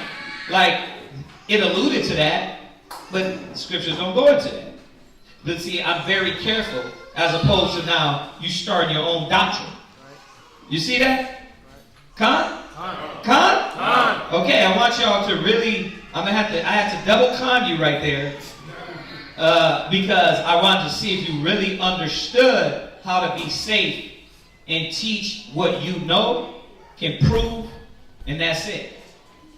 All the other speculation, these cats jumping on bandwagons and want to sound smart and wise, they Hebrew Israelite one day and the next week they something else. Don't do that. Don't do that. So Dan was a serpent in the sense of when you go back to Judges, what was the Danites doing? Making everybody fall backwards. Right? They were, when a serpent bites the heel, what happens? You're going to what? You're going to fall back, you're going to jump around, right? Exactly. So Dan, what they did in Judges, they were making the wrong moves. We love some Samson, but let's go back and let's talk about Samson. Samson was messing up, wasn't he? He was messing up, so let's be real about that. Samson he wasn't locked in like he's supposed to. Then you go, and it talks about the one priest that married a whore. Right? Like, brother, you're supposed to be a judge. Why are you marrying whores? Right? But see, then you go to Baruch and Deborah. Right? You go through those judges, you start seeing, wait a minute. These cats is messing the hell up. So that's how Dan made the tribes fall back. Right? Go ahead. Dan shall be a serpent by the way, right? An adder in the path, right? That biteth the horse heels, right? So that his rider shall fall backward. And that's what that symbolism means. that Dan would have the writer fall back. Go ahead. I have waited for thy salvation, O Lord. Go ahead. Gad, a troop shall overcome him. See, there's a double entendre meaning behind that. Right? Gad means troop, right? And then a troop shall overcome him. And we know who overcame him. Who overcame Gad. Right? The cavalry, the U.S. cavalry. Right? The Most High, these prophecies transcended. Go ahead. But he shall overcome at the last. Right. Gad is the North American Indians. Right? Gad is the North American Indians. Now, are all the Native Americans Israelites? No. Yeshaya, we be laughing about it all the time. There's $5 Indians, right? Huh? You see, we talk about the big white man on the reservation talking about I am chief running water. No, you're not. You're chief Edomite. You're chief Edomite, brother. You're not Israel. So there's a lot of Native Americans that what? That are not. Right? They said, well, I'm third of Arapaho, third Sunni. No, you're not. First of all, your mama don't count. So you're not a Hebrew Israelite. What's that, sister? There's a question online. Yeah. They ask who are the tribe of Dan?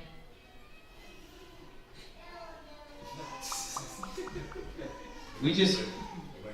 Yeah, they might have just got on. We just literally went over that. So take the YouTube thing and slide it back a little bit. We just touched on that. That Dan is, it doesn't go into Dan. It doesn't go into what happened to them. It doesn't go into, we don't go into it because in Revelations, they fully didn't become a tribe. So they're not accounted, think about that, they're not accounted in the kingdom. So you can see that they didn't, the tribe didn't come to full, a full nation, a full tribe. Okay? So it don't go into that. All right, go ahead. Verse 20. Out of Asher, his bread shall be fat. So Asher, we have Colombia to Uruguay. Is every person in Colombia to Uruguay an Israelite? No. All right? I know y'all going to be like, damn. Yeah, because when y'all irritate Israel with that folly, we got to now punch it into your head that it's because you were slow. Nobody never believed that everyone was Israelite. But where did our people land? Colombia, Uruguay, right? That whole stretch of islands, right? Israel ended up at. So the Colombians, do we got a map? Colombia. I don't think we got one on here. I'm going to have to, because, see, we're not as advanced as Houston. Sorry, yo. We got to get the TV maps. So if you go to your Google machine and type in Colombia,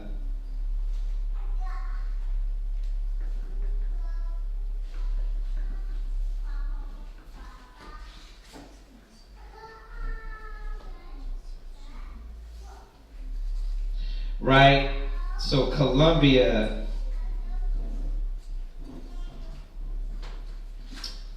let's pull it up today.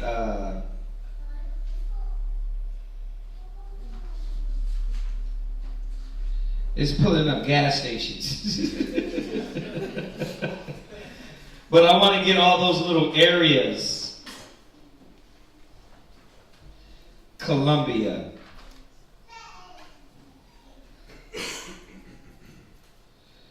I want to get all the little country of Colombia. See, right here you have,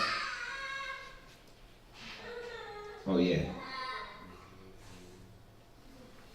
You got all these little spots up in here, okay, in Colombia, right? You know about Bogota. right? But you know about Medellin. Y'all learned about that on what? Narcos? Right? God. But Colombia to Uruguay. So if you go down, that is with me, I gotta see the compass. But when you go down, it doesn't. It don't.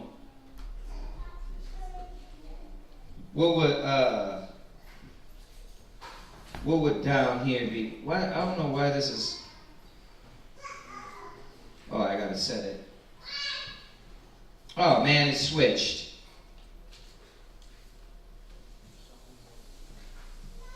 See, but this is what y'all should be doing, y'all. When you go down through Colombia, you got a little place called Quito. You got Ecuador, right?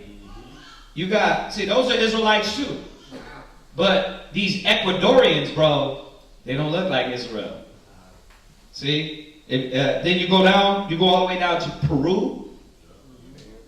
Right? All those little midgets over there. Lima. Right? State of,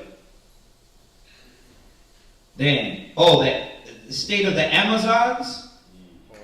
Bro, listen. Who's all up in there? Defiling themselves. Still butt naked running around with spears.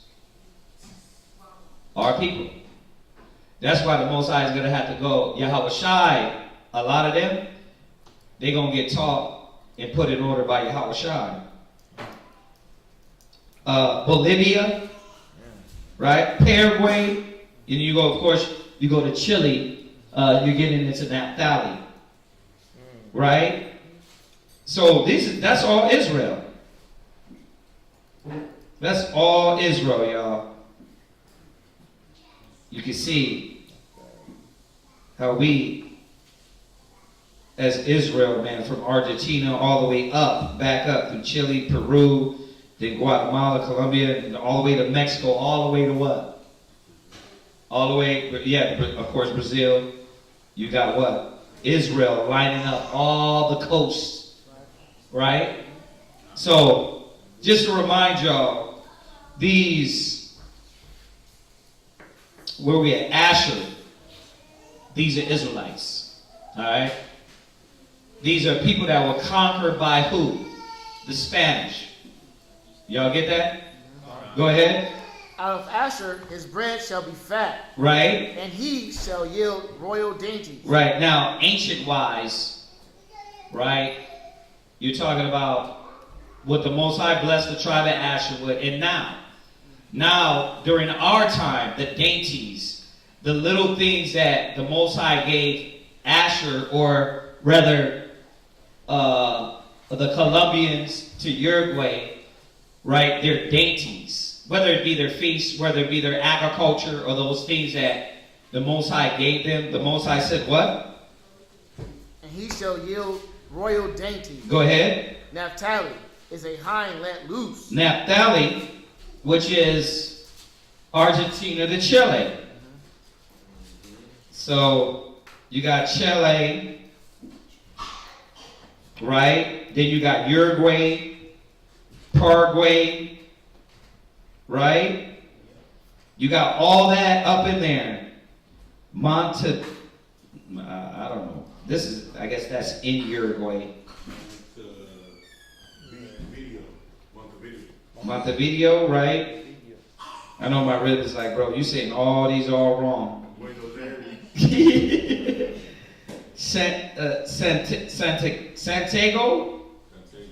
Santiago, okay.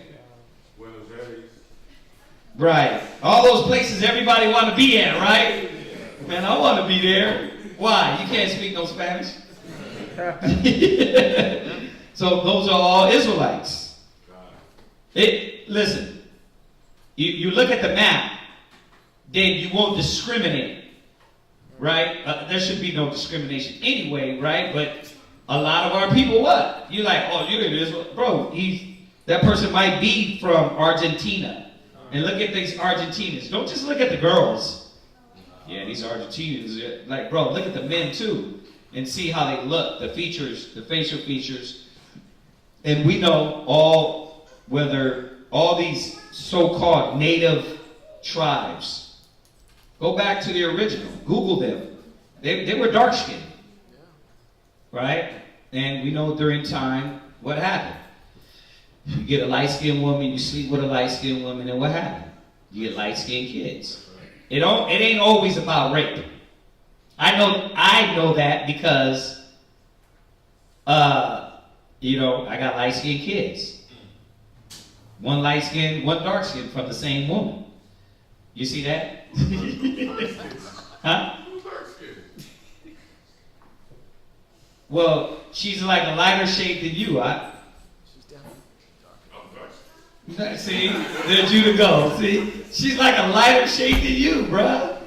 I'm like a lighter shade than you. We see your legs, huh? No. All right, go back. See Judah, they're Judah go. They don't want to be like, no, I'm the chocolate is the chocolate, bro. You nowhere near these dark-skinned brothers. Look at that brother right there, little chocolate boy. You ain't as dark as him. Go ahead, read on. Naphtali is a hind let loose. Naphtali is a hind or an ass let loose. Go ahead. He giveth goodly words. He giveth goodly words. Go ahead. Joseph is a fruitful bow. Right. Now, he just went over that with y'all. He just went over Joseph with y'all, how Ephraim and Manasseh, Ephraim took the slot because the father knew that Ephraim would be the greater. Like that too in itself, how Ephraim, when the kingdom was split, it was Judah and who? So the question was asked, well, why did Jacob put his hand on Ephraim? It tells you when you read down that Ephraim was going to be what? The greater. We just read it. If you missed it earlier, we just read it. That Ephraim was going to be greater. So they took the slot of Joseph. That's why, like you said earlier, in the 12 tribes, in Revelation, it doesn't say Joseph, it says Ephraim and Manasseh. Y'all get that? Then it's still 12 tribes because Dan was not in there. Ephraim and Manasseh was put in. Y'all get that? What are you looking at? No, I'm just looking at the indigenous Argentinians. This is them, right? Pull that up there for them. The indigenous Argentinians. They got to see that. Because a lot of our people, man, you're so Americanized. Like, you don't know. Remember, we've been taught to hate our tribes, our people. Right? So you got to know, dang, the true indigenous people, and then the true just because they're light-skinned, that doesn't mean they're the true people as well. All right? We got to watch that. All right, but back to Joseph, though. Joseph what? Is a fruitful bow. Is a fruitful bow, right? Even a fruitful bow by a well. Uh-huh. Whose branches... And we know what that means. A bow by a well, meaning what? It's going to constantly be fed. It's going to grow vast. It's going to grow wide, right? Go ahead. Whose branches run over the wall. Uh-huh. That's it. Right. That's your reading? Yes, sir. So that's what Joseph, his children, remember, they took the slot. What was going to happen with Ephraim, right? And Manasseh. But as you read earlier, Ephraim more. That's why Ephraim is so what? Ephraim is fruitful. Right? And you're like, well, then all the tribes are fruitful. But this is the specific blessing. This is the specific point that the Most High was pointing out for this tribe. Y'all get that? What's up? What you got? No, I was just thinking, Yeah. just everything playing into fruition.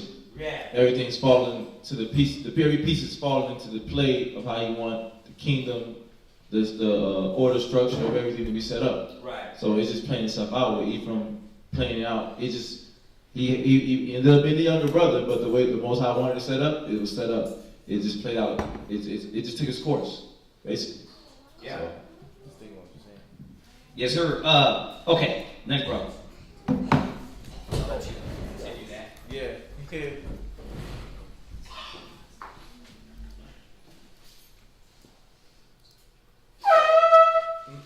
Nope.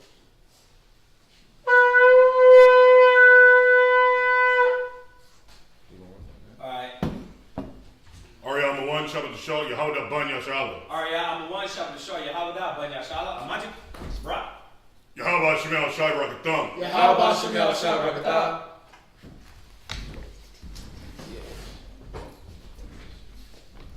Oh, we already here? The fifth guy?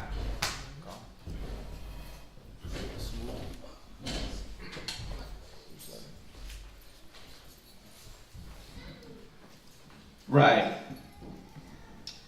So, listen, there's a lot of, once again, tribe breakdowns that we've been over.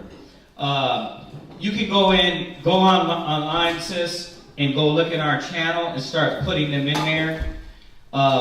We did a few cable shows about the, just with the different books. You can throw those in the link in the chat. Yeah, and I know most of y'all got this, but there's people that might look at it, right, and then want those links as well. What I notice is that a lot of people, like, you got to go deep in our channel to get a lot of these classes that we've been over for the last, when YouTube started, right? And we put up old videos from our local access television on there too. So that's just for those that don't have this. A lot of y'all are deep-rooted Hebrew Israelite, right? Gangsta walking Israelites. We get it. So y'all don't need that, but there's some that might need that, all right? There's still new people coming in all the time. Go ahead. Genesis chapter 49, verse 23. Uh-huh. The archers have solely grieved him and shot at him and hated him, but his bow abode in strength. Right. Yeah, the archers, that ancient-wise, but also let's deal with modern, right? What happened when the Spanish came over and conquered Ephraim and Manasseh, right? The Boricuas, the Tajinos, right? All these, what they call Native Americans, right? These people, how they were conquered by the Spanish. And you already know, the one book we pull all the time, by, what's that one book, the little black one? It goes in and goes out, they cut off the breasts. I forgot the name. It's in the car. Huh? Yeah, the Bartholomew. History of West Indies. Yeah, history. Yeah. Destruction of the West Indies. Destruction of the West Indies by Bartholomew de la Casa. Yeah, it goes into all that. How the Spanish. Y'all got to get these books. And I know. Disclaimer. My thing to you is always get the Bible down first. But you can still grab these books and have them there. So when you do get it down, you can go back and just, link it up. Right? Take the meat, spit out the bones. Yeah. But at least you have the Bible down, and then you can go back to these different books. But this is what the archers, go ahead. It says, verse 24, and his bow abode in strength, and the arms of his hands were made strong, right, by the hands of the mighty power of the Most High. Right, because when you look at it, the Most High never destroyed, even though the Boricua, the Taino Indians, we could throw Manasseh in there, the Cubans, right, the so-called Cubans. What would be the so-called Cubans' native ancestry? What is it with Cuba? What tribe of Native Americans is that? We got to double check that. But because they gave us the native names or the names we took on. But the Most High never really wiped out all the slaughter that the Spanish came in with during the Inquisition, right? It never really wiped us out. I say us, but we're talking about the Puerto Ricans and the Cubans, right? They never wiped them out totally, right? It just hit me on what tribe or native people were there? What? The first thing that came to my mind was like the Italian. Italian what? Like, are you trying to ask? No. Okay. No. I'm talking about, you know how, okay, so the Taino Indians, you could go back and you could go into, that's who they were originally before they called Puerto Ricans. Yeah, so I'm saying the same thing for the Cubans. Those native tribes, right? All right, go ahead, read out. And of Ya'ikwa, right? From thence is the shepherd, the stone of Yasharallah, even by the Most High of thy father, who shall help thee, and by the Almighty, who shall bless thee, right? With blessings of heaven above, right? Blessings of the deep that lieth under, blessings of the beasts and of the womb, blessings of thy father have prevailed above the blessings of my progeny. So who is it? It's the Kibone. Kibone? And they fall under the Arawak family tree. Yeah, they fall under the Arawaks. That's crazy though, because you know the Arawaks go to Benjamin.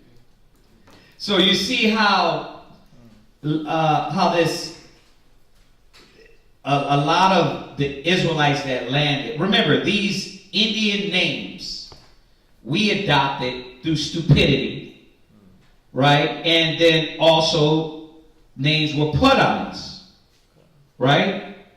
So that's how far we've been removed, right? We removed ourselves from our heritage, right? Okay. Yeah, so so the Arawaks would be in Haiti, Dominican Republic, Yeah. Cuba, Puerto Rico, Yeah. and then Jamaica's island. Check that out. Say that one more time. So the Arawak is a family group that will be native to Haiti, Cuba, Jamaica, Puerto Rico, in those areas right there. So they're basically different families of the one family under different tribes. Almost basically 12. They're almost like in a sense making their own nation within the 12 tribes. But then when they separated, as they came over here, they called evidently became known as Arawaks, and then they subgrouped themselves. Taino, Kibone, and then of course I got to look up the other ones to see the other names that they came up with. But the Kibone would be for the Cubans. So, Right. Okay. All right. Go ahead. Read. Unto the utmost bound of the everlasting hills, they shall be on the head of Joseph, and on the crown of the head of him that was separate from his brethren. Right. Look at how the Most High still would be with Joseph, because we've been going over this the whole time, so I know y'all didn't miss it. The character, the standard he kept. Look at what the Most High did in the end. He blessed and he brought his children in. And I know you touched on that a little bit earlier, but what you do affects your household. Right? So you got to understand what you learn, what you teach, what you speak affects your household. Right? It ain't no longer I just pop kids out and then I'm just going to let them live. Nah, bro. We got to do it the right way so it can affect our household the right way. Y'all get that, right? So you seen that with Joseph, man. Most High said all these beautiful blessings on him because he was right. He didn't let bitterness, anger, and resentment guide him. Go ahead, read. Verse 27. Benjamin. The so-called West Indians. Go ahead. Binyamin. Right. Shall raven as a wolf. Right. Bunyamin. We should have been doing that too. I did it last time. I said what it means. Benjamin ben Yamyan, which means son of the right. Right? Son of the right, known as the so-called West Indians. They go back to the Arawak Indians. Right? And they're in where? Jamaica? Where else? Dominica. Haiti. Well, that's true though. Some of them in Haiti. But they're known to be in the so-called West Indies, right? Everybody, where did we go to when I left? Trinidad. Like Trinidad, Tobago. But a lot of them aren't though. You know what we notice when you go to Trinidad and Tobago? A lot of those cats are Jews, right? A lot of them are Jews. You be thinking like, you got to talk to them though. And a lot of them, I'll tell you that they didn't grow up there. Their family's not from there. That they were brought there as slaves. And then you have some tribes there that were already there. They look like the same people. We're not talking about the coolies. We're not talking about the coolies. We're not talking about them. I'm talking about literal. You be thinking, oh, he's a West Indian. Bro, talk to him. That's what we did when we were down there. And they were straight out tell you, no, I'm different. My family came over here on ships, as opposed to these other cats, they're indigenous. And you think, well, but you got the same accent. Nah. So Judah's everywhere, bro. You ain't gonna escape the black man. No. All right, where we at?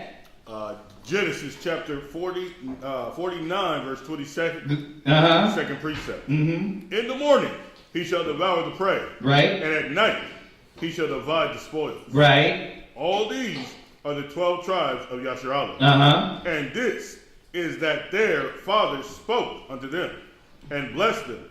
Every one according to his blessing he blessed them. And he charged them and said unto them, I am to be gathered unto my people. Bury me with my fathers in the cave that is in the field of Ephron the Hittite. Just to throw that out there, I know y'all know this already. Y'all are scholars, but we didn't cremate. We buried, right? We didn't cremate. We buried them. Remember that. All right. So get that out of your head. I'm going to burn my ashes and throw them in the air and let the universe be part of the universe. That is folly. Right? Another question, well, are they going to be resurrected? Come on. If Yahweh can resurrect you, obviously he can bring your elements back together. That ain't going to be nothing. Right? Okay. Just two questions that pop up when we talk about that. Go ahead, read. Verse 30. In the cave that is in the field of Machpelah, which is before Merem, in the land of Canaan, which Abraham bought with the field of Ephron, the Hittite, for a possession of a burying place. There they buried Abraham and Sarah, his wife. And there they buried Isaac and Rebekah, his wife. And there I buried Leah. The purchase of the field and of the cave that is therein was from the children of Heth. And when Yaakov had made an end of commanding his sons, he gathered up his feet unto the bed and yielded up the ghosts. These cats went out poetically. Laid back and just gave up the spirit. Go ahead. And was gathered unto his people. Right. Genesis chapter 50 and verse 1. And was gathered to his people. Okay. So that's you, wait, right? Genesis chapter 50 verse 10. Oh, you're supposed to read 1 to 9? My bad. It's still him. Okay. Go ahead. Genesis chapter 50 and verse 1. And Joseph fell upon his father's face and wept upon him and kissed him. And Joseph commanded his servants, the physicians, to embalm his father. And the physicians embalmed Israel. And 40 days were fulfilled for him. For so are fulfilled the days of those which are embalmed. And the Egyptians mourned for him 60 days. Verse 4. Man, that's a great man. Right, and to have another nation honor you to that level, you can see the power of what we still had as we go into Exodus next time, the power of what we still had ruling in Egypt. That's why when you talk about the Hiskos and you talk about us being in slavery, you can see right now we were in Egypt, right? And we weren't in captivity, we were ruling. You see that? To honor a stranger to that level. Y'all see? So go ahead. That was 70 days. Yeah, 70 days. You got to think about that, like what type of man you were. Yeah, to be honored, 70 days. It wasn't just 7, 70. 7-0. Go ahead. Verse 4. And when the days of his mourning were past, Joseph spake unto the house of Pharaoh, saying, If now I have found grace in your eyes, speak, I pray you, in the ears of Pharaoh, saying, My father had made me swear, saying, Lo, I die. In my grave, which I have digged for me in the land of Canaan, there shalt thou bury me. Now therefore, let me go up, I pray thee, and bury my father, and I will come again. And Pharaoh said, Go up, and bury thy father, according as he had made thee swear.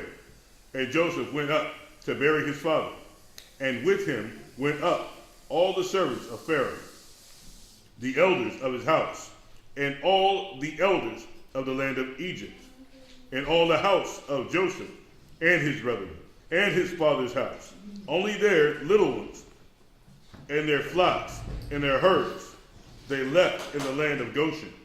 Verse 9. And there went up with him both chariots and horsemen, and it was a very great company. Yeah, let me get that.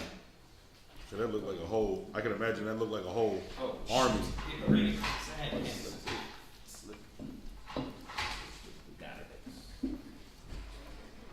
Like a whole army about to walk into another country.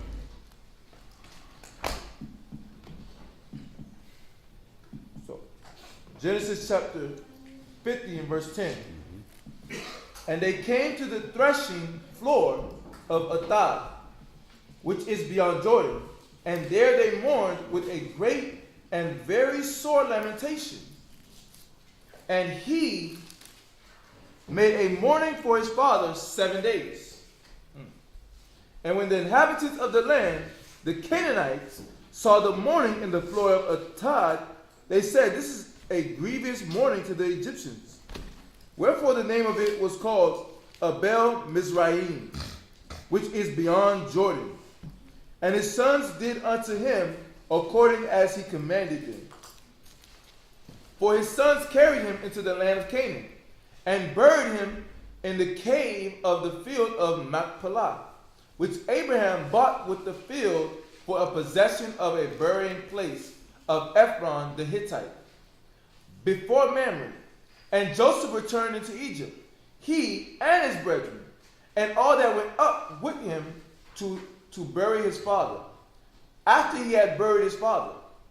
And when Joseph's brethren saw that their father was dead, they said, Joseph will peradventure hate us, and will certainly requite us of all the evil which he did unto him.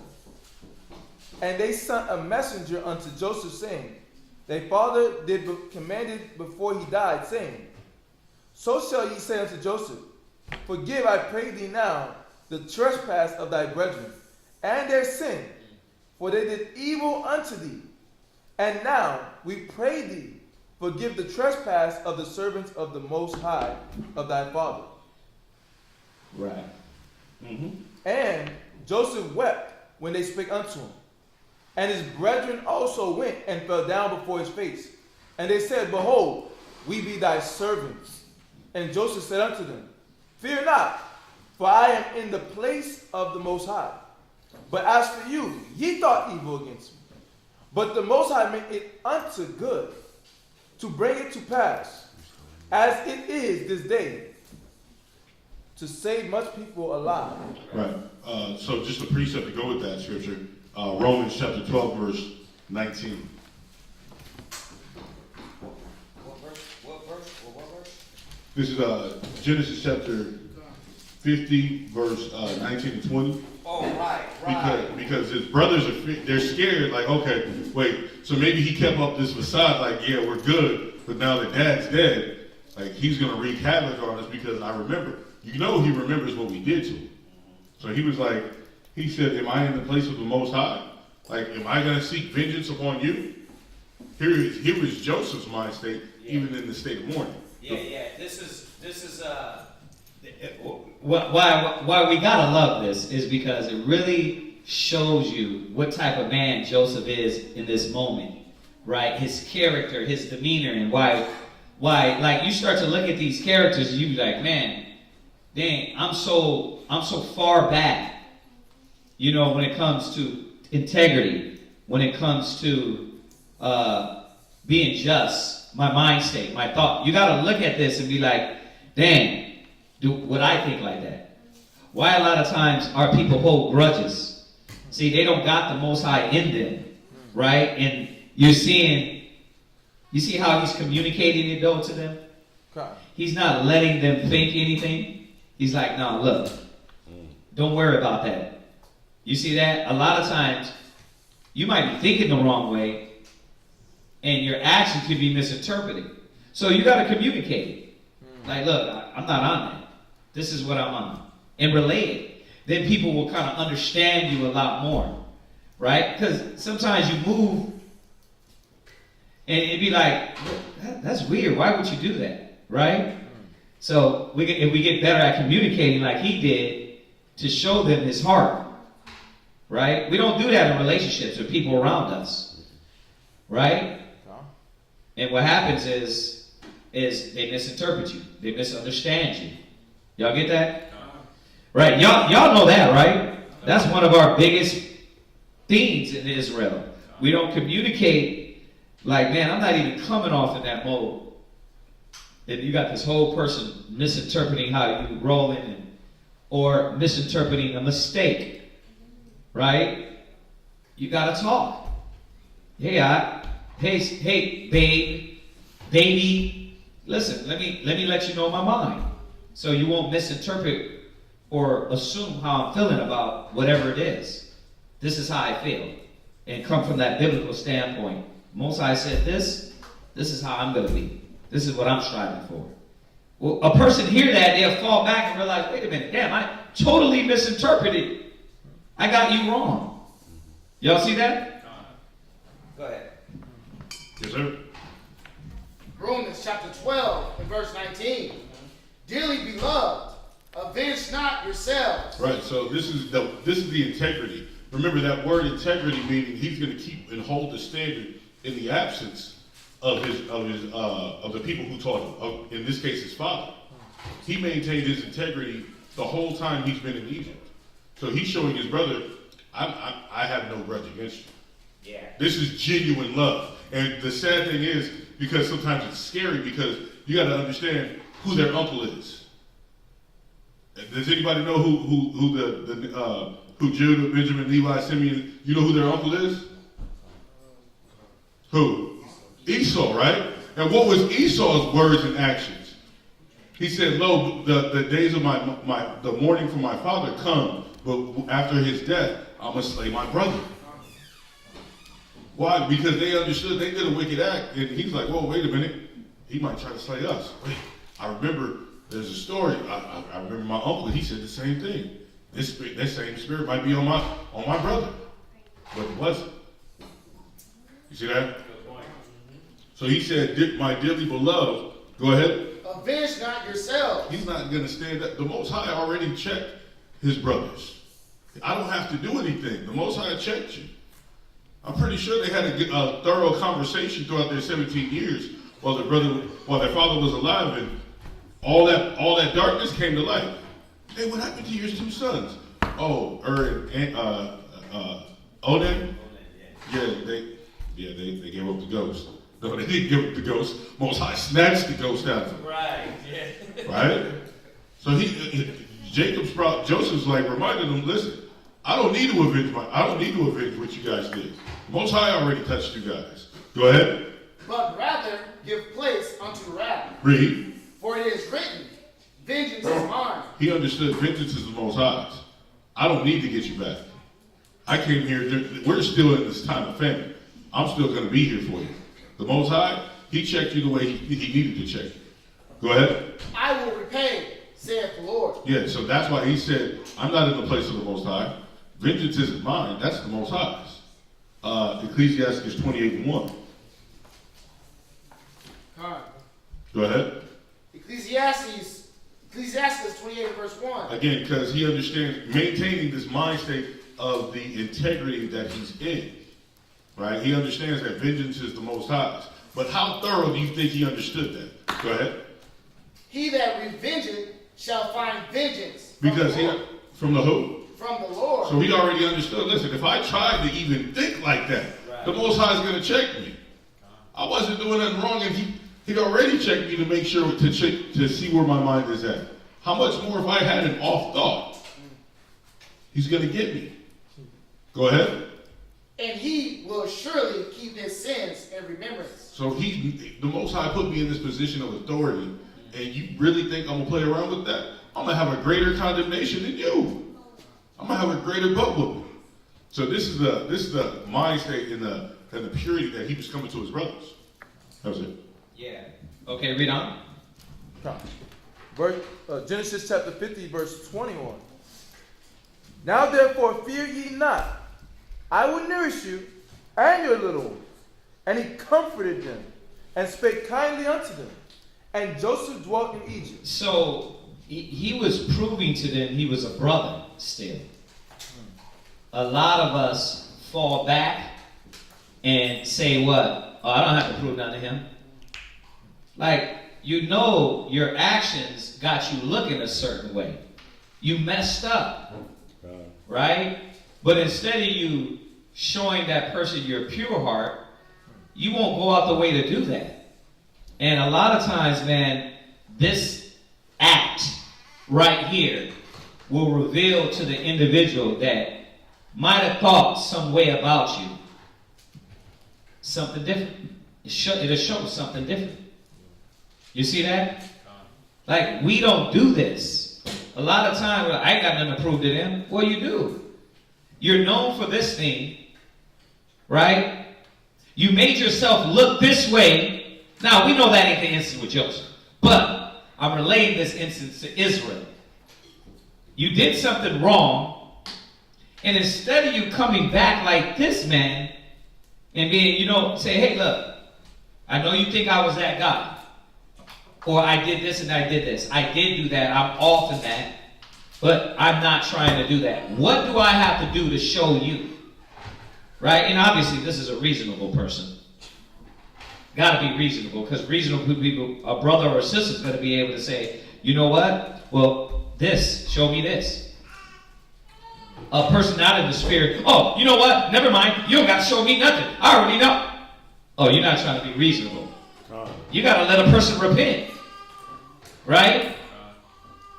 Once again, we know that he had nothing to repent about, but look at him and how he was able to reveal his true heart to them, so they won't sit around and think, oh, this dude is tripping. He's gonna do something, and he was just quiet the whole time. Right? 17 years. They had to have these talks. Israel don't have these talks because nobody knows how to really apply that love and that communication and get it out. Talk about it. Y'all see that?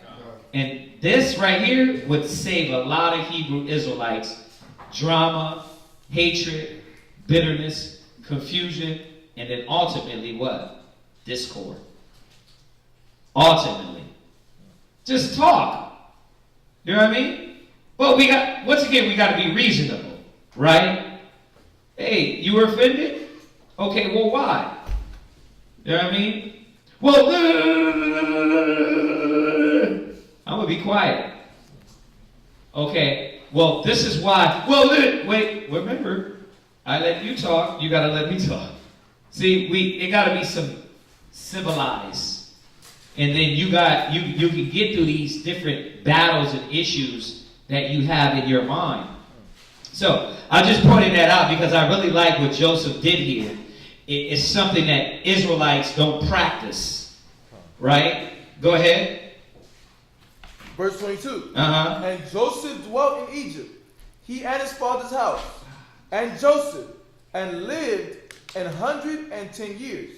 And Joseph saw Ephraim's children of the third generation. Damn, he lived 110 years. These cats was living back then.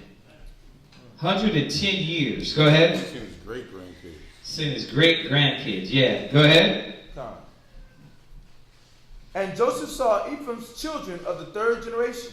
The children also of Machir, the son of Manasseh, were brought up upon Joseph's knees. Wow.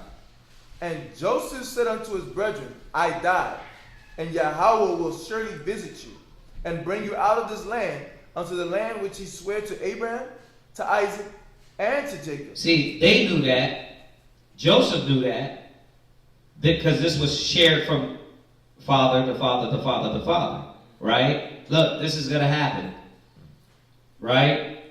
That preparation should have had the people's mind. But time went on, and they thought it wouldn't come to pass. You see that? Go ahead. Verse 25. And Joseph took an oath of the children of Israel, saying, Yahweh will surely visit you, and ye shall carry up my bones from hence. So Joseph died, being 110 years old. And they embalmed him, and he was put in a coffin in Egypt. Right. Okay. So, y'all got any questions on that? We're going to move over to the Apocrypha. This is, read that, and then finish the prayers.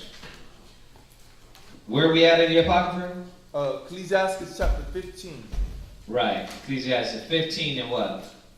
Verse 1 through 20. Okay. Ecclesiastes 15, 1 through 20. All right.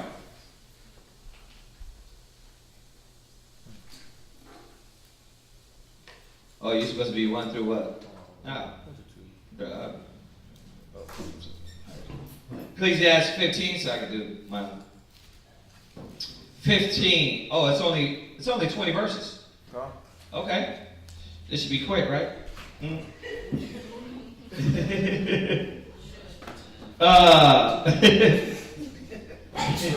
Ecclesiastes 15 and 1. He that feareth the Lord will do good, and he that hath the knowledge of the law shall obtain her. We talked about this yesterday. He that feareth the Most High, you're looking to do good. Let's put the separation. All right? I'm going to have to take this week to remind Israel that there's wicked Israelites. We got to stop thinking that everybody's going to be pure. Right? And we know why. Because if you believe, he that feareth the Lord will do good.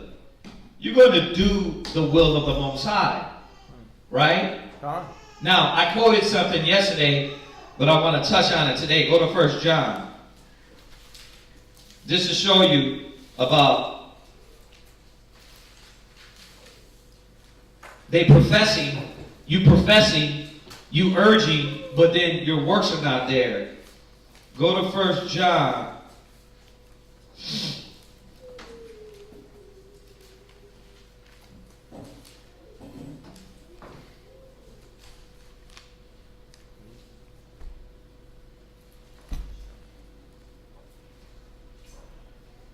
Go to 1 John.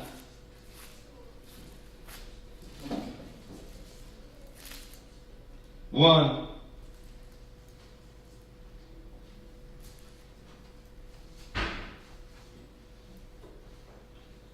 And start from 4. 1 John chapter 1 and verse 4. Go ahead. And these things write we unto you, that your joy may be full. Right. This then is the message which we have heard of him, and declare unto you, that God is light, and in him is no darkness at all. If we say that right. So remember, it don't mean that Yahweh's not dark-skinned. It means that, you think that's funny, you got to go on some of these Edomite websites. He ain't dark. My Jesus is light-skinned. Right? That's what they think. This is talking about there's no wickedness. Right? There's no evil. Go ahead. Verse 6. Go ahead. If we say that we have fellowship with him, right, and walk in darkness, we lie. See? We gotta stop playing the game and understand he that feareth the Lord will do his will. Why are you battling his will? You see that? You gotta check yourself. Go ahead. And do not the truth. And what? And do not the truth. See? The religion right out the door, right? We're judged by our actions. The Most High is looking at our works. Right? You fear the Most High, you ain't gonna go get that pork sandwich. You fear the Most High, you're gonna keep the laws. Right? You're gonna follow the Sabbath. You're gonna honor your mother and your father. You're going to do what? You're not gonna fornicate. You're not gonna be a whoremonger. You're not gonna be an adulterer. Right? The Most High is trying to show us that you got to stop trying to play and be what you are. So if you're a child of God, then be a child of the Most High. Go ahead. Verse 7. Uh-huh. But if we walk in the light, right, as he is in the light, go ahead, we have fellowship one with another. See, then you have fellowship with the Father. You got to stop all that. Israel got to stop the fakeness. Trying to tell yourself something and do the opposite. Be what you are. Do what you can do. And I get it. You're saying, but oh wretched man that I am. That what I would not. Yeah. But even in that, you're fighting. You're not giving in. Remember, when Paul said that, it wasn't because he was saying, oh, give into it. Because he tells you in Romans 8, there's no condemnation to him that walks in the spirit, but him that walk in the flesh. So that wasn't an excuse. Oh, I'm wretched. It's not me. It's the sin that's within me. Bro, the sin don't supposed to control you. So don't try to use that as an excuse. You totally warp that. We are supposed to walk in the light and recognize what we're doing is darkness. Stop with all the, man, you know what, I'm going to get it right out. While smoking the crack pipe. Okay, Pookie. You know what I mean? It's time to get it right. Put it down. Make provisions of the spirit and not the flesh.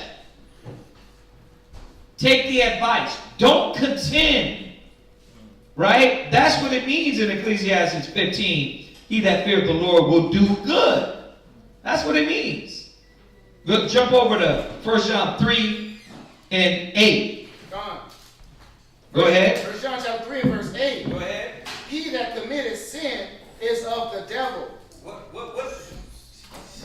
Read it again. He that committeth sin is of the devil. Now, what does that mean?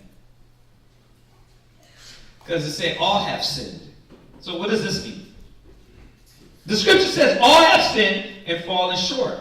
See, somebody think that's a what? A way to cop out. That's not a cop out. All have sinned don't mean we're supposed to continue in sin. So what does this mean then? What? It means you gave it to him. You listened to him. You listen to it. You love listening to Beelzebub. Huh? The Lord of the Flies. You love listening to Beelzebub. That's what this means. See, you're making provisions to keep doing wickedness. And then say what? Oh, I'm of the Most High. You got to understand, y'all. He that toucheth pitch shall become black.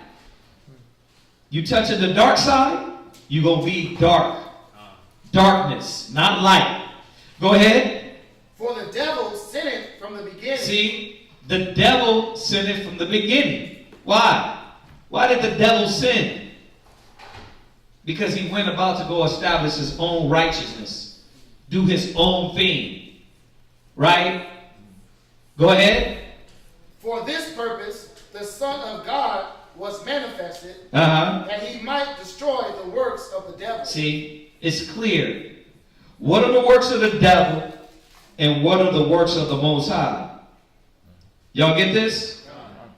Read. Whosoever is born of God doeth not commit sin. See, are you born again? Are you born again? Are you going through the transition? Huh? If you're a year in the truth, what happens to a year baby that doesn't grow? What do you call them? Special. Special needs child. Right?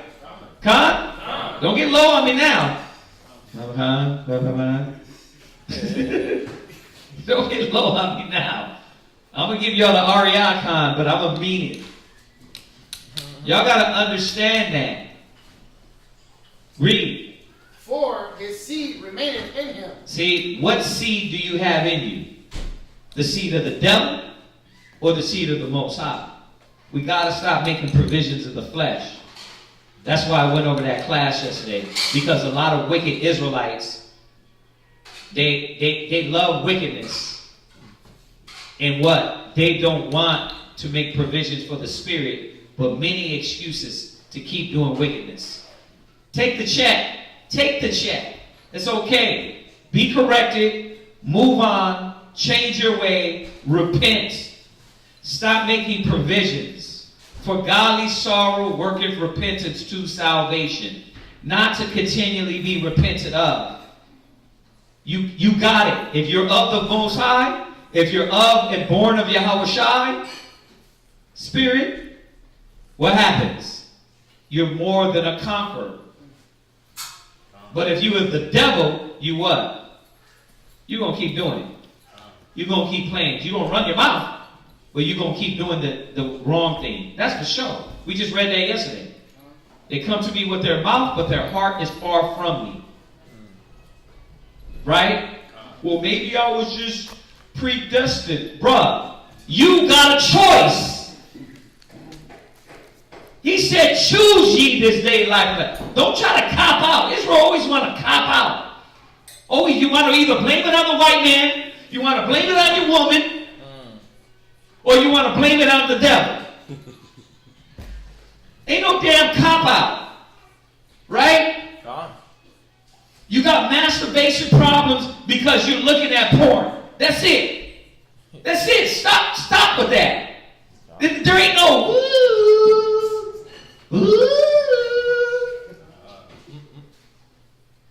Satan came and told me. Satan is telling you.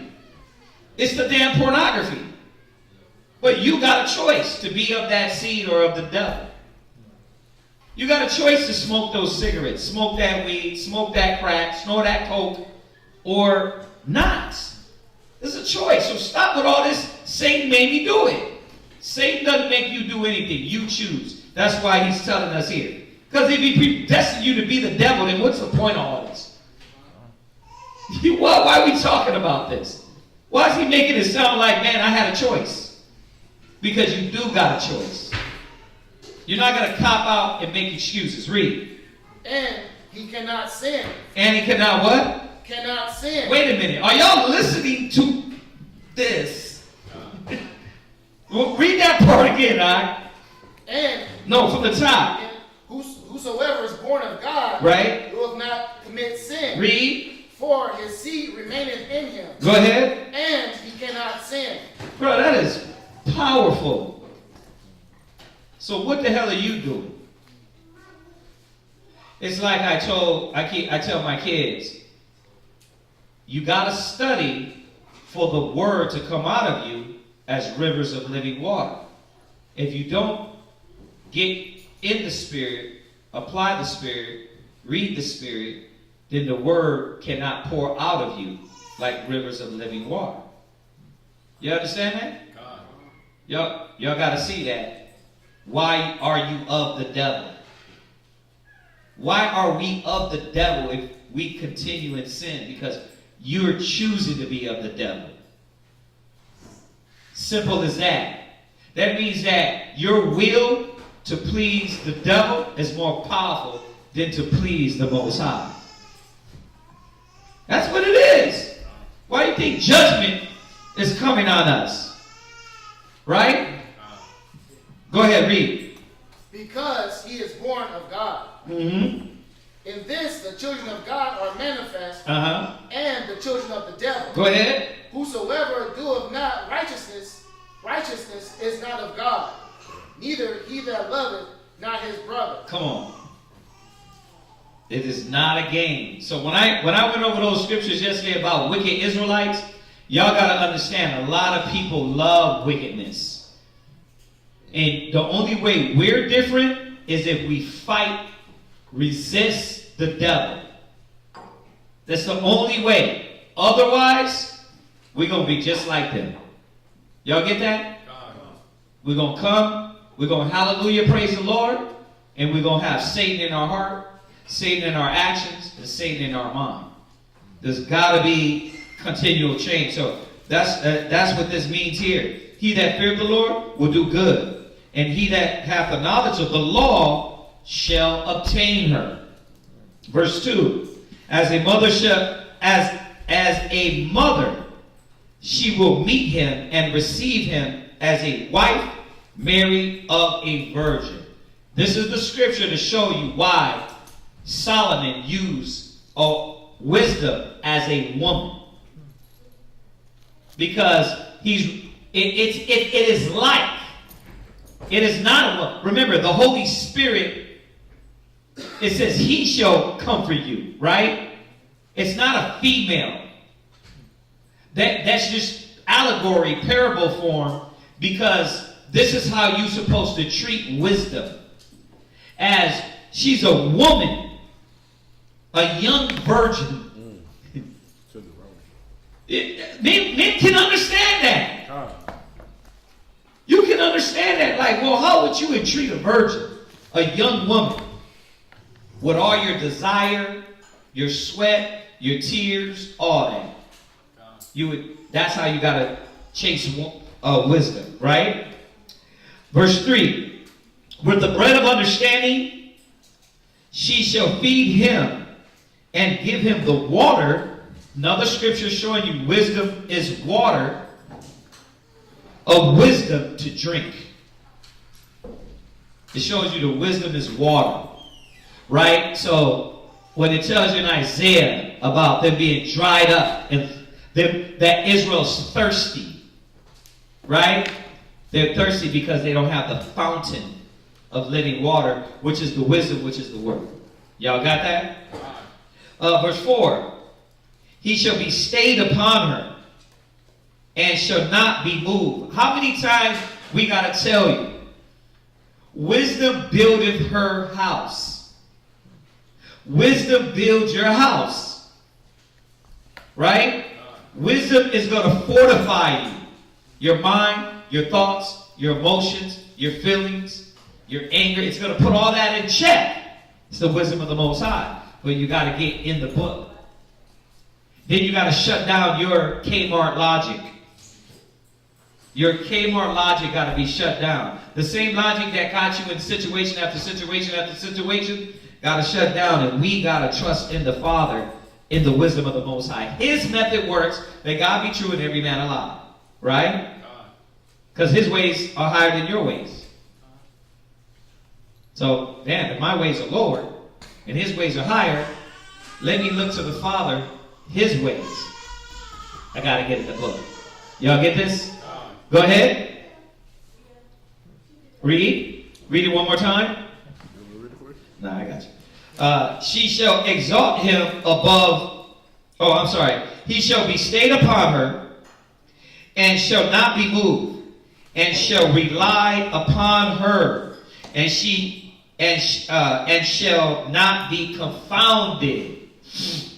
So, when you come and you act like, well, the Bible don't work, brother, For who? When the Bible didn't work for me, air quote, it was because I wasn't applying it. When it don't work for me, it's because I jump out of the spirit of the word. So chill with all that.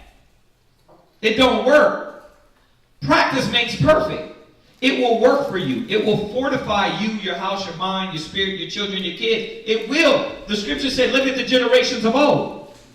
And whoever trusted the Lord, it was confounded. So please stop with all that, y'all. We got to stop with all that. Well, it don't work. No, because you didn't apply it right. Huh? You weren't consistent. You added some damn stupidity in the middle of that. Right? You weren't balanced. You didn't apply all of it. Y'all get this? It says, she shall exalt him above his neighbors, and in the midst of the congregation she openeth his mouth. So what is the Most High going to do? He's going to raise that individual up. Because wisdom exalts you. Your speech, your mind, your feelings. Why do you think I keep bringing those things out? Because these are the things that really batter us as humans. But you want the answers, but you won't get in the book. You won't study. And then when you do study, a lot of wicked Israelites, what did it say in Jeremiah? You contend. You want to fight. You don't, bro, it's here. Stop fighting. Your way is not the way. This is the way. It says,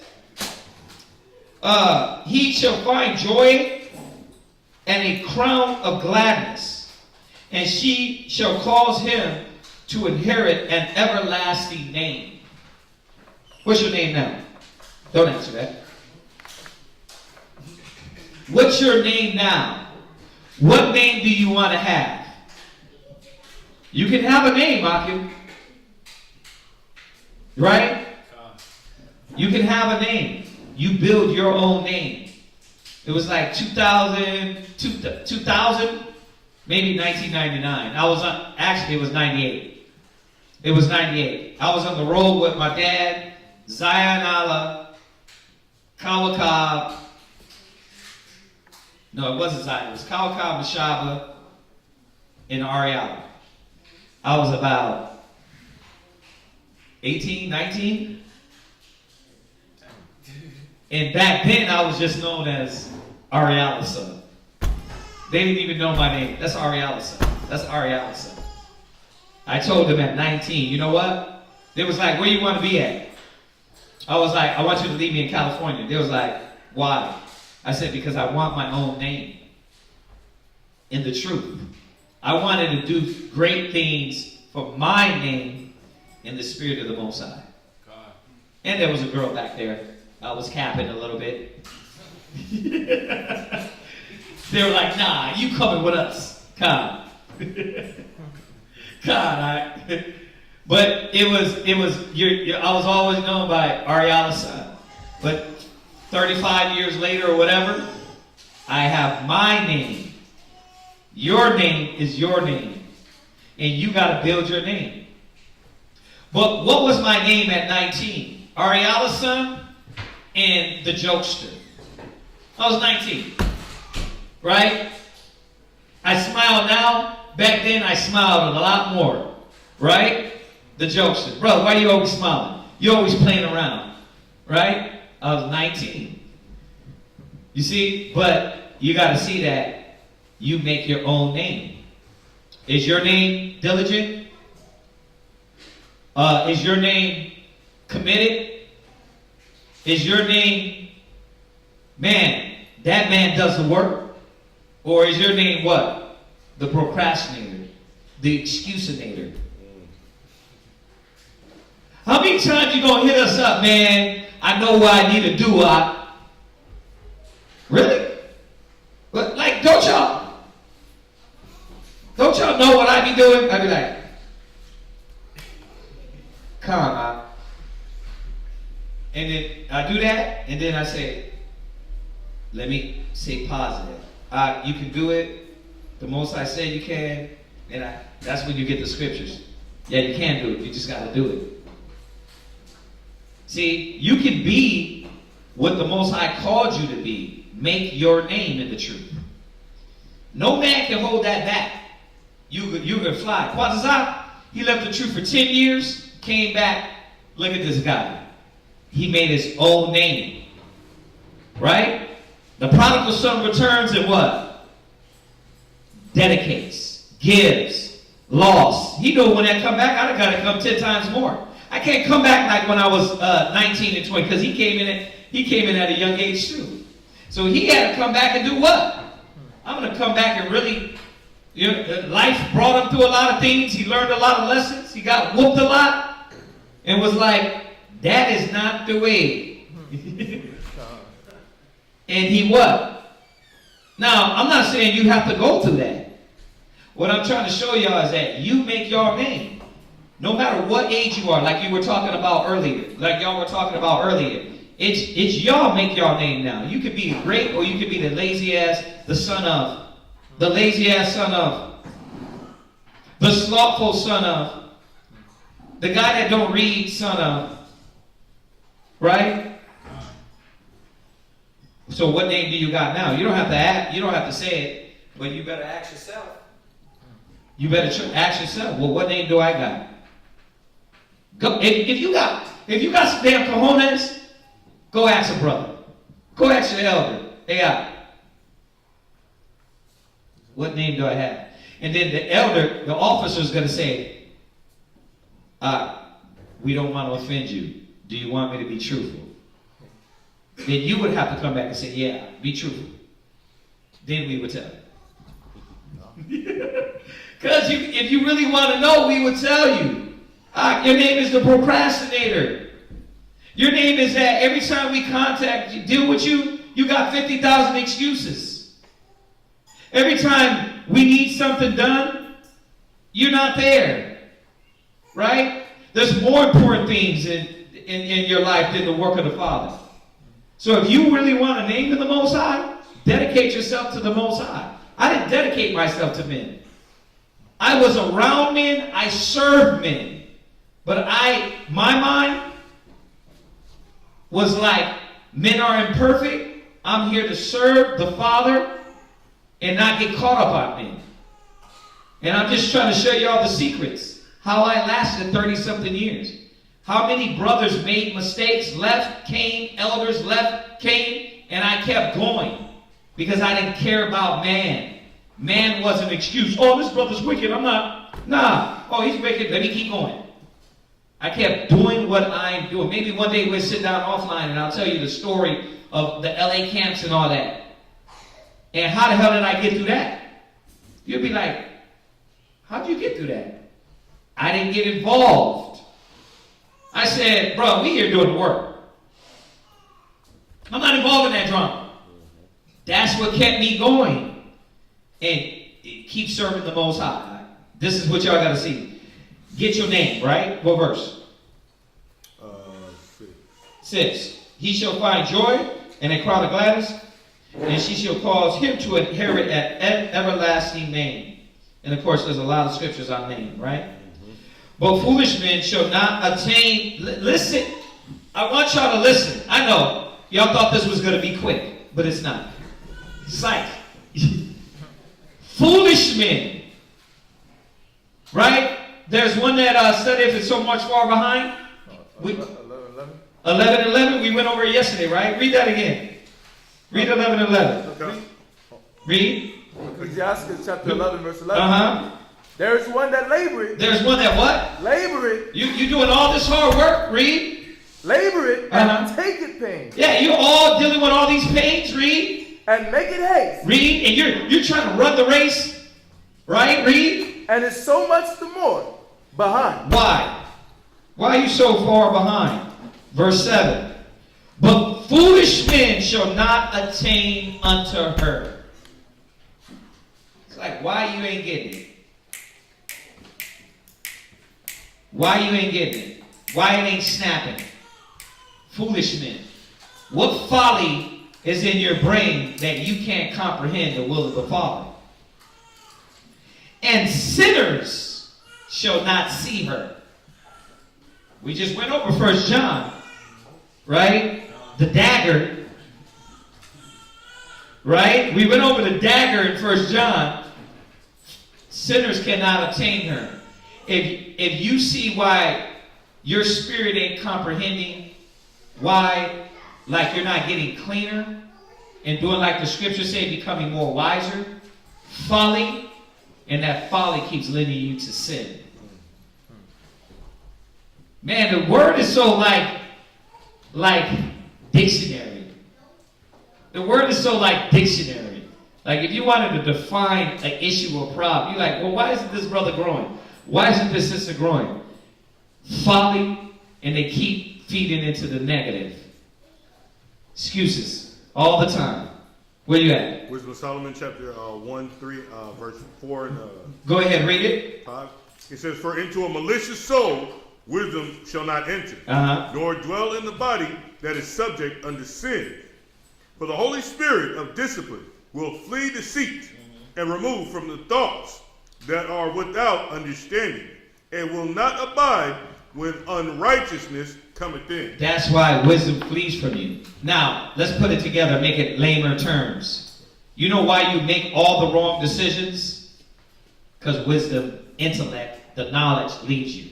You know why you can't put the puzzle together? You're like, damn, I'm doing one part, but the other piece don't fit. Because sin, you're doing negative, and then you're trying to use the wisdom, and it don't work like that. You can't do that. You know how many brothers left the truth and think, oh, I'm going to use the same logic, and literally are backwards. The word is so real, man. It is so real. What did that comment say right there? What's that scripture? Wisdom of Solomon. Wisdom of Solomon 1. Chapter 1, verse 4 and 5. 4 and 5. Wisdom of Solomon 1, 4 and 5. It says, but foolish men, and women too. Women too. Once again, you answer this yourself. If your child is 1 year old, but still looks 3 months, what's wrong with that child? There's an illness. There's a problem. There's a deficiency. You cannot be in the truth 3 to 4 years, 1 year, and no growth. Christ said what? He walked by that tree, there was nothing on it. Why is there no growth? Why isn't wisdom abiding with you? I'm just trying to get y'all to think, to snap out of it, y'all. Like when it comes to these scriptures, like, just to remind y'all, like, snap out of it. The facade, the game you're playing with your mind, it's not real. If you snap out of it, this word is life. It will regenerate you. It regenerates your thoughts. It gets you out of this mode mentally, psychologically. Right? It really works. You see, but we got to constantly apply it. Y'all get that, right? All right. Verse 8. It's giving us the key. And we talked about this the other day. We went into this in the 10th chapter, right? It says, for she is far from pride, and men that are liars cannot remember her. You know why? One thing I tell you kids, don't get used to lying. The Most High don't deal with liars and deceptive people. Like, it's a spirit that goes with that, and the deception, you can't. Wisdom, you try to be smart. This is what I'm trying to show you. Hood people, wicked people, they're not smart. They literally put themselves through a damn tornado of madness, corruption, folly, destruction, and really think they're like, brother, you act like a 9-year-old. Like, you don't see what your problem is? Look, pop, pop, pop, pop, pop, pop, pop. You're creating these things because of this. Right? But they really think they're what? You're not smart. That's not wisdom. The knowledge of wickedness is not wisdom. Y'all get this? For she is far from pride. There's one of the keys. Men that are liars cannot remember her. Right? Verse 9. Praise is not seemly in the mouth of a sinner. When you hear Baruch Atah Yahweh, why are you looking? You like, You heard Baruch Atah Yahweh. Where's the Baruch Atah Yahweh? Right?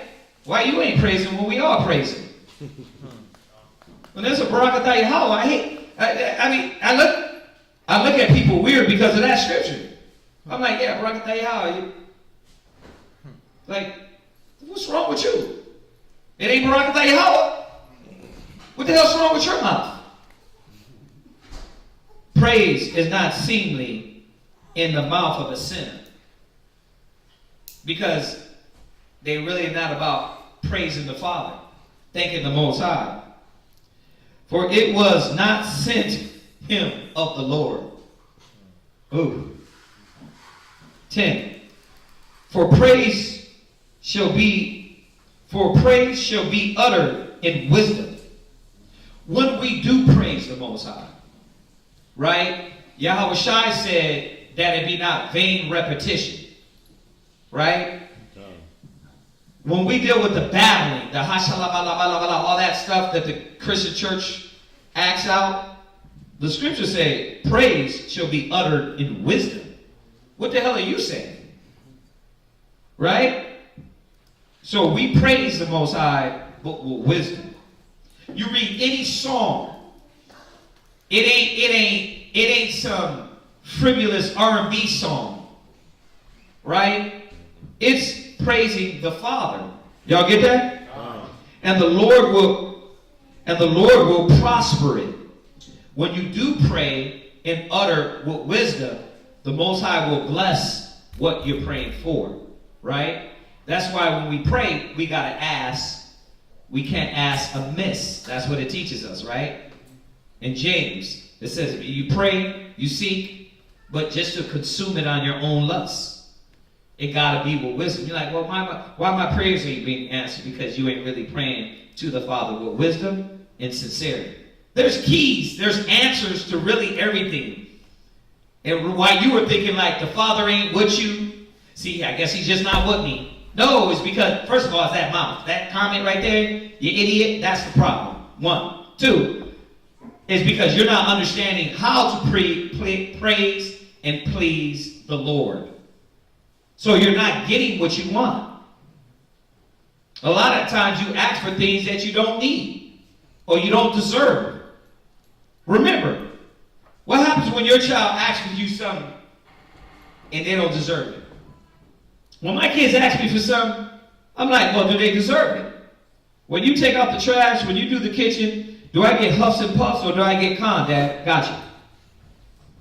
Because then I know that if I give you this, whatever you want, and you don't deserve it, you're not going to appreciate it.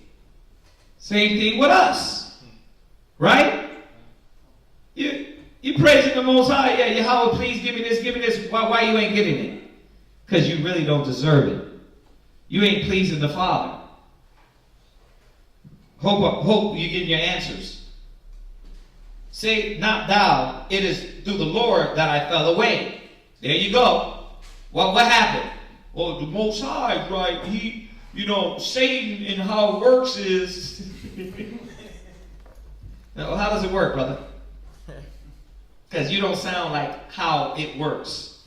Say not, it is though through the Lord I fell away. This goes with that James 1 and 13. We don't have to go there. Y'all know it. James 1 and, That's it. It goes to James 1 and 13. Ecclesiasticus 17. 1 down to verse 12. Deuteronomy 30 and 19. Right? It goes through all those. Proverbs 20 and 24. Okay, Proverbs 20 and 24. Say not thou, it is through the Lord that I fell away. For thou oughtest not to do the things that he hated. Right? And once again, it's not Satan that makes you do it. Satan offers it, you take it. Say not thou, he hath caused me to err. See, for all you people, you bird brains that were taught that there's no, that you got no choice, this literally destroys that folly. So that means that David, the Most High made him sin, commit adultery and murder, and then punish him. Y'all you know when cats don't read the Bible because you contradict yourself, literally, what the word says. Like the same word you use, you contradict yourself. Read before you open up your mouth. Of course you have a choice. Or somebody's lying. Or the Bible is wrong. You got a choice. The Most High don't cause you to err. The Most High didn't give Israel the spirit to go do wickedness. They chose that spirit. For ye have no need of the sinful man. The Lord hateth all abomination, and they that fear the Most High love it not. Let's go back to that 1 John. If you're of the Most High, you what? You're supposed to hate that wretched man. Right? You're supposed to hate that man that is defiling you and destroying you and trying to break your spirit down, break the inner man down. You got to separate from that man. He had made he himself made man from the beginning and left him in the hand of his counsel. Your counsel, your choice. Right? That Deuteronomy 30 and verse 19. Choose ye this day, life or death. Right? He made himself left him counsel. 15. If thou wilt to keep the commandments and to perform the acceptable faithfulness. Listen, the wilt means what? If you want to. It's your choice. Y'all see that? So, why is weakness more easy? Because you're making provision of the flesh. You're entertaining the devil instead of resisting. You're sitting down and rapping with him instead of resisting. And that's why the will is not there, because you're entertaining that more than the Father. But I'm around brothers. You're not getting it. You could be around and have Satan in your mind. So stop all that. Stop the church talk. You can be around and still think like the devil, have a demon. How do we know? Judas sat with the Son of the Most High, and he said, one of thou hast a devil. So why you think it's strange? Why? Well, you a monk. People get online and like, see, the Bible don't work, the camps don't work, because the person among you got the devil. That's been written. You're late on that. Stop with all the shenanigans. You're late. Like, they be coming with this, like, whoo, they just blew my mind. I don't know. We should pack up. We should pack up and leave now. Their logic is so far beyond us. I'm like, bro, you're so damn mediocre. There's been wicked men among us. Stop. That's the problem. You know, I be on that a lot, right? Warning Israel, like, just because we have a school and Israelites, that don't mean everybody's pure. Everybody ain't coming for the right thing. Everybody is a lot of people are going to treat this like the Baptist church down the block. Right? So, the scriptures is telling us here how to look at things. How to look at yourself. How to look at the inward man. Right? How to check your logic. How to know if your mind state is in the right place. Right? If thou wilt to keep the commandments and perform acceptable faithfulness. Right? Present your body as a living sacrifice. Holy, acceptable. Right? Not what you want. Well, I want to do it this way. That's not what the Most High said. How is it acceptable to him? Y'all get this? He hath set fire and water before thee. Stretch forth thy hand unto whether thou will. Whatever you want. When you go to Ezra 7, same thing, right? He said, look, the kingdom of heaven is like fire on one side, water on one side. So where are these bird brains talking about there's no choice? They don't understand about predestination. It's too complicated for them, so they what? Oh, you ain't got a choice. Choose ye this day life or death. Give yourself to what you want. So when we go back to that 1 John, and he said what? If you of darkness, you of the devil. Because you choose that. Now, you can fight. Y'all get this? So fight. Believe. Yahweh Shai did it. You can do it. Come? All right. Right. Before man is life and death, and whether him liketh. See, this is what it all comes back down to. Oh, you like that. You like it. You want it. Right? And that's what's enticing. You're drawn away by your own lust, your own liking. And then you know the will of the Father, but you what? You reject the will of the Father. You resist the Most High. Right? Then when you're corrected, you resist that. You see why the Most High got eternal damnation? Because this ain't about, oh, I can't do it. It's about, I don't want to do it. I want to reject. I want to talk back. I want to rebuttal. I want to make an excuse. Most High got fire for that ass. He got fire for you. Because it's our choice. We better humble down. Y'all understand this? Stop. It's not going to be an excuse. The excuse is, man, you know what? Got to end now through grace. You got grace now, fix it now, right? Before man is life and death, and whether him liketh shall be given him. Well, why is this around me? What do you like, brother? A wicked woman is given to that portion to a wicked man. Why is my woman wicked? Why are my kids wicked? Why am I always dealing with drama? Right? There's the answer. The key is here, right in the book. Right?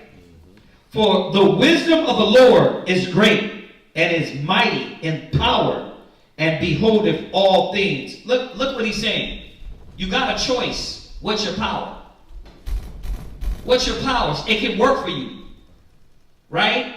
It directs your steps. It leads. It builds. It fortifies. But you got to choose it to be the jewel.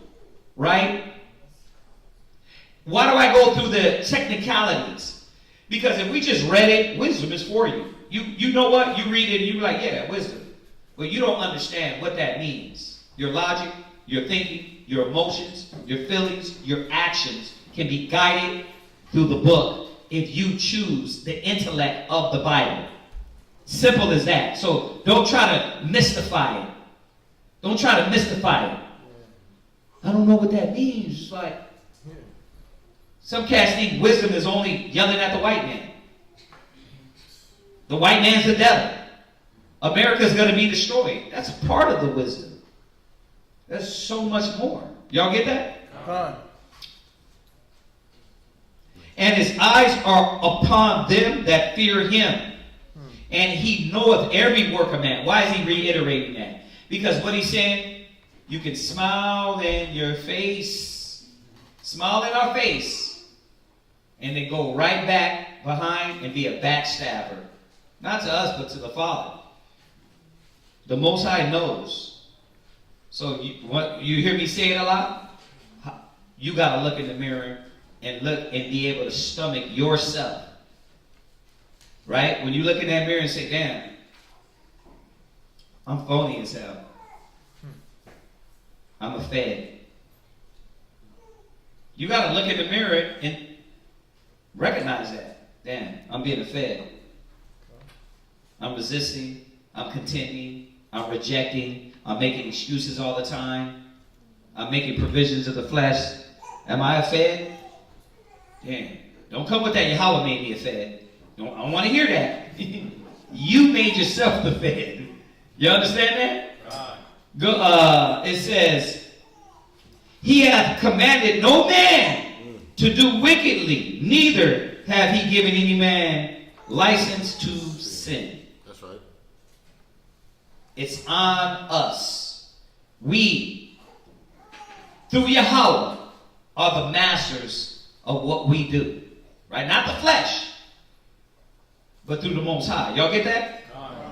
I wanted to go through point for point to point so you can understand verse to verse to verse and they can dig. Y'all got any questions on that? Yeah. I just had a verse. Does this go with the Ecclesiasticus 15 and 20? Go ahead. Psalm chapter 119 and verse 109. Uh-huh. My soul is continually in my hand, yet do I not forget thy law. Woo. Yeah, of course. Yeah. Psalms what? 119 and verse 109. Right. Right. Yeah, there's a lot of precepts, y'all. Y'all know we'd be here late if I went precept. I can't do that, right? Y'all be mad at me. No, you can. I can? God. Well, next time, all right, let's see. We'll be here at 8 o'clock. There's so many precepts, but what y'all should do is, when we go over Ecclesiasticus, if you don't know how to study, go verse to verse and add the precepts. Go to Proverbs. Go to Wisdom of Solomon. Go to Psalms. There's so many precepts that go with every verse that link up with these verses. Yeah, what do we got online? We are teaching at today, Yaka'Allah, Israel. What city are you in?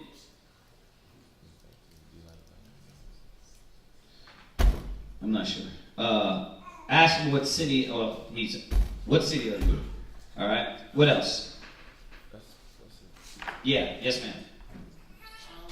So I heard Ariel was breaking down something about a city was mourning for 70 days. Oh, yeah. When Jacob died. Yeah. I was curious because I know you're only supposed to mourn a certain amount of days, and I thought it was 7. So why would they mourn for so long? Well, they celebrated.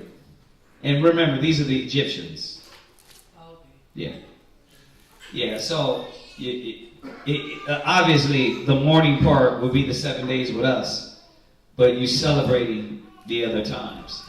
So, but to make it simple, that's how the Egyptians did. We know when the Most High gave us the wisdom, he said what? Mourn 7 days. Right? So this thing won't become a tradition. So they more so celebrated the greatness of him. Yeah. He responded. He says, in VA, Gamaria just asked him which part of VA. And then another brother named Shiv Truth Magun Shaw Amath ISUPK said he's in Centennial, Colorado, USA. Okay, good. Centennial, Colorado. That's where we used to have crazy dogs. Centennial. 757. Good, brother. Yaka'Allah Israel is in 757. Yes, sir. So he's near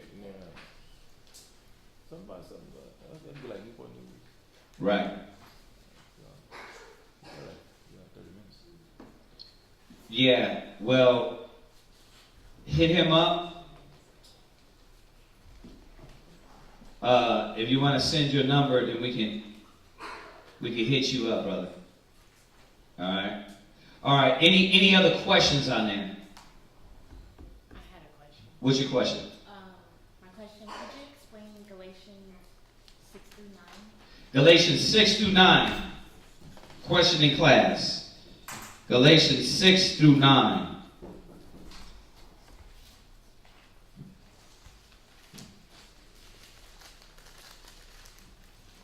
Oh, I'm glad the brother reminded me as well. Why we get Galatians 6 and 9, starting next week, y'all, we are going to be going, class is going to be starting at 12 o'clock. We're going to be street speaking first, all right, and then coming to class, all right. We're going to knock it out early because our problem here in VA is that by the time we get done with class, it's 4 o'clock now. By the time we eat and get out of here, it'd be 5:30. VA ain't like New York. It'd be dead. So there's no places to really, unless we want to just do it for the camera. But otherwise, there's really no places to go when it's cold like that and it's dead. So we're going to start going out first and then coming back and starting class at noon. So once again, next week, and I'm going to remind y'all during the week, we were going to do it this week, but I was like, let me remind everybody what time class is going to start. From now on, we're going to be going out early.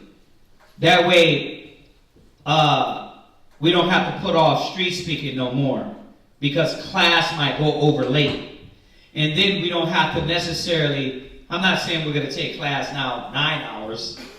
I'm not saying that. Hold on. But I am saying that we don't necessarily have to rush through everything, right? Because we start rushing. I start rushing through these verses just to get them out because we want to go street speaking with a little bit of light on it. So next week, we're going to be starting class at noon. Y'all got it? Okay. So just to let everybody know online, class is going to be at noon online because we're going to be street speaking first and then come back and we're going to start class. All right, so just to let y'all know. Just one question. Right, so Galatians 6 and 9, real quick. Chapter 1. Galatians 6 and what? Chapter 1, 69. Galatians. Chapter 1, 60. Okay, let's go there. Come on. Where we at? Galatians chapter 1, verse 6. Galatians 1 and 6, excuse me. Go ahead. I marvel that ye are so soon removed from him that called you into the grace of Hamashiach unto another gospel. Okay, your Galatians. Let's start at I'm sorry. Your Galatians 1.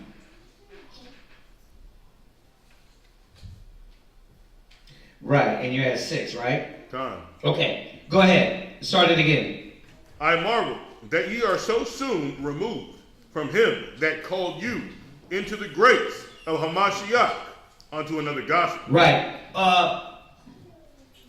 People were coming in and learning the word of the Most High, but a lot of them were still what? Leaving. No. What? Anybody? Go to Ephesians 4. So this was the problem with let's go back during their time. And we're of course going to apply it during our time as well. All right? But because it's happening during our time too. But let's go back to what he's really addressing, the spirit of what's happening. Go to Ephesians 4, verse 14. Ephesians chapter 4, verse 14. Uh-huh. That we henceforth. Listen, you grab it. Well, grab Ephesians 4:14. You can't grab every scripture, right? Let them do their job, right? Or else they're not going to be able to get to where you're at. So they got to do their job, which is reading, right? Stand up, reading, and do the little bit of extra. Because if we read, we teach, we work the zones, then what is else everybody else going to do, right? They're not going to do nothing. So read that, Ephesians 4, verse 14. I get it, Doc. You can get all the scriptures and nobody can get none. Like literally have them all in your fingers, right? Ephesians 4:14. Go ahead. Ephesians chapter 4, verse 14. That we henceforth be no more children. Hold on a second. What? That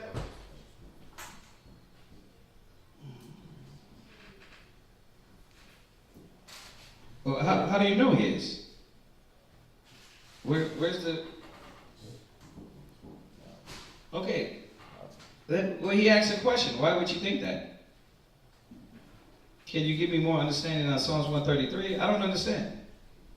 Why is that? Huh? Oh, he just asked a question. There's nothing wrong with that. We'll go to Psalms 133 after I answer this question. Go ahead. Ephesians chapter 4, verse 14. Go ahead. That we henceforth be no more children, tossed to and fro. So what was going on with a lot of Israelites back then? They were being tossed to and fro. They would come into work, and they would come in the word, And then every little new doctrine that popped up, they will what? Be tossed. So Paul is telling them what? I marvel that you soon remove from him that called you into the grace of Yahushua unto another gospel. Why? Because you're tossed. One minute you on the right track, and now flat earth popped up. Then you're on the right track, and then what? You know what? I want anal sex, so I'm gonna go with the school that says anal sex is okay. You're on the right track, and then what?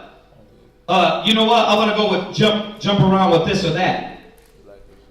Yeah, black Israelites only, right? All Israelites are dark skinned, right? It's like you're tossed to and fro. So it's like, what is wrong? He's like, I marvel that you come into the word, but you're so soon removed. Watch verse 7. Read. Which is not another. Which is not another. It's not another. Like you're jumping into things without even knowing who's delivering them. Right? You're not staying focused on the will of the Father. Go ahead. But there be some that trouble you. Right? And would pervert the gospel. They will what? Pervert the gospel. Yeah, you're not getting, right? Remember, he's talking to the Galatians. It's like, why is a brother pointing that out? Like, just throw one of the last madness topics in the last 7 years, right? Well, you can have sex on the Sabbath, right? What is that about? Is that strengthening you, or is that gonna get you to go ahead and pervert more? Like, what's the difference between disciplining yourself and controlling yourself and not having your own pleasure on the Sabbath as opposed to perverting it? So that's what his warning was. Like, you're tossed. You're tossed to and fro with every wind of the doctrine, and it's what? It's not to help you, it's to do what? Pervert. Pervert you. That's why he says, read it again, Ephesians 4:14. That we henceforth be no more children, tossed to and fro. Go ahead. And carried about with every wind of doctrine. With every wind of doctrine. You see that? Go ahead. By the sleight of men. By the what? By the sleight of men. By the sleight of men. Meaning, where's that coming from? Like, you know that's fleshly. Because it's only what? Topics that get you to continually engage into the flesh. It's not restraint or wisdom or discipline. It's like, oh, we're arguing about how you can do more fleshly things. You see? So you got to be keen to say, like, think about it. What does that do for cats that are guided by the lust of their flesh? It don't help them. It perverts them more. But see, that's what it's about. It's like you're letting cats do this just because it adapts to your flesh. Y'all see that? Go ahead and read on in Galatians. And you would pervert the gospel, right? Of Hamashiach, right? Verse 8. That's what you came to do. That's what you want to do. That's the question he's asking the Galatians, and of course everybody. Go ahead. But though we or an angel from heaven preach any other gospel unto you, that which we have preached unto you, let him be accursed. This is why, first of all, what he's telling us is this: you can't be tossed to and fro. You have to follow what you know in the word is true. That's why you got to study, because if not, you're not going to know what the entire piece of the puzzle says. And you're going to be like a Christian. Right? Remember when you thought John 3:16 was just John 3:16? You thought the world was world, but you never knew Hebrews 11:1, Hebrews 1:1. You never knew that the worlds with an S was created. Now the whole definition of that word world in John changes based off the context of the Bible. Right? So, but what happens is, because you don't know you get what? Stubborn and narrow-minded. You think that's it. So that's why it's important that you got to study. So you hear me say it a million times. 10 years down the road, you won't start what? Being tossed to and fro. Hey, I heard that. You were supposed to have been studied and understood that. Go ahead. Verse 9. Go ahead. As we said before. So say I now again. Go ahead. If any man preach any other gospel Go ahead. unto you, then that ye have received. Right. Let him be accursed. You see that? So the Most High is reminding us not to be transformers. Right? It's not to be transformers. Go ahead. That was it. It said, let him be accursed. So, go from there. This is just on that point of transforming and jumping and being diluted, right? Go to Hebrews. Let me show you. This is 2 scriptures. Go to Hebrews 13.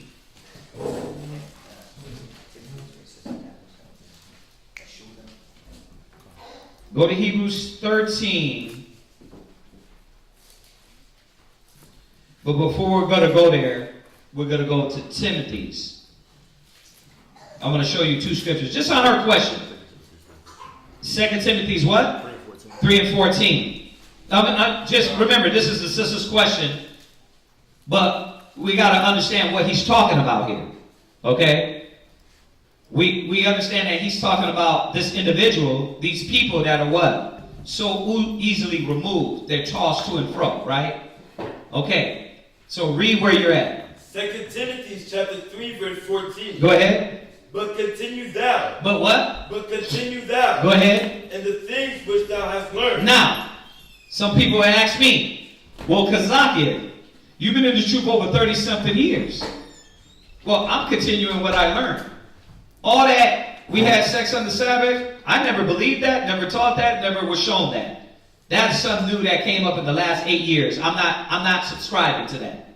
Right? Hey, Kazakh, why y'all don't believe in having anal sex? Because, first of all, the Bible don't teach that, I wasn't taught that, I wasn't shown that, I don't subscribe to that. I stick to what I was shown. And I'm growing off of that. The Bible didn't teach us to be transformers. I don't give a damn how long you've been in the truth. It didn't teach us to, 1 minute you learn that, and the next minute you switch up. Literally. So, if you ask another brother, well, why'd you switch up? The Bible don't say switch up. What you learned and what you taught, you weren't supposed to change.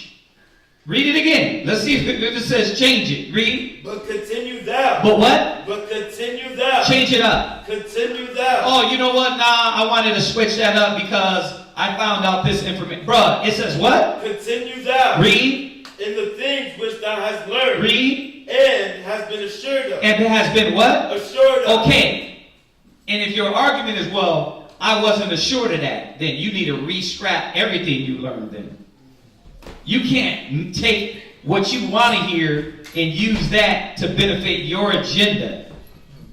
I've been assured because I read it, I believe it, I can prove it, and that's why I continued in it. And this is why we tell y'all, study so you won't be tossed, you won't be soon to leave because you are corrupted through some perverted gospel. Y'all understand that? The wisdom tells us what? Continue in what you learn. Right? And been assured of. That's why you got to be assured. Y'all get that? Okay. Now go from there. Go to Hebrews 13 and verse 7. Come on. Hebrews chapter 13, verse 7. Yeah. Remember them which have the rule over you. Right. So remember them that have the rule over you. Okay. Remember Yahweh Shai. Let's remember him first. Okay, read. Who have spoken unto you the word of God. Right. We know that you didn't have the truth before you came to the truth, the word. Right? Now you got the truth. You were given that by Yahweh Shai. Go ahead. Whose faith follow. Who what? Whose faith follow. So how do we determine what's true? Well, I'm definitely not going to go and follow somebody that 1 minute is saying one thing and switch it up from what their elders said. That doesn't make sense. I don't care what the hell you tell me and what's your excuse why your elder switched it up. You know what I mean? And I've said this before. Yeah, the sister had the question. I'm just showing y'all how to stay consistent. Why didn't I jump on bandwagon or certain bandwagons? Right? Because I've been assured it, and I'm not going to be 1 week saying one thing and the next week saying something else. Well, the elders were wrong. Well, then you don't get to use nothing the elder said then. You don't get that dynamic. I'm going to use what they say, but I'm going to pick and choose what was wrong and right. Bruh, that you trying to fool somebody. So, I'm going to teach what was taught.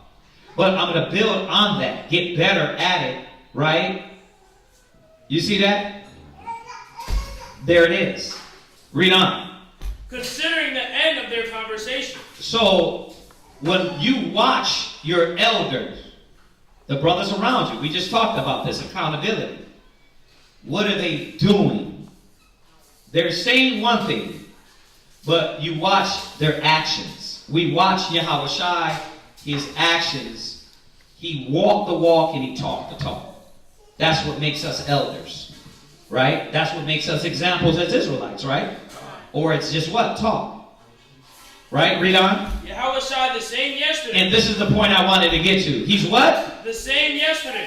He's a transformer. The same yesterday. 1 minute he's teaching one thing and he's switching up to teach another. The same yesterday. Read. And today. And what? And today. Right? And forever. See, Yahweh Shai did 1 minute believe one thing and switched up and believed another. That's why you have to be assured so you won't be tossed. So you won't, back to her question, soon leave for perverted doctrine. Y'all get that? Okay. Good question, sis. All right. What was the other question? I mean, did that make sense? First of all. Okay. Can I get some more understanding on Psalms 133? Psalms 133, in what verse? You got one before that. Well, we got one before that? Let's go to that. Do you have a break of Israelites in Africa? If so, what location and sub-tribes are there? We don't have brothers in Africa. Our school, but I know HOVC is out there. Oh right, yeah, because Matatawa's out there. He's dealing with some brothers that were first dealing with Israel United in Christ. He's out there. But our school specifically, we don't. But we would love to go to Africa. We'd love to talk to the brothers out there. House of David, Israel United is out there. I think they still have a little portion from those men that left.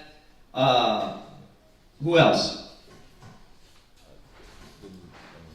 I think those are the ones we know, right? But we don't have anybody. There's not anybody we're communicating with out in Africa. Who else? Brother said, I was wondering if y'all were street speaking, if y'all were street teaching, and where. Right. Hit us with your phone number, brother, that wants to know that. What's the next question? Partizan made a comment. He was just in Colorado. Right. So Psalms 133 was the next question? Yeah. Okay, Psalms 133, what verse? He said he's in Ghana. Oh, who's in Ghana? Yeah, we love to go to, who's in Ghana? Is he saying the brothers in Ghana? I think probably Matatawa. Oh yeah, Matatawa's in Ghana, yeah.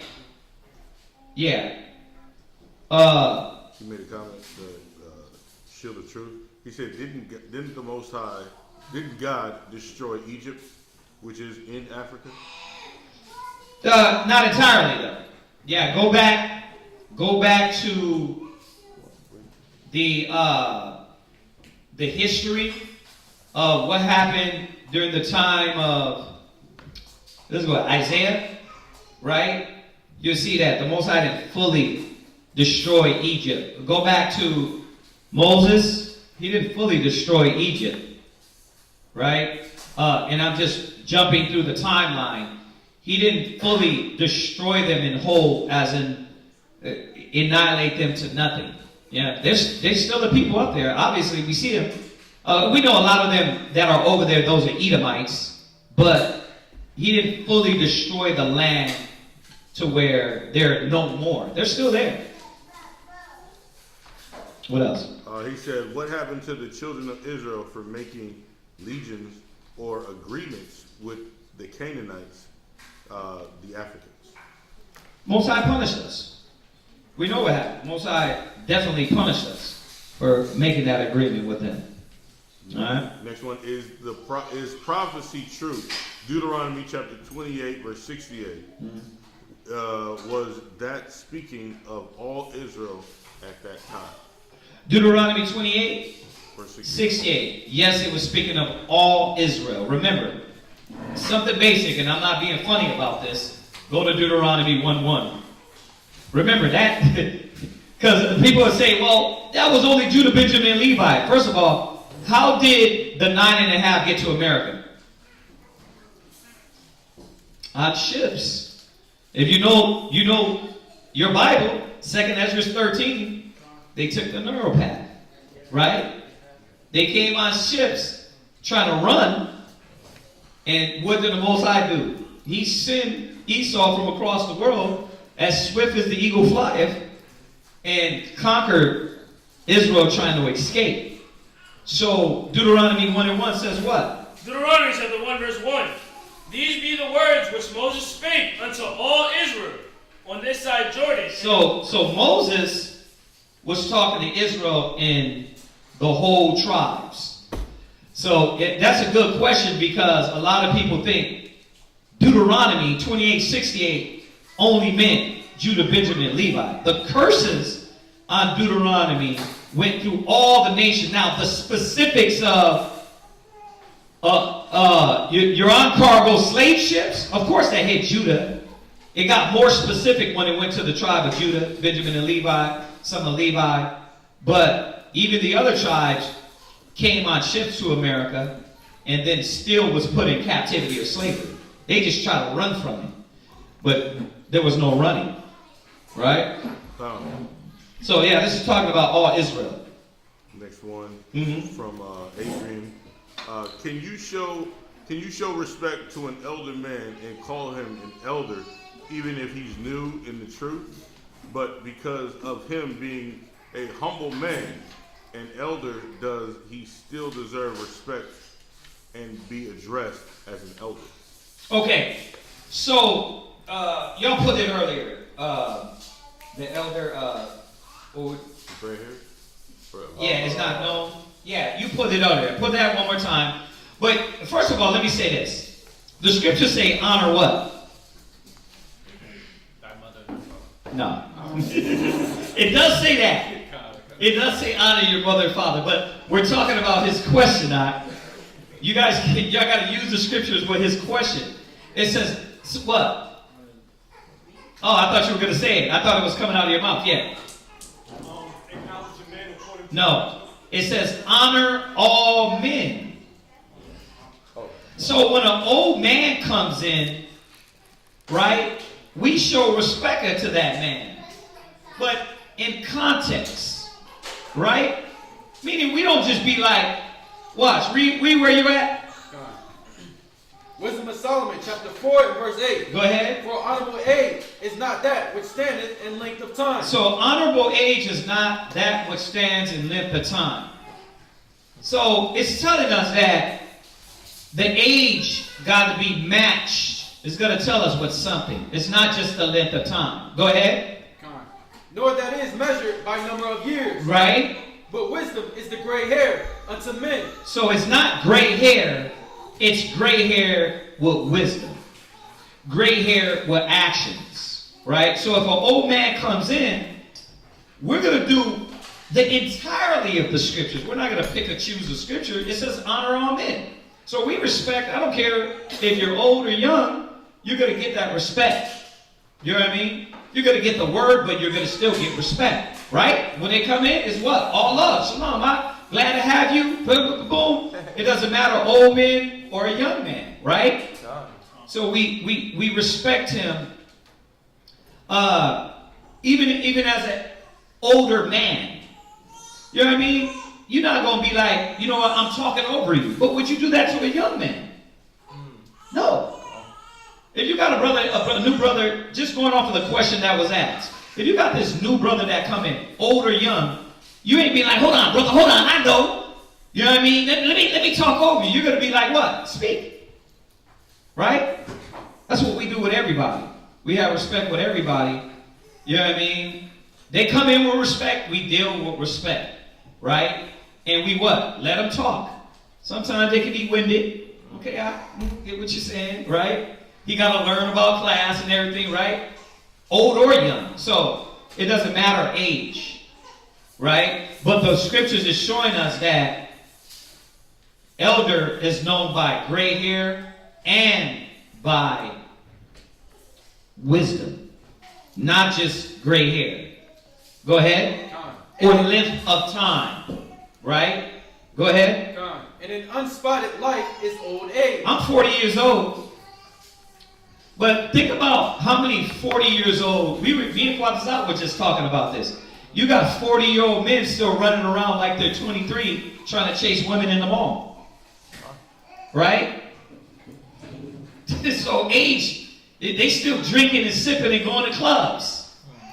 They haven't put away childish things.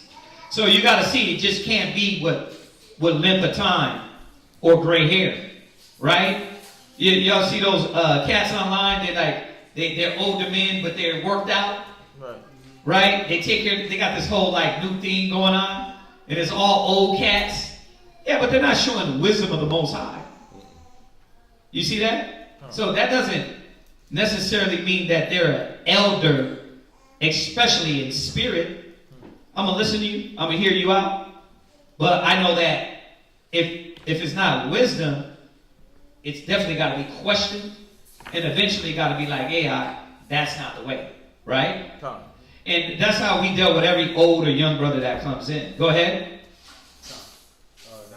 That was it on that, right? So y'all get that, right? Yeah. Where's the other one? Honor all men. Give me that one. First Peter chapter 2 verse 17. 1 Peter 2 verse 17. And then go to the one in Job. All men are not always yeah. Go ahead. 1 Peter chapter 2 verse 17. Go ahead. Honor all men. Go ahead. Love the brotherhood. Right. Honor all men. Love the brotherhood. So there shouldn't be no disrespect to anybody. You see, there should always be, even a fool. Cats come in with foolish talk. We respectfully decline to engage in your folly. Right? I don't got to engage in that. We're not dealing with that. Right? That's how we deal with it. So go ahead. Fear Yahweh. Right? Right. So honor all men. Right? You don't have to be disrespectful. Whether old or young, gray haired or not. If he does have gray hair, you're gonna hear what you're saying. Yes, sir. You know what I mean? But this is not wrong. This is wrong. Right? Let me show you what the scriptures say. Whether old or young, it don't matter. Right? And what's the next one? Deuteronomy chapter. Job. Job chapter 32 verse 7. 32 and 7. Right. Yep. Yeah. Just 7. 32 and 7. Job chapter 32 verse 7. Go ahead. I said, days should speak. Days should speak. When you look at an older man, you think, damn, days should speak. But a lot of time, days do not speak. The length of time does not speak. A lot of time, men haven't grown up, and they're still in child mode. Right? Or straight out, not even communication mode. That shows you how they didn't really pass that and really be able to use their wisdom. There's a lot of old men that just think being quiet is the way. Like, no, bro. You were given this age. It was supposed to be matched with wisdom to teach. But remember, old men are not like that anymore. Go ahead. A multitude of years should teach wisdom. It should teach wisdom. Y'all get it? It should teach wisdom, but it doesn't necessarily. That's how we know through the other scripture. Go ahead. But there is a spirit in man. Right. And the inspiration of the Almighty giveth them understanding. Right. See, and what that shows us is this. It's not about old. It's not about young. Now, that being said, yes, it is a beauty with gray hair and wisdom. It's a beauty when these older brothers come in, man. The thing is, a lot of older brothers that come in, they're stubborn as hell, and they think they know. Right? They're stubborn in their ways.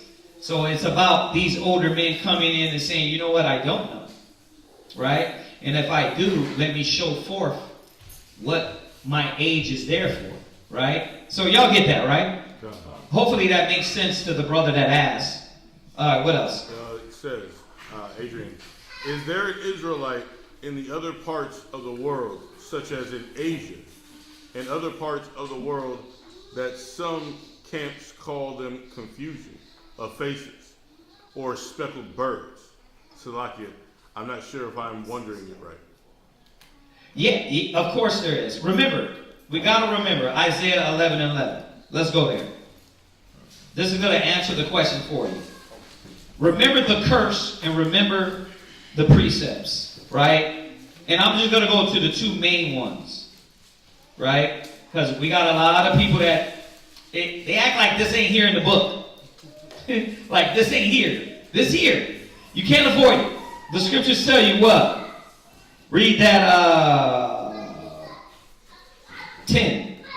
Isaiah 11:10. Isaiah chapter 11 verse 10.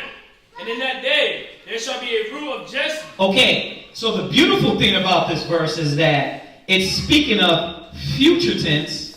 It's speaking of future prophecy. It's speaking of the future when Yahweh Shai comes back. So it's telling us now, as all the way to the future of this happening, this is being done. It's been done. Being done did that. All right? Go ahead. Which shall stand for an ensign of the people. Right. So the root of Jesse is Yahweh Shai. The ensign is the chariots. That's going to be the sign that Yahweh Shai is coming back. Go ahead. To it shall the Gentiles seek. Right. And a lot of the nations are going to seek it. And we know that what that means by Isaiah 60, Isaiah 2, excuse me. The Gentiles shall come to that light.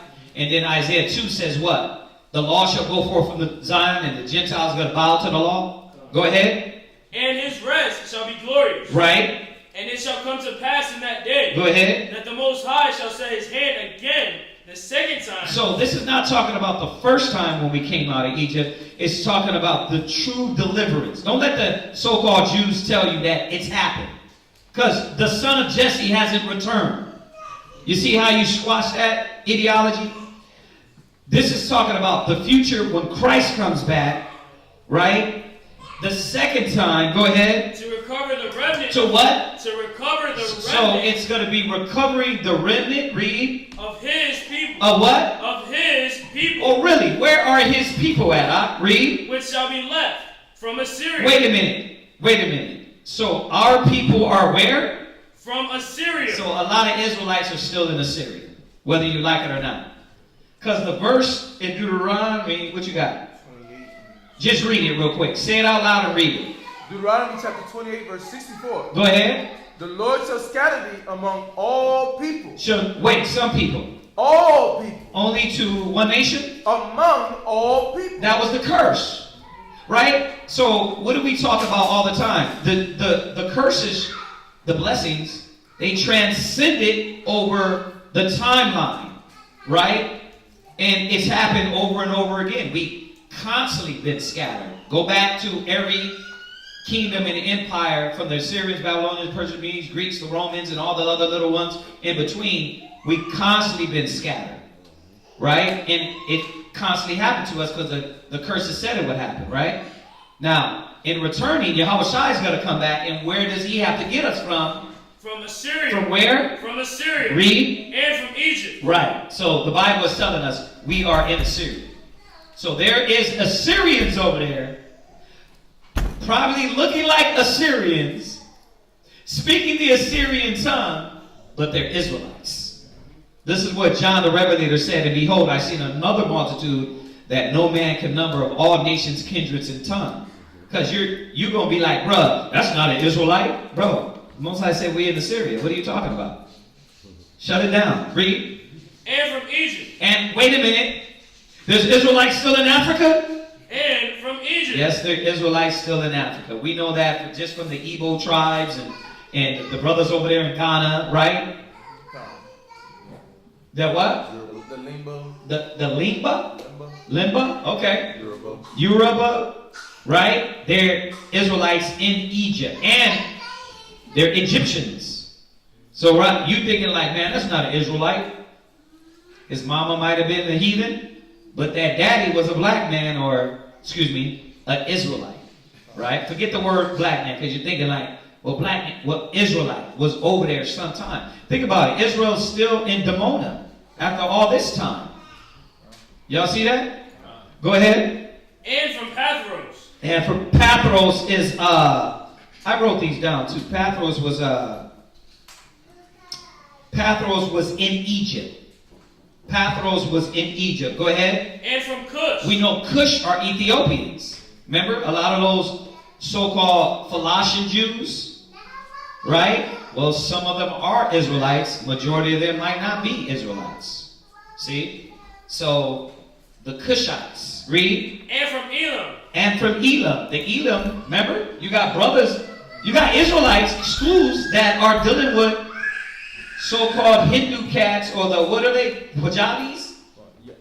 Right? You got Israelites dealing with them. But then when you talk with these cats, you look at their skin, all the time you mocked. Right? Their dialect, you mocked it. But they what? They're Israelites. You see why we gotta come from that and mature above that? Because if not, we're going to be cutting off some of the chosen. Go ahead. And from Shinar. Shinar is Babylon. Modern day what? No, Iraq. This right here is from the actual Babylon. Yeah, this is the actual land. It's not speaking symbolism. It's these lands we are in. Right? So they're in Iraq. And what? Carl said Pathros is upper Egypt. Upper Egypt, right. Pathros is upper Egypt. Go ahead. And from Hamath. And from Hamath. Hamath is Syria. Hamath is Syria. So check that out. So you got people in Syria. Like the book is saying it. Like what are we going to do? Argue about it? No, it's saying it here. Like when Christ comes back, he's going to get us from these places. So you can't say, well, that's now, and it ain't going to be then. It's literally saying when he comes back, we're still going to be there. Make sense? Read. And from the lands of the sea. And from the islands of the sea, right? So we're still scattered in a lot of these islands. Yeah. The next question? Right, so hopefully that answered the brother. Who was that, Isaac? No. No, who asked that? Adrian. Oh, Adrian? Yeah, hopefully that answers your question, yeah. Gamaria asked, can I get a breakdown on 1 Corinthians chapter 3 and verse 6? How it correlates with this camp or that camp being the primary camp? Okay, let's go there. First, where we at? 1 Corinthians chapter 3, verse 6.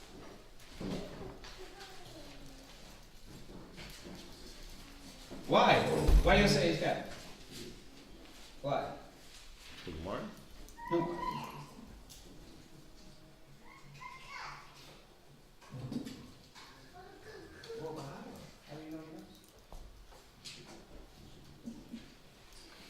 I mean, bro, listen, we're here. Well, I'm gonna answer the questions. If that's the case, then that's the case. You're wasting this time. Like, it's edification to y'all, right? Right? As long as people ain't coming with disrespect, you can ask whatever question you want. You know what I mean? I'm not judging why they're asking questions. I'm just answering the question. So 1 Corinthians what? Chapter 3 and verse 6. Yeah, chapter 3 and 6. Read. 1 Corinthians chapter 3 verse 6. Uh-huh. I have planted, Apollos watered, right? But Yahweh gave the increase. Right. So what was his question? How it correlates with this camp or that camp being the primary camp. Well, first of all, let's go to what he's saying. He's saying that one person does one job, another person does another job. The Most High is going to set whatever individual, right, and put it in their heart, right? That's what the Most High is going to do.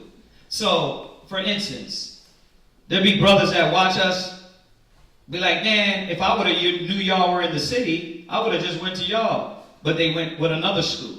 That's fine.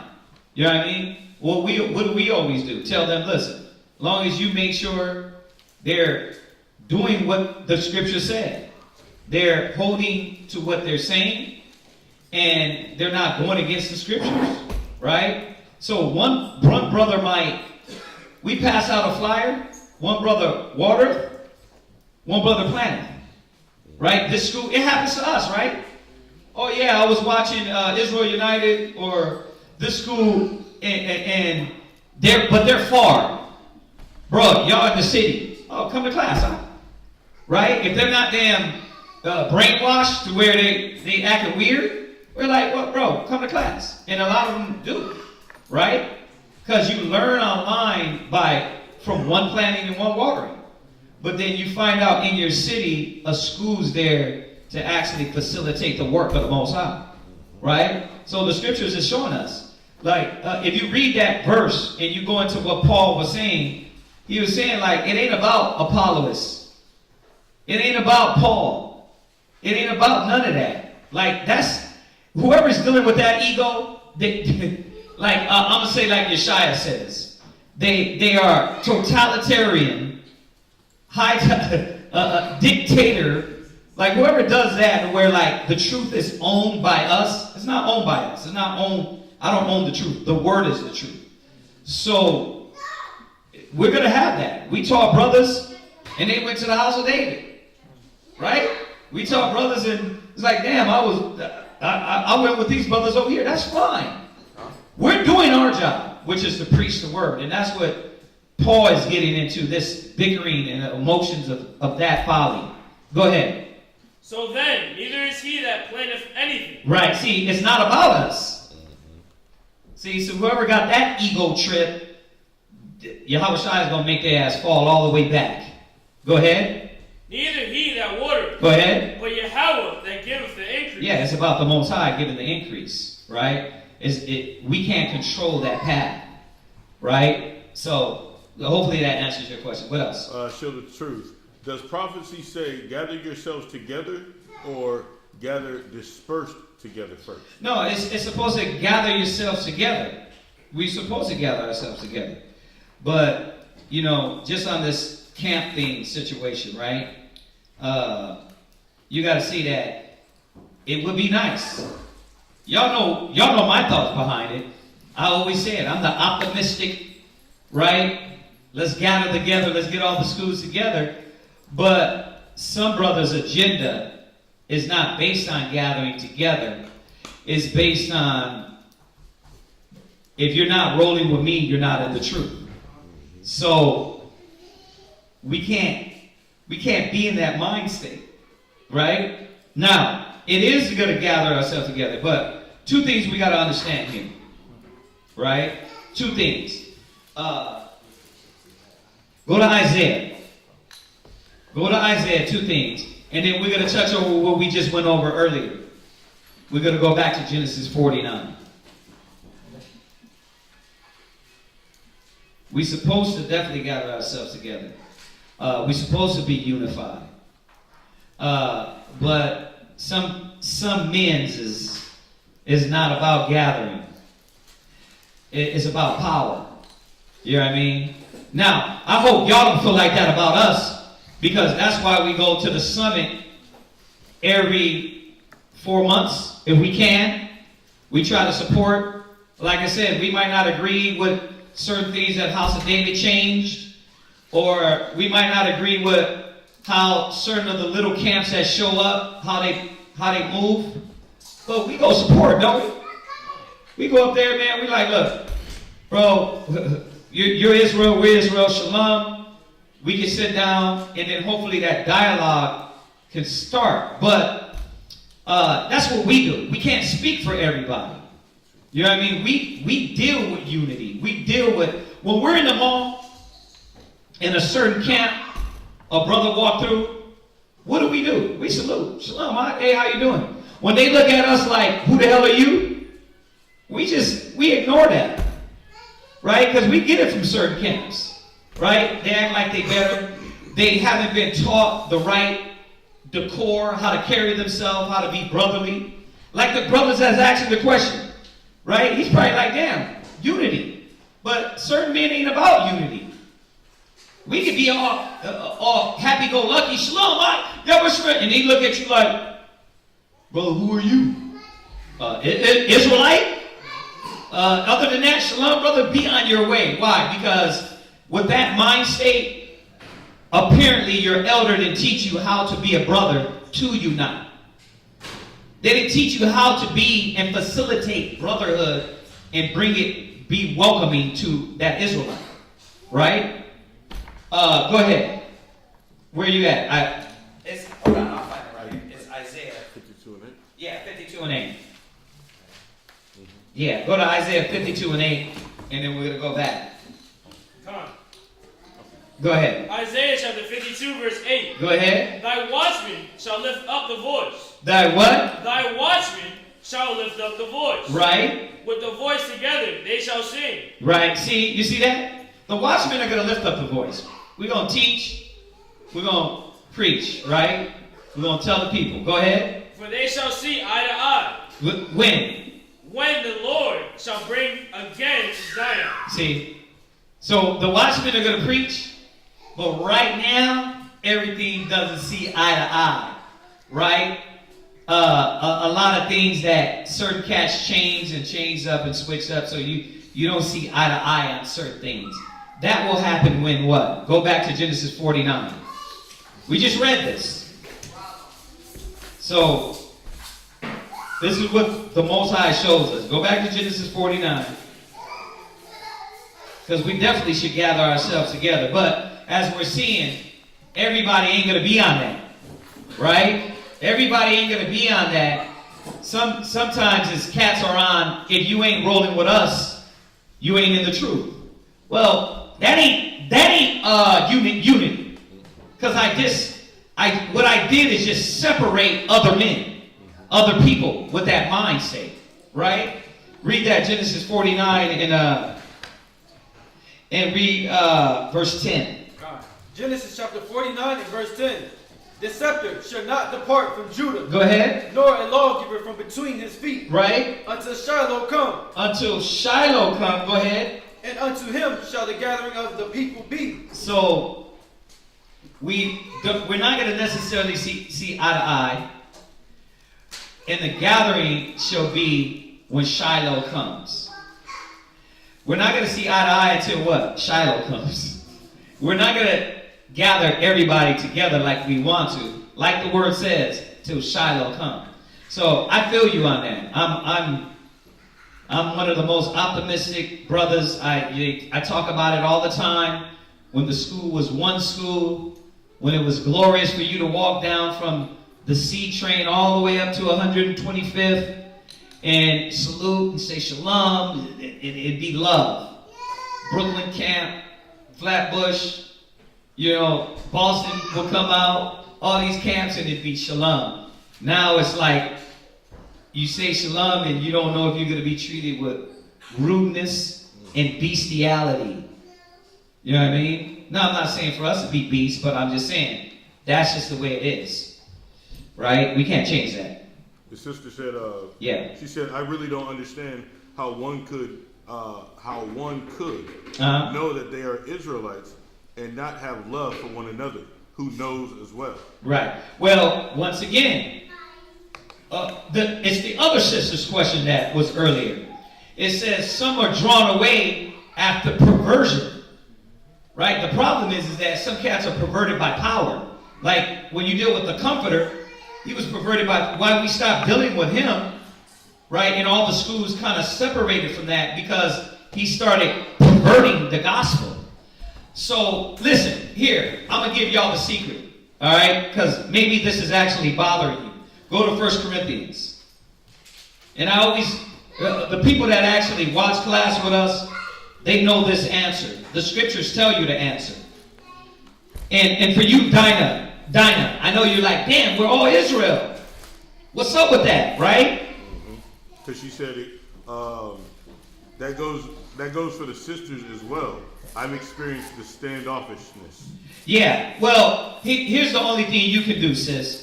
You can exhort the spirit of Yahushua and be essentially, remember, be not overcome with evil, but overcome with evil with good. When we see brothers, we salute them. If they give us the I'm a killer and I'm like the gangbanger face, all we do is say shalom, brother, and we keep it moving. We don't feed into that and we don't let that change our charity. But Dinah, this is going to give you a little bit more answer. It says, is it 2 Corinthians? The day which are approved. Let me see here.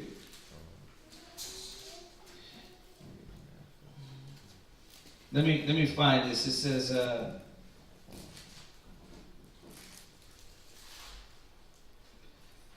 there must be,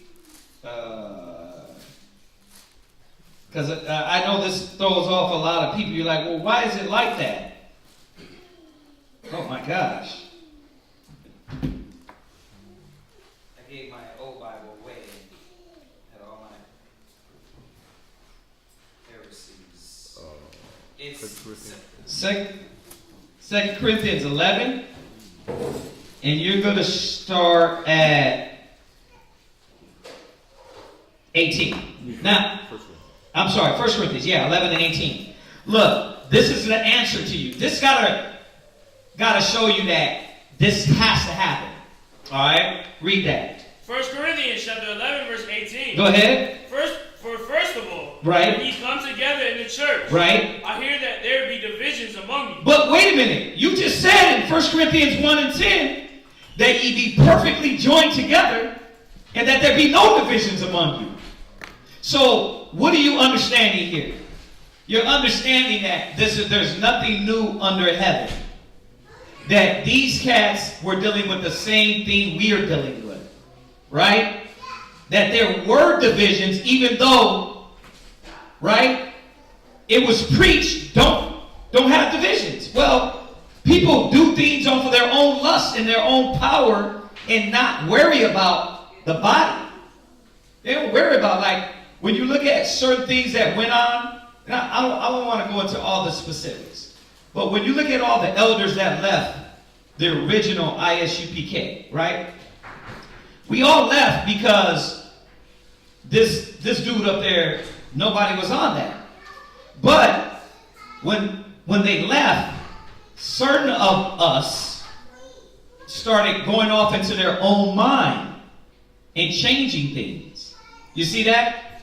And not considering the gospel, the body, not considering, like, just look at it. What's online? You can tell a lot of people ain't caring about what the hell people think because how they act online, right?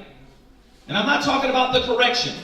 I'm not talking about correcting brothers and sisters. I'm talking about really acting a fool, knocking people out, going to other camps and acting like you're Crips and Bloods. You can tell people don't care how we look.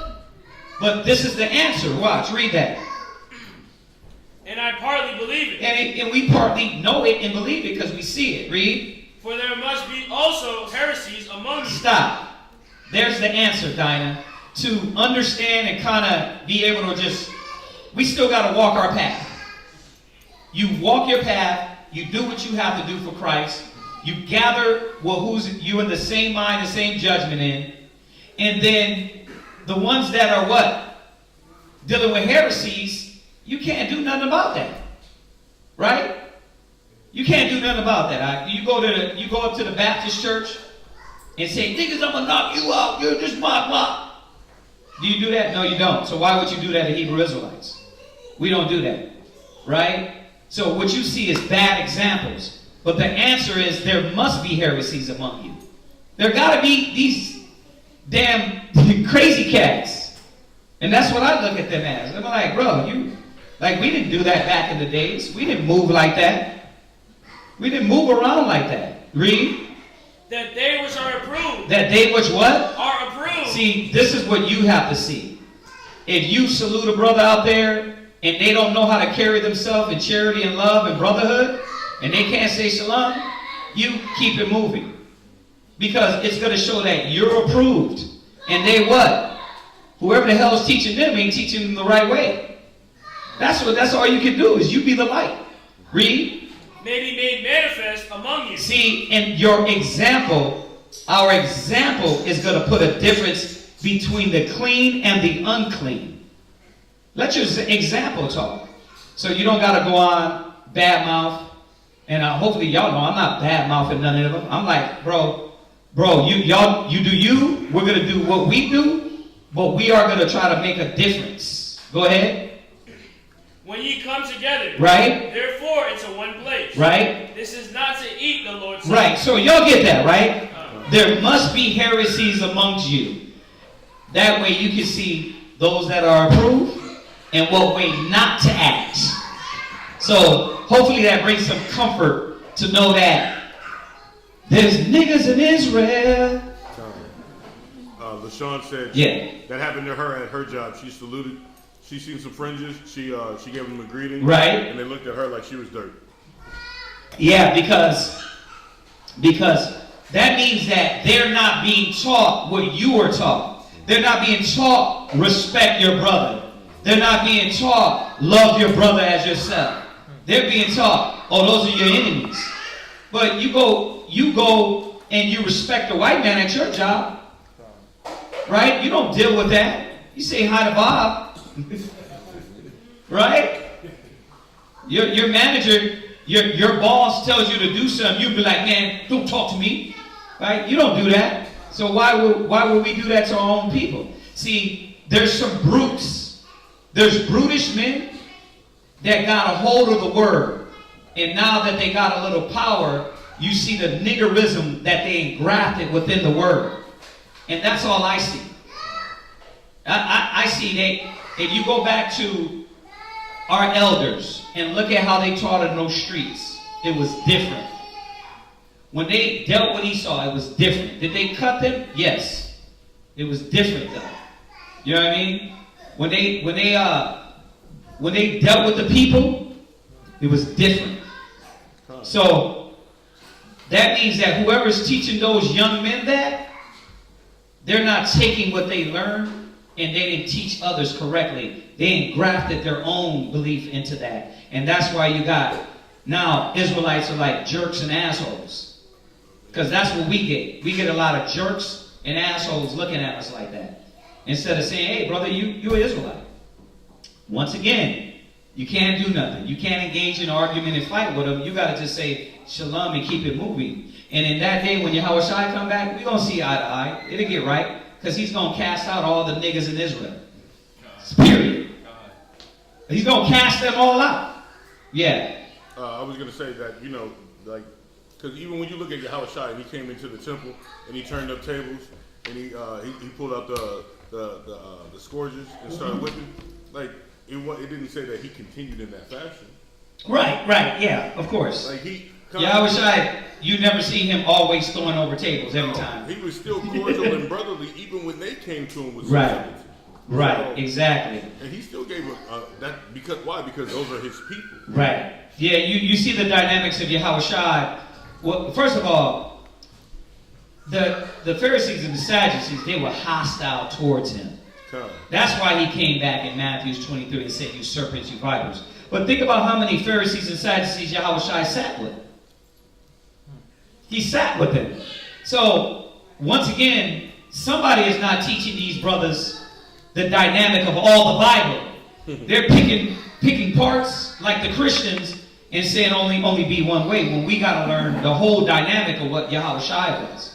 Right? And I'm going to say it again. My elders didn't show us that.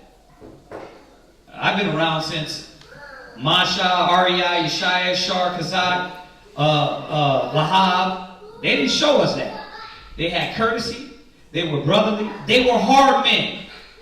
But they weren't what you see nowadays. So that's why y'all get it like that. Because that's what my elders taught me.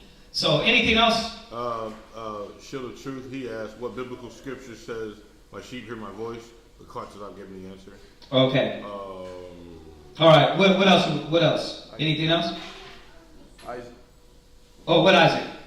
He says, if there was a 12-tribe chart of Africa, what would it be? A 12-tribe chart of Africa? I don't understand that. A 12-tribe chart of Africa.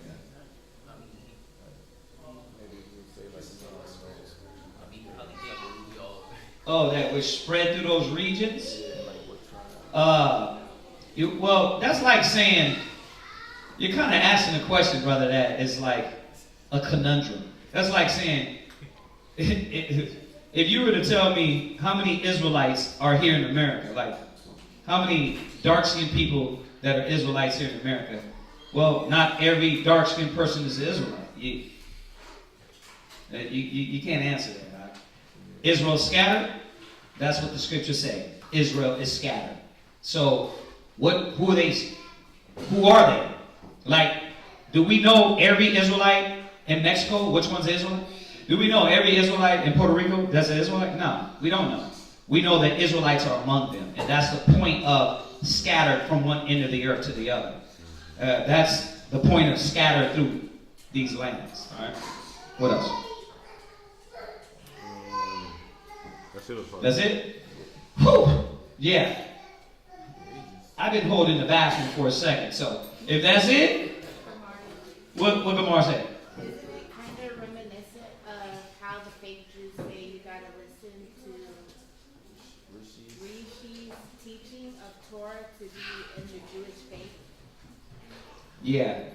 The fake Jews ain't got nothing to say, right?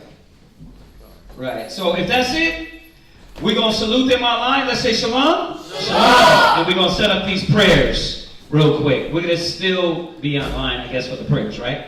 Okay.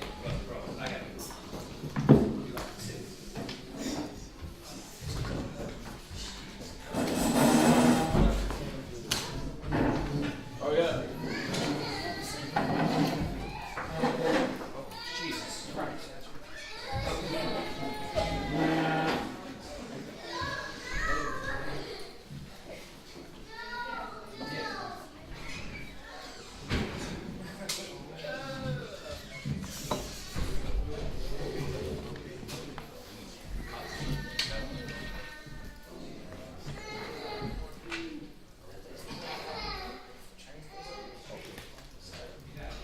You ready?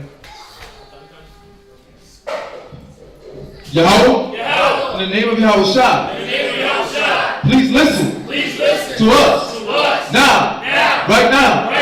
Send Michael and the righteous angels to watch over, bless, heal, protect, and make strong the people of Yahshua. Also send unto us much wisdom, much knowledge, much understanding, much patience, much faith, much brotherhood, and much love, spiritual power, and forgive all of our sins.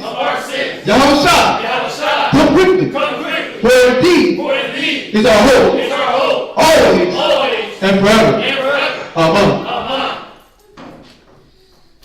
Baruch Yahweh, Ba'asam Yahushua,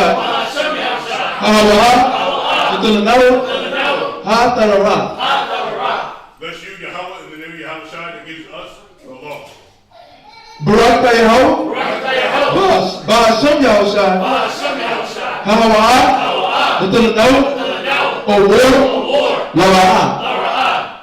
Bless you, Yahweh, in the name of Yahweh Shai that gives us the light to see.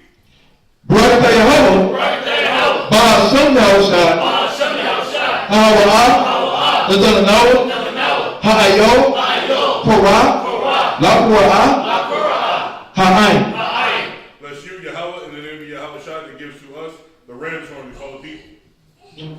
Baruch Yahweh, Bahashem Yahushai, Hawa'ah, the Noah, Shaman, Zayah, Lamashat, Yasharallah. Bless you, Yahweh, in the name of Yahweh Shai that gives to us the olive oil to anoint Israel. And of course, after the prayers, if you want to get anointed, you can do that as well. Okay. Oh, you want to get on? Okay, come. Yes, sir. This is Psalms 92. It is a good thing. It is a good thing to give thanks unto the Lord. to give thanks unto the Lord. And to sing praises unto thy name. And to sing praises unto thy name. O Most High. O Most High. To show forth. To show forth. Thy loving kindness. Thy loving kindness. In the morning. In the morning. And thy faithfulness. And thy faithfulness. Every night. Every night. Upon an instrument. Upon an instrument. Of 10 strings. Of 10 strings. And upon the psaltery. And upon the psaltery. Upon the harp. Upon the harp. With a psalm sound. With a psalm sound. For thou. Lord, hast made me glad through thy word. I will triumph in the works of thy hands. O Lord, how great are thy works. And thy thoughts are very deep. A brutish man knoweth not. Neither does a fool understand this. When the wicked spring out of the grass, and when all the workers of iniquity do flourish, it is that they shall be destroyed forever. But thou, Lord, art most high forevermore. For lo, thine enemies, O Lord, for lo, thine enemies shall perish. All the workers of iniquity shall be scattered. But my horn shall thou exalt, like the horn of a unicorn. I shall be anointed with fresh oil. Mine eye also shall see my desires of my enemies. And my ears shall hear of my desire. Of the wicked that rise up against me. The righteous shall flourish like the palm tree. He shall grow like a cedar in Lebanon. Those that will be planted in the house of the Lord shall flourish in the courts of our power. They shall still bring forth fruit in old age. They shall be fat and flourishing to show that the Lord is upright. He is my rock, and there is no unrighteousness in him. Bahashem Yahushai. The water. This is Psalms 133 in the Hebrew, and he's going to translate it in English. Alright? Shayar, Hamalawa, Nadawa, Hana, Ma, Tawa, Wama, Na'ayam, Shabbat, Akim, Tam, Yashad, Hashaman, Hatawa, Ayo, Harash, Yerah, Ayo, Hazakwan, Zakwan, Ahara, Shayarah, Alpilya, Madawatuwa, Kato, Korma, Shayarah, Ayo, Haria, Tazayawan, Kaya, Shum, Tazawa, Yahawah, Habaraka, Chayam, Hawalam. This is Psalms 133. Behold, how good and how pleasant it is for brethren to dwell together in unity. It is like the precious ointment upon the head, that ran down upon the beard, even Aaron's beard, that went down to the skirts of his garment, as the dew of Hermon, and as the dew that descended upon the mountains of Zion. For there the Lord commanded the blessing, even life forevermore. Bahashem Yahushai. The water. Aman. Circle up.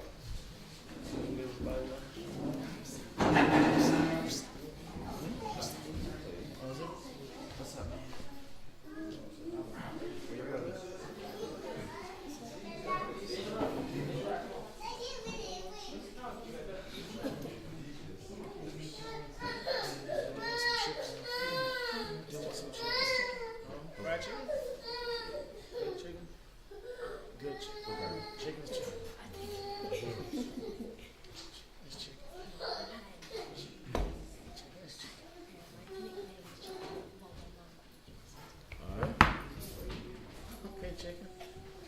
Call it. Middle Israel, I'm ready. Rock.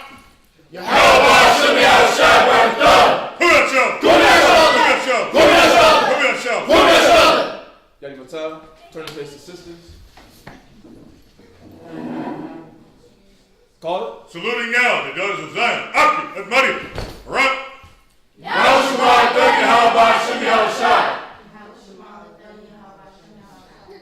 Daddy Mattel, dismiss. Say Shabbat Shalom to everybody online. Shabbat Shalom.